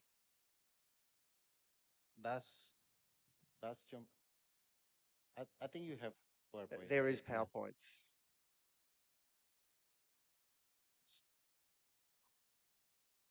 So please, you can continue, and we try to fix everything there as soon as possible.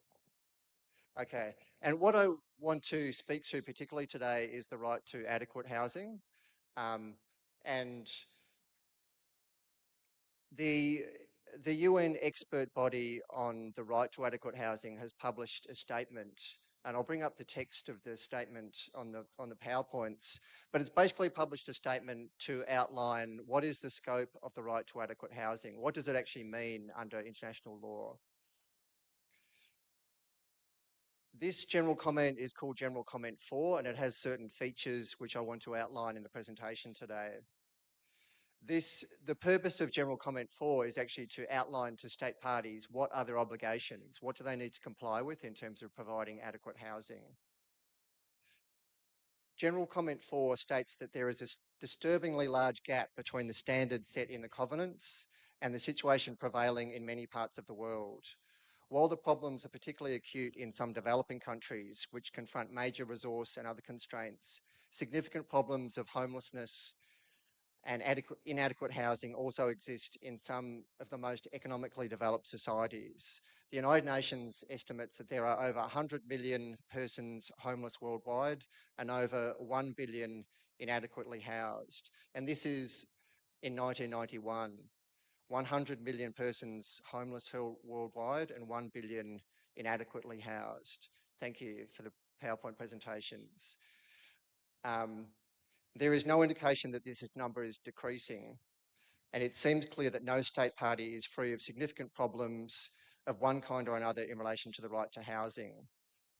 The general comment 4 on the right to adequate housing says that the right applies to every person, regardless of age, economic status, group, affiliation, or status. It states that the right to adequate housing means the right to live somewhere in security, peace, and dignity. And it means more than simply having a shelter or having a roof over one's head. The right to adequate housing is derived from the inherent dignity of the human person, and General Comment 4 says it should be ensured to all persons irrespective of income or access to economic resources. This challenges the common perception that housing is simply a matter of personal responsibility or simply a matter of private property. International human rights law brings a new perspective to this situation by emphasising the role of the state and of governments in ensuring that everyone has access to adequate housing. The right to adequate housing is, of course, particularly important for poor and vulnerable members of the community. For example, governments must take efforts to make housing available for those who otherwise cannot afford it. General Comment 4 highlights 7 aspects of the right to adequate housing. Can I move to the next slide, please?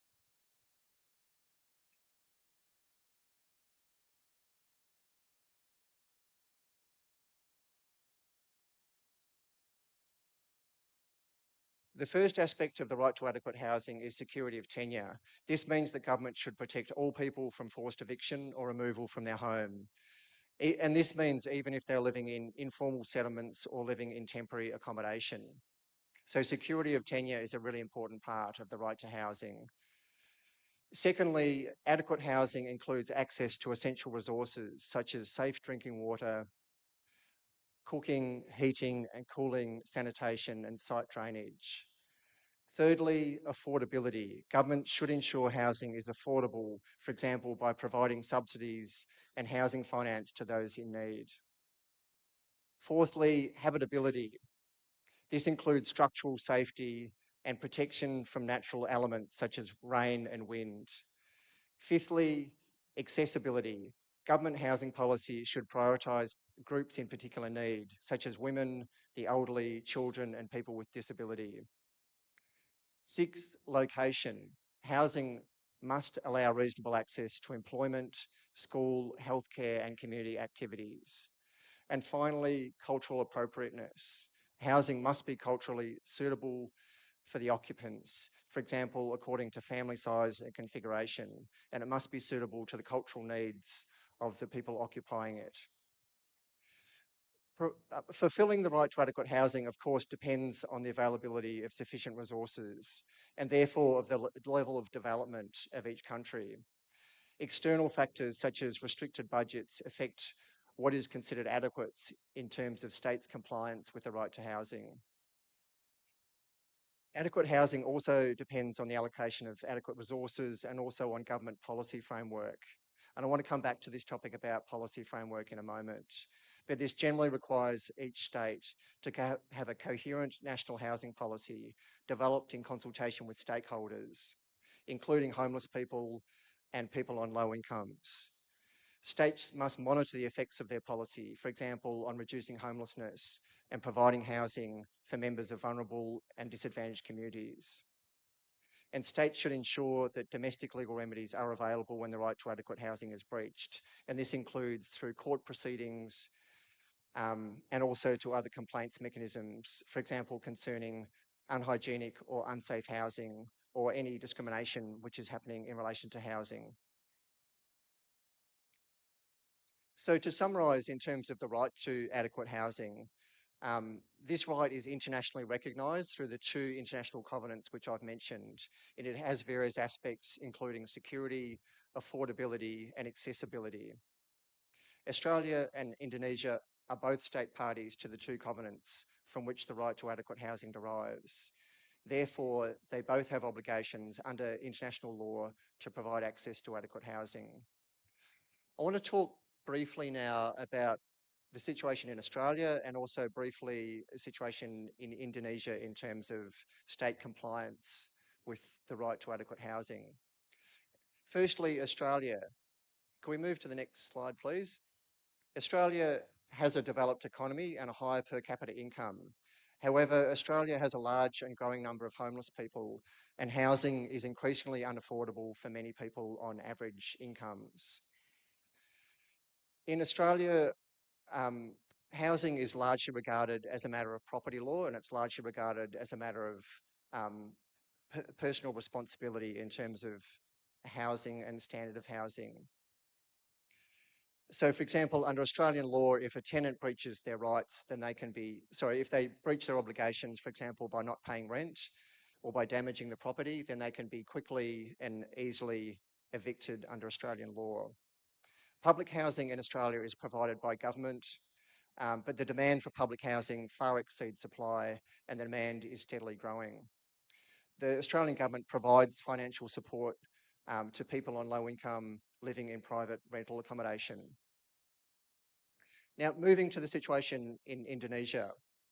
The Indonesian constitution, the 1945 constitution, provides that every person has the right to live in prosperity, physically and spiritually, to reside and enjoy a healthy environment. This is in Article 28H of the Constitution. This empowers and requires the Indonesian government to provide access to adequate housing for all Indonesian people. The Indonesian government has a housing policy, and I'll come back to this in a moment, which includes a mix of public and private sector initiatives, such as subsidised mortgages, public housing programs, and various forms of regulation in relation to development and housing. There are programs for making housing more affordable, particularly for people on low incomes. In Jakarta and in other large cities, there are informal settlements where people on low or no income reside. And people in informal settlements, of course, live in constant fear of eviction, and there is community resistance in terms of forced removal from people living in informal settlements. I want to talk a little bit about eviction protections, and then I want to come back to a recent constitutional court, an Indonesian constitutional court decision. As I mentioned, the right to adequate housing is particularly important for people, for members of vulnerable groups in society, such as women, children, older persons, and people with a disability. There is a general comment on forced evictions published by the United Nations Committee on Economic, Social and Cultural Rights. Social and Cultural Rights. This states that evictions should not result in individuals being rendered homeless or vulnerable to the violation of other human rights. Where those affected are unable to provide for themselves, the state party must take all appropriate measures to the maximum of its available resources to ensure that adequate alternative housing, resettlement or access to productive land, as the case may be, is available. Of course, human rights can be limited, and the right to protection from eviction can often come in conflict with other rights. So protecting one person's right to not be forcibly evicted can, of course, come into conflict with property rights, for example, the property rights of landowners. And this brings us back to one of the themes of this conference, which is on not just procedural protection, but also on substantive protection. And this also maps across protection from forced eviction. So protection from forced eviction involves a substantive aspect, which means there must be a legitimate reason for moving a person from their home, and this reason must be proportionate to the harmful consequences. The procedural aspect means that people must be given adequate notice of a planned eviction, and they must have the opportunity to challenge the eviction through a legal process. As I mentioned, these processes do involve limiting the property rights of landowners, for example, by preventing a landowner from immediately evicting renters or informal squatters from privately owned land. However, the right to adequate housing means that a person's home is not considered to be merely a commodity or a privilege, it is a human right. In terms of realising the right to adequate housing, the UN Special Rapporteur on Adequate Housing has said that largely this comes down to changing mindsets and changing attitudes. Government lawmakers and policymakers and decision makers need to become familiar with human rights and also with the duties which human rights impose, particularly the duties which they impose on the state itself. Governments have a duty to assist vulnerable members of society by providing access to adequate housing. And I want to move now to talking about a recent decision of the Indonesian Constitutional Court, which you may be familiar with. And this decision was given on the 29th of September, very recently, and involves the Public Housing Savings Program, which was said to be an implementation of the government's obligation under 28H of the Constitution. And the Public Housing Savings Program was designed, it was requiring people to contribute their income to a savings program which was designed to provide them with housing. And it was basically a 3% of a person's income was required to be put aside in order to be the fund for providing housing. So the Indonesian Constitutional Court recently invalidated the Public House Savings Program because the Constitutional Court regarded this as a mandatory process rather than being a voluntary savings program, and therefore it constituted a levy on workers rather than being a voluntary savings program. The government gave, the court gave the government 2 years to restructure the housing policy. And this is a significant decision because it marries up with what I've said earlier about the obligation falls on the state in terms of providing the right to adequate housing to people on low income and also conferring the protection which people need in order to have access to adequate housing. So in conclusion, this presentation has outlined the key features of the right to adequate housing as it's been articulated by United Nations bodies. Scholarship on this right is developing, and it's necessary for all of us to understand the scope and nature of the right to housing so that we can inform the government and policymakers in Indonesia and Australia and other member states of the human rights treaties. Thank you very much.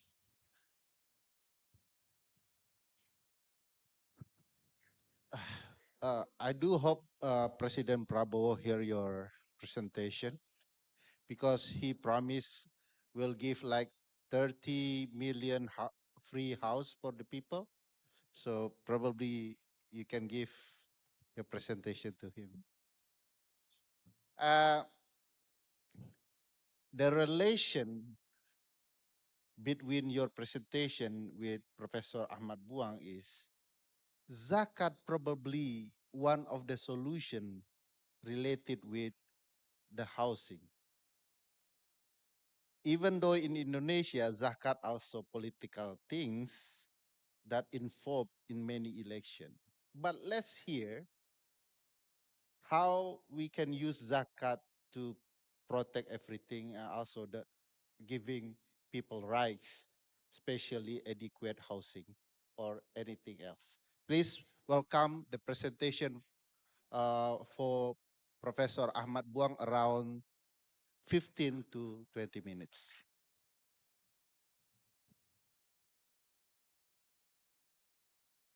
Bismillahirrahmanirrahim. Assalamualaikum warahmatullahi wabarakatuh.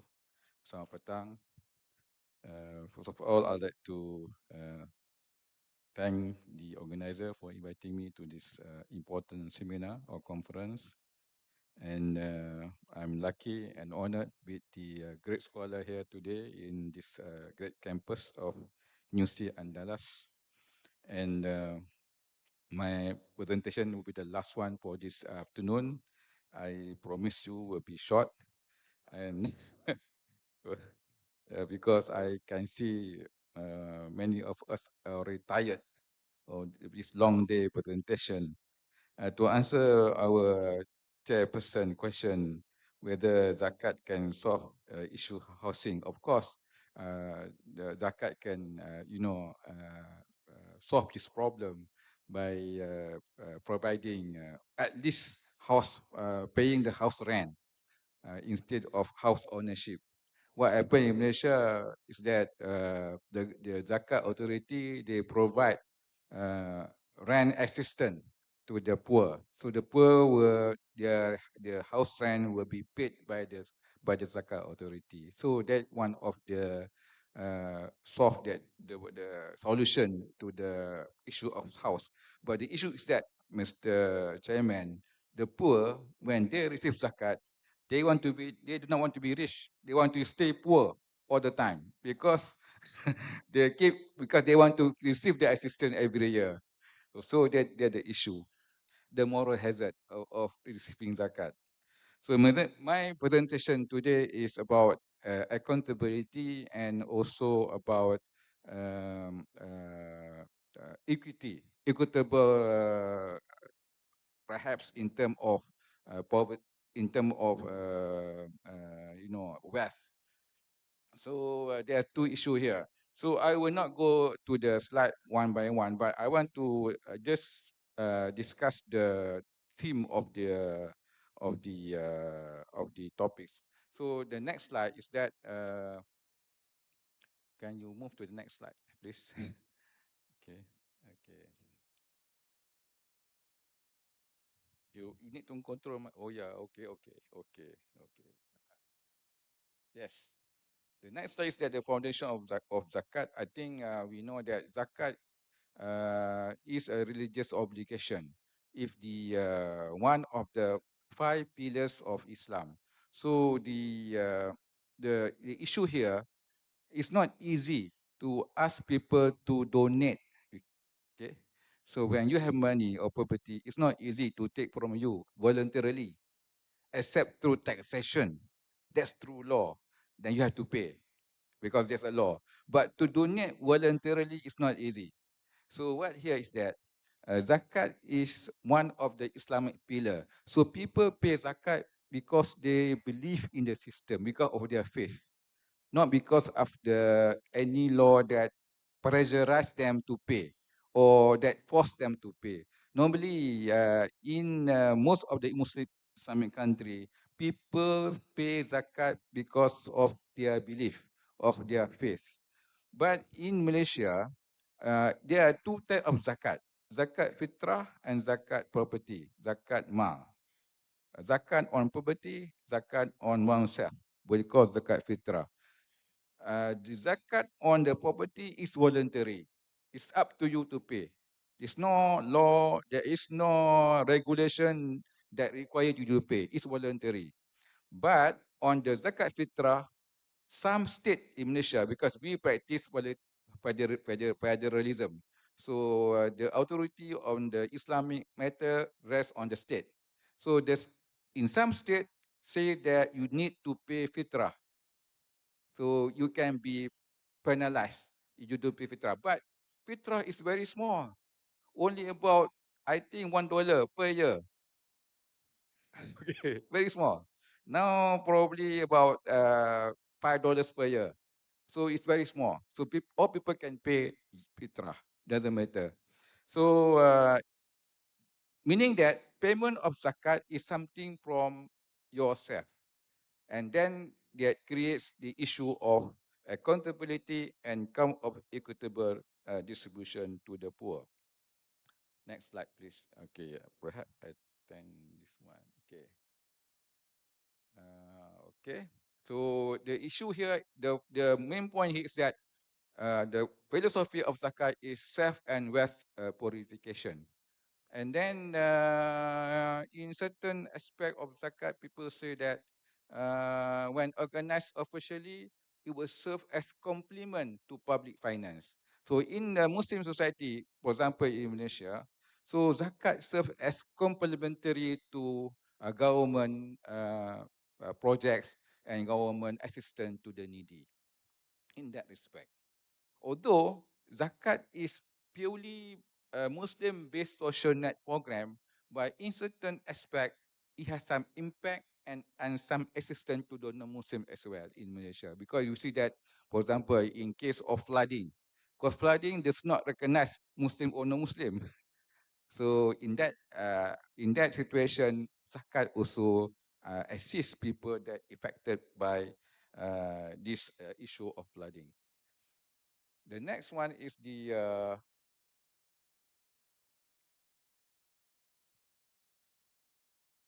okay, yeah, this issue of accountability in terms of payment is not that an issue because the payment is voluntary. The issue of accountability when it comes to distribution. Okay, how to distribute. Normally in zakat management, in certain state, there is an authority that manage zakat collection. Okay, so certain country zakat payment is direct from individual. You pay personally to the people that you want to pay. But in certain country like Malaysia, and as I also think in Indonesia, there is an organization that organize collection of zakat. Then the issue of accountability. Okay. So, to avoid this issue of accountability, there must be some. There are three principles that that this the slides here. One is a guidance. You need a clear guidance, a comprehensive guidance or instruction from to in order to ensure accountability of zakat distribution, and then fairness, and then compassion. The fairness part and the guidance part is that uh, in our experience in Malaysia is through the regulatory control and supervision. What I mean by regulatory control and supervision is normally to reporting and through auditing. And the compassion and responsibility normally is because of the religious belief that you should do some, because the punishment for abusing zakat is much worse than abusing public money because it's religious money. So that is the compassion. And the next one, the next slide is the significant zakat. I think this one I'm not sure how to operate this one. Okay, okay. Yeah, yeah. This one. The collection of zakat normally organized by the organization is have some genesis from the early day of Islam, because we know that in the early day of Islam, the Prophet Muhammad sends zakat collectors to collect zakat for the government, for the state. So they have some genesis from the history of Islam. So that's why we continue that practice until today. Okay. This is when we have an organization that organize that collect zakat. So there are three things here you mentioned here. First, the collection must be done in through a legitimate legal process, meaning that you need a mandate from a law that allow you to collect zakat. You must not just collect like that. You can pay zakat, no problem by yourself. But in order to collect zakat from the public, from the Muslim, you need some legal mandate. That's what happened in Malaysia. Nobody can collect zakat except through legal mandate. And then for the purpose of transparency, you need to have the effective governance and processes of your zakat collection. And the other thing is that in order to ensure that you must comply with the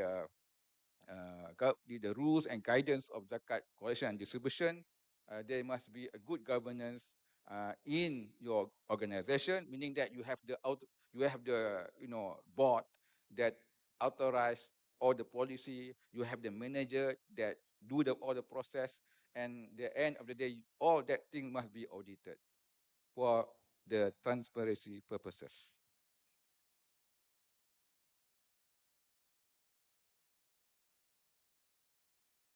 This one is a legal framework of the zakat organization for the to ensure accountability. The same thing. Yeah, the same. I just repeat the same thing. It must be clear meaning of the law, and then it's the principle that in Islam, property is kept, so you cannot take from other property except through process that is legitimate. And then accountability mechanism. So in Malaysia, for example, to ensure that there's accountability, there is a punishment lah for people that collect zakat without permission. There will be some penalty or punishment lah. It can be prosecuted lah in our law.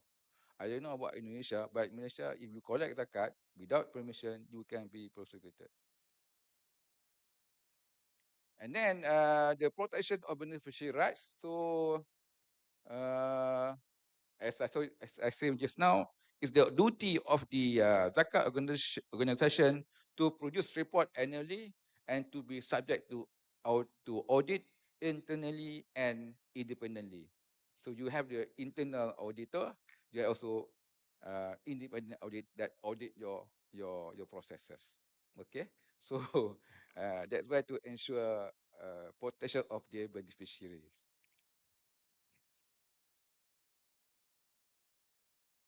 So this one fairness, I will go quickly. So uh,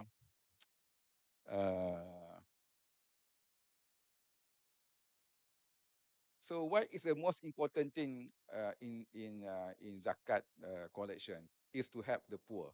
So the most important in zakat collection is to help the poor, to not to eradicate, but to alleviate poverty, because we cannot eradicate poverty. But what we can do is to alleviate poverty. So our concentration and our focus is to reduce poverty among the society. That the focus of zakat.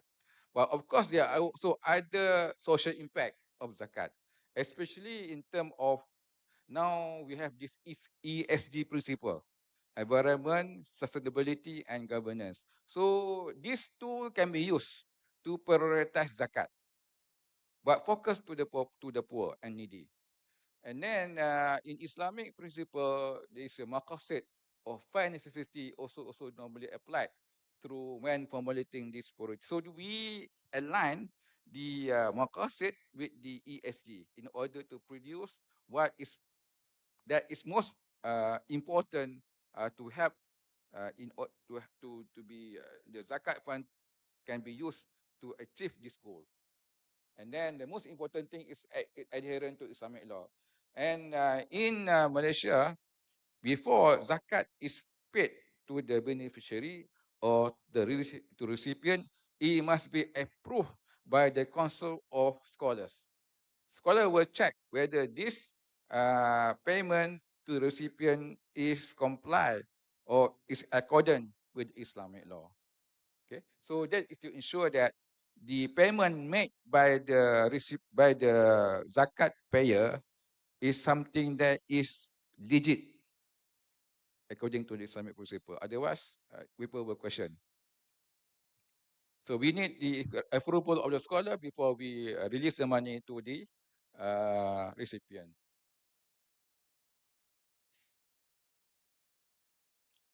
This one also the important here that I want to mention here the okay, monitoring and oversight. The some issue in zakat is issue of favoritism. Okay, your is bias sometimes because you know somebody you favor some people or some group of people. So this also help to reduce to prevent favoritism and also corruption in while managing zakat fund. Okay. Okay.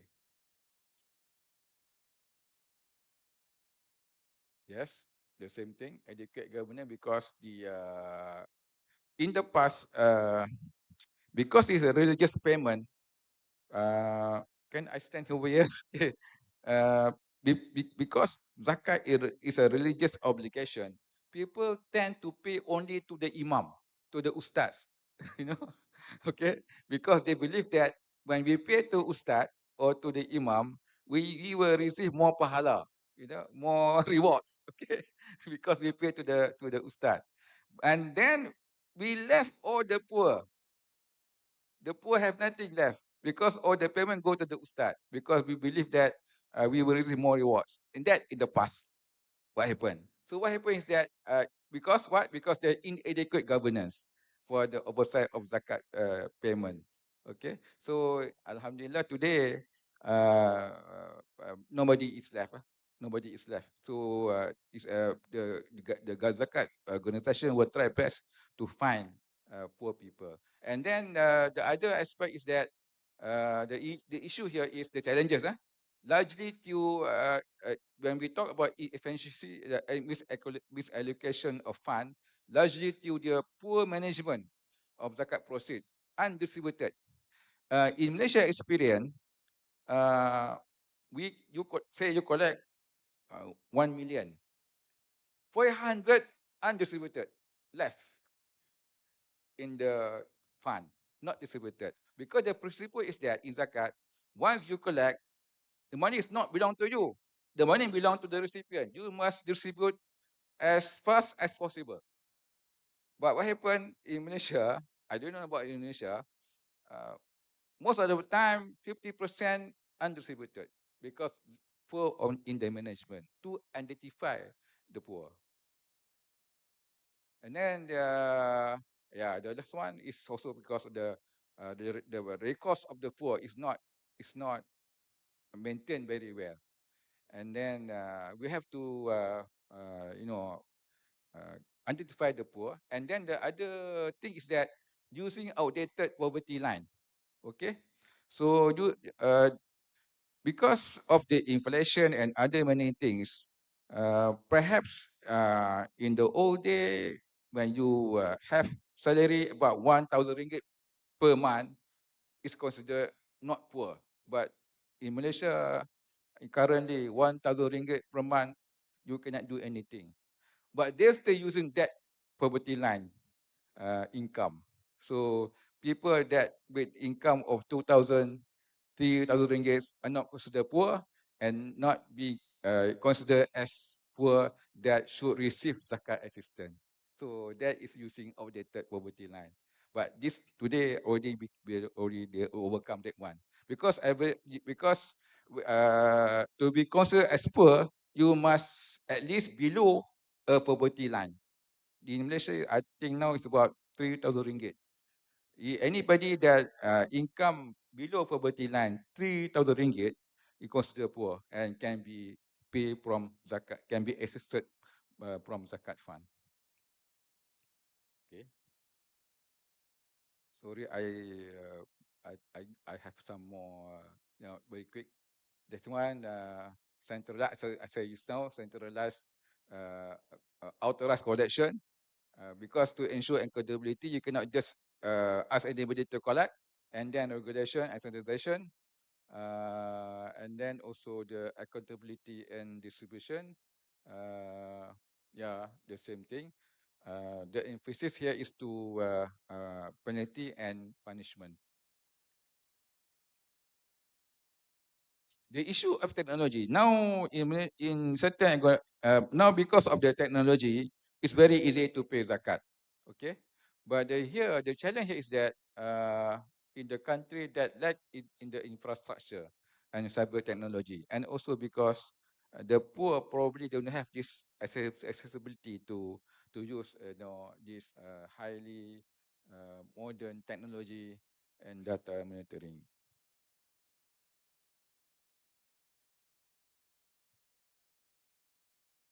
Okay, this one, okay. Although I said just now, zakat is a voluntary collection, But from year to year, the zakat collection increase every year. So last year, in one of the state in Selangor, the collection is about 2.2 billion ringgit, about roughly 7 trillion rupiah in one state. Okay, so the increase of the payment is normally to advertisement and communication. Okay, and then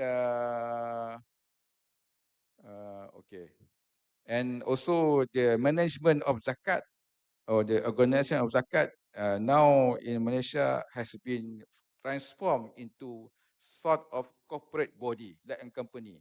They work like a company, like bank to collect money. Okay, so very efficient.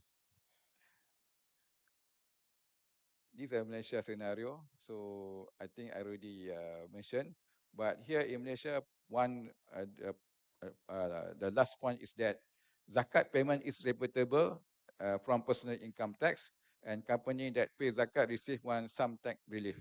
So that is some incentive from the government. So if you pay zakat, so your zakat payment it can be reputable from your income tax, and the company there will be some tax relief. So there is some incentive people to pay zakat. Okay, and some people sometimes they use this one to avoid to pay tax. They pay zakat more than tax. Okay, and this one last point. Inshallah. Sorry. Okay. Okay, I say just now the impact of to the to the impacts of accountability and equitable wealth distribution is that in Malaysia that this zakat has provide jobs to the poor because of the training and education. So all the people, I mean the family lah, the family of the poor being trained and also sent to the university for training and education. And as you know, education is a key to progress lah. After you receive education, you can move in your academic ladder up. And alhamdulillah, after a while, these people has gone out from the circle of poverty and become they can sustain themselves, no longer receive zakat after being trained and receive education. Okay, and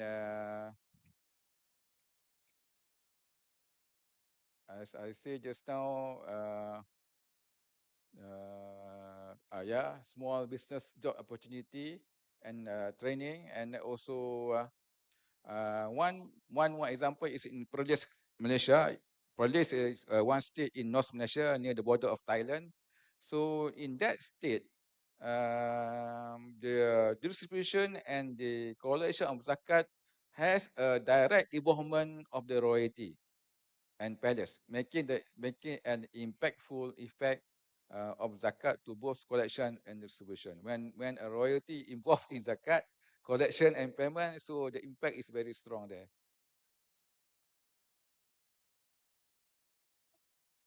And the last one is that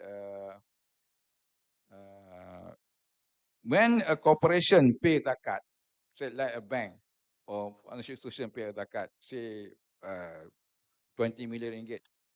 So normally what happen, the zakat authority will allow the company to pay that zakat, a part of it by themselves. To the program they call wakalah zakat.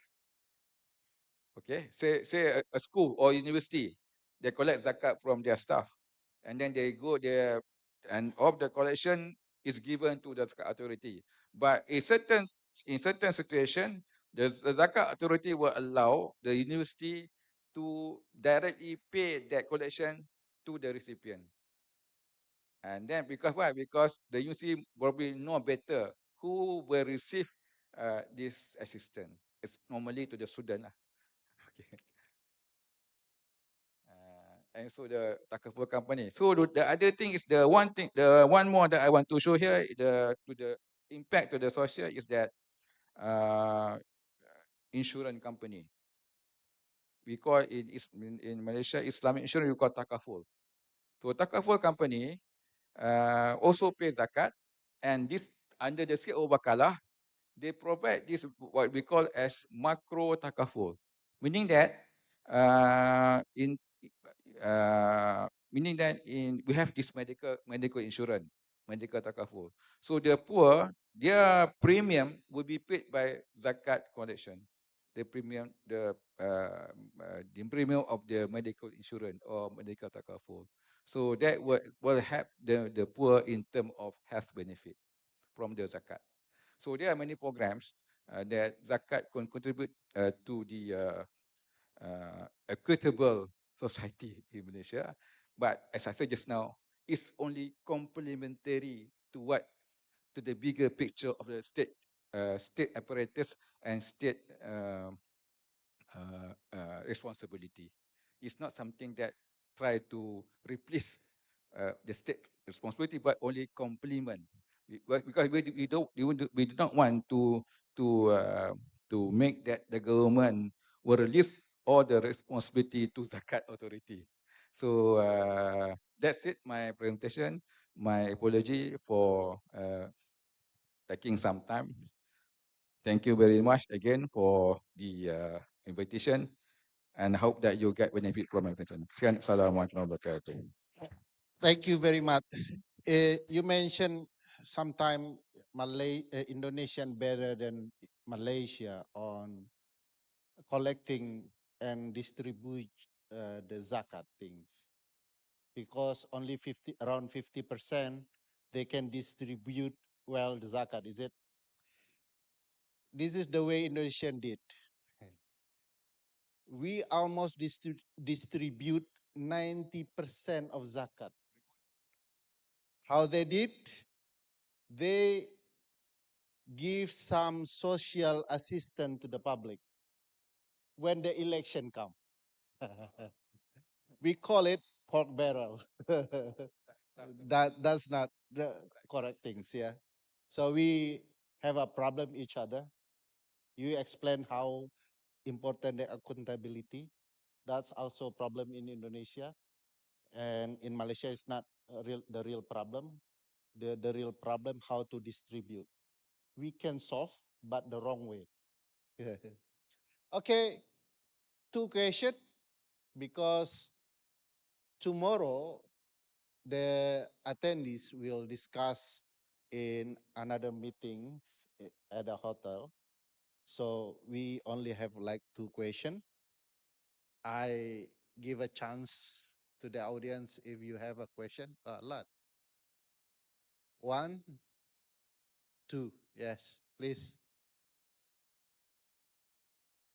Please telling your name and giving very, very short question.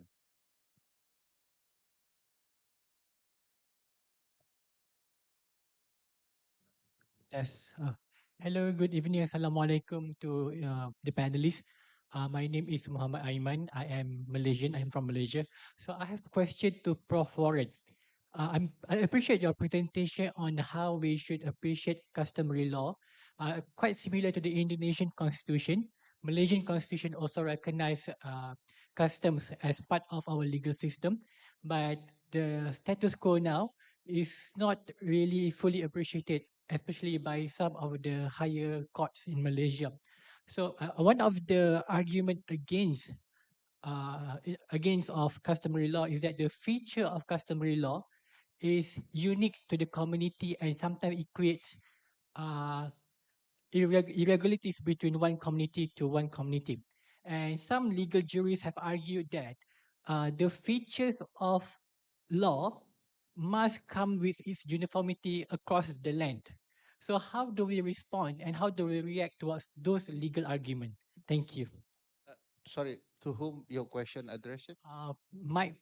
To Prof. Warren, and I appreciate any input by the other panelists as well. Cool. Well, that's, you want to answer directly? Okay, go ahead. Is this on? No, I'll use yours. No, that is actually people who understand customary law understand that it is beneficial to have different applications in different communities. That is the purpose of it. That is the point of it, is that in certain areas, and my colleague was asking me at the end of my talk, so how do you harmonize customary law with state law or constitutional law? And that's a complicated, you can negotiate that in different ways, but in different communities, they can, the state government can allocate powers to the local communities to deal with family law or custody law or divorce or certain areas that the government is willing to allow communities to decide for themselves. But there is no rule that customary law has to be equal and the same, because customary law itself is not spelled out in the Constitution. It is very, very helpful if customary law is recognized in the Constitution. The legitimacy of it is recognized. And this study that I mentioned to you that was put up by this NGO is super useful to read because it's very long. It's like 100 pages, but the text of the article is very short, maybe 21 pages. And then they have annexes that demonstrate how different countries have harmonized the customary law with the state law or the constitutional law. But the idea of customary law historically and culturally is that every community should have the right to decide for itself those particular issues. If it were going to be uniform across the country, it would not really be customary law. It would just be a parallel pluralist legal system, right? Because it would not be localized. Customary law is meant to be localized to accommodate to the needs of that community, especially in multi-ethnic states, multi-religious states, multi-linguistic states. Indonesia is a perfect example of that. I've forgotten, how many languages do you have? 100 and something? Yeah, just many, many languages. So how could you develop a customary legal system that is uniform across the country? It would not make sense. Would Aceh want to live in the same customary, legal world that Jakarta does, or Yogyakarta or Bali? I don't think so. They want to live, according to their own values there, right? And the rest of the country would not want to live according to the customary rules of Aceh because they have different culture and stuff. So I think the question about let me say this. The question about whether customary law should be uniform across the country demonstrates an unfamiliarity with customary law. All right. It is meant to give power and responsibility in certain issues to local communities to decide for themselves and live according to their local values. There are certain things that the government is going to want to keep away from customary law, and usually they are economic issues or they have economic consequences because the government's interested in economics. In some communities that I have worked with where there's customary law and state law, the local communities have delegated criminal law in serious criminal cases to the state. If there's a rape, if there's a murder, if there's something serious, the community gives it to the state and says, you can prosecute this. But if it's a case of a theft or drug use or a fight between neighbors, where there's punching or something like that, those are perfect cases for the idea of the community to come together in a sentencing circle or a customary house or something and sit down and say, wait a minute, what's going on here? How did this happen? Are the parents not doing their job? Are the kids rebelling? And then the community can come together and decide how to deal with that. But what works again in one community is not necessarily going to work in another community. So I think that whole question is just if you'll excuse my language, a question of ignorance. Thank you. Not your question.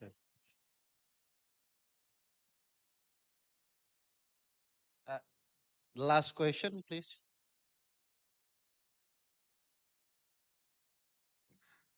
Thank you for the opportunity. My name is Kaza, and this is a question still for Miss Warren.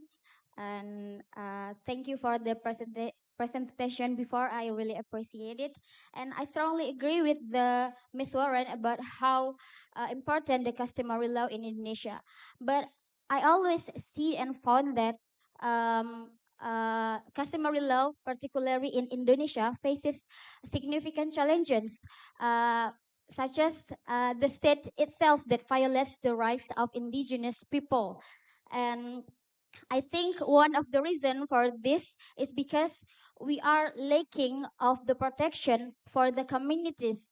Like, for example, we have a national human rights commission that serves as a place for people to report the human rights violence, but we don't have any specific body or place to report any violence about indigenous rights or communities.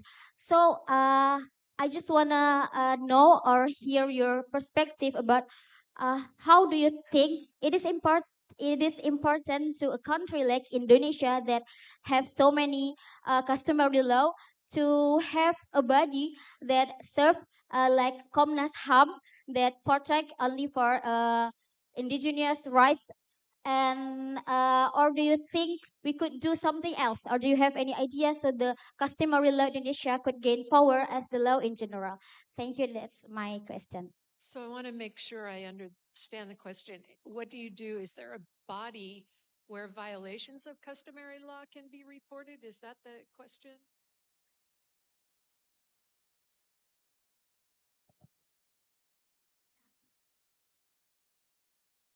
Yeah. In front of the state. Yeah. Well, so I think we have to be very fact specific with this question. Is the state violating customary law? The state is the one that is not protecting customary law? Let me answer this question. Yeah, in some cases, the government, by forcing some communities to take the ownership of the land, miss, and it happened in Indonesia in like a very small island, and it's really hard to find about these cases unless we are really looking for it. Seizing land. Oh, so, well, that is a case for the courts, you know. So, again, I think we're sort of confusing a lot of ideas here right now. If the state is violating the rights of indigenous people by seizing land that has been delegated to them, allocated to them, then the remedy is to go to the courts. All right. So there has to be legal protection. We're not talking about the right of people to follow their own customary law right now, if I understand your question correctly. We're talking about the state violating the rights of indigenous communities in customary law.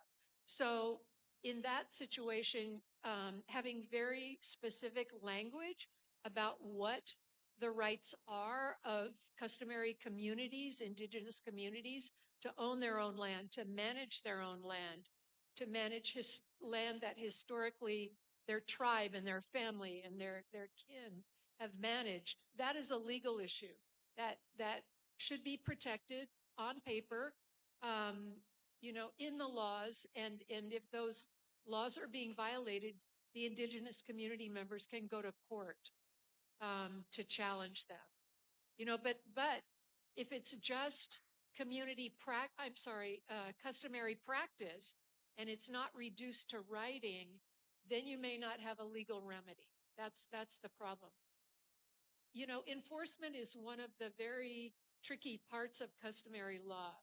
If you are adjudicating a criminal case, for example, and the local community has the right to decide it for itself, and they do, and that's okay with the state government, then enforcement comes because the community will enforce it. The community will go back to the family of the person who committed the crime. The community can refuse to sell to the family of the person. I mean, there are community mechanisms, community remedies that the community members can decide for themselves if it's something that they have within their jurisdiction. One of the benefits of customary law in criminal matters is that very specific remedies can be tailored to the community. So if somebody, a teenager, steals something from a store, right? And that goes into the sentencing circle or the customary house to decide. Maybe the community will say, you stole something from the community. This makes us feel very unsafe. So what you are going to have to do is clean the streets for a year, or you will have to cook a big dinner for everyone, or you will have to do volunteer work in a shop or something. The punishment is something that will help the community regain the trust of that people. But the community can decide what that punishment is. You know, you're not looking to the capital. You're not coming to Jakarta if you live all the way in Surabaya, you know, because a different punishment is appropriate there. So there's a lot of flexibility in customary law. It's very, very flexible, and that's one of the benefits. But again, if you're talking about the state violating the rights of the indigenous community to own their land, to manage their land grabbing, maybe unfortunately that has to go to court. I mean, it's a theft that's being committed. It doesn't really matter whether it's an indigenous person or, you know, a mainstream Indonesian person. It's a theft, and it should be prosecuted. Thank you. We need to stop. I know many ideas pop up a lot in our discussion, but each specific idea we'll discuss again tomorrow in several room in our hotel, and we will continue our discussion tomorrow. Thank you very much for the 4 speakers. I need your clapping hand, please. Thank you very much again, still sitting around here and open your eyes. That's help, yeah. See you tomorrow. Thank you. Assalamualaikum warahmatullahi wabarakatuh. Waalaikumsalam warahmatullahi wabarakatuh. Thank you, distinguished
Okay, this session giving applause to our speakers.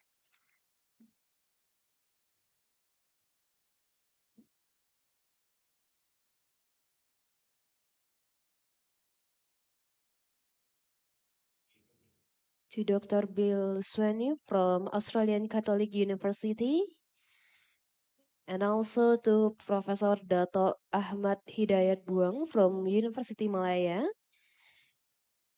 and also to Professor Christy Warren from William and Mary Law School, Virginia, USA,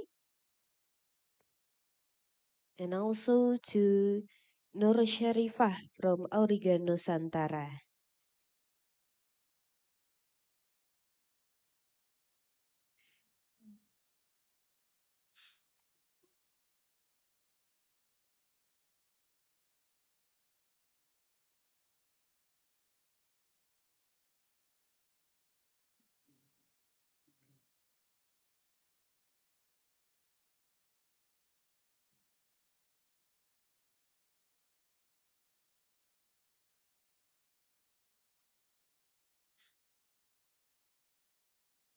Okay, in this session, we will also giving a certificate to our speakers and also doing a photo session.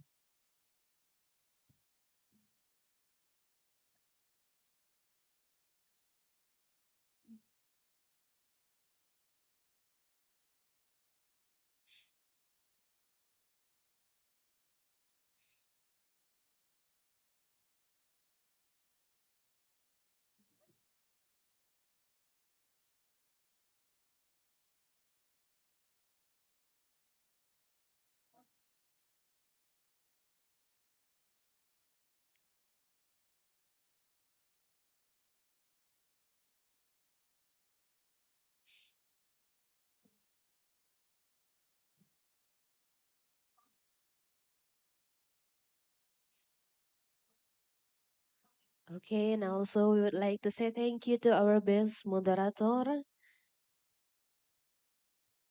Mr. Ferry Amsari, SHMHLM, from the Faculty of Law, Universitas Andalas. Okay. Okay, the next we do a photo session with all moderators and speakers. Photo session.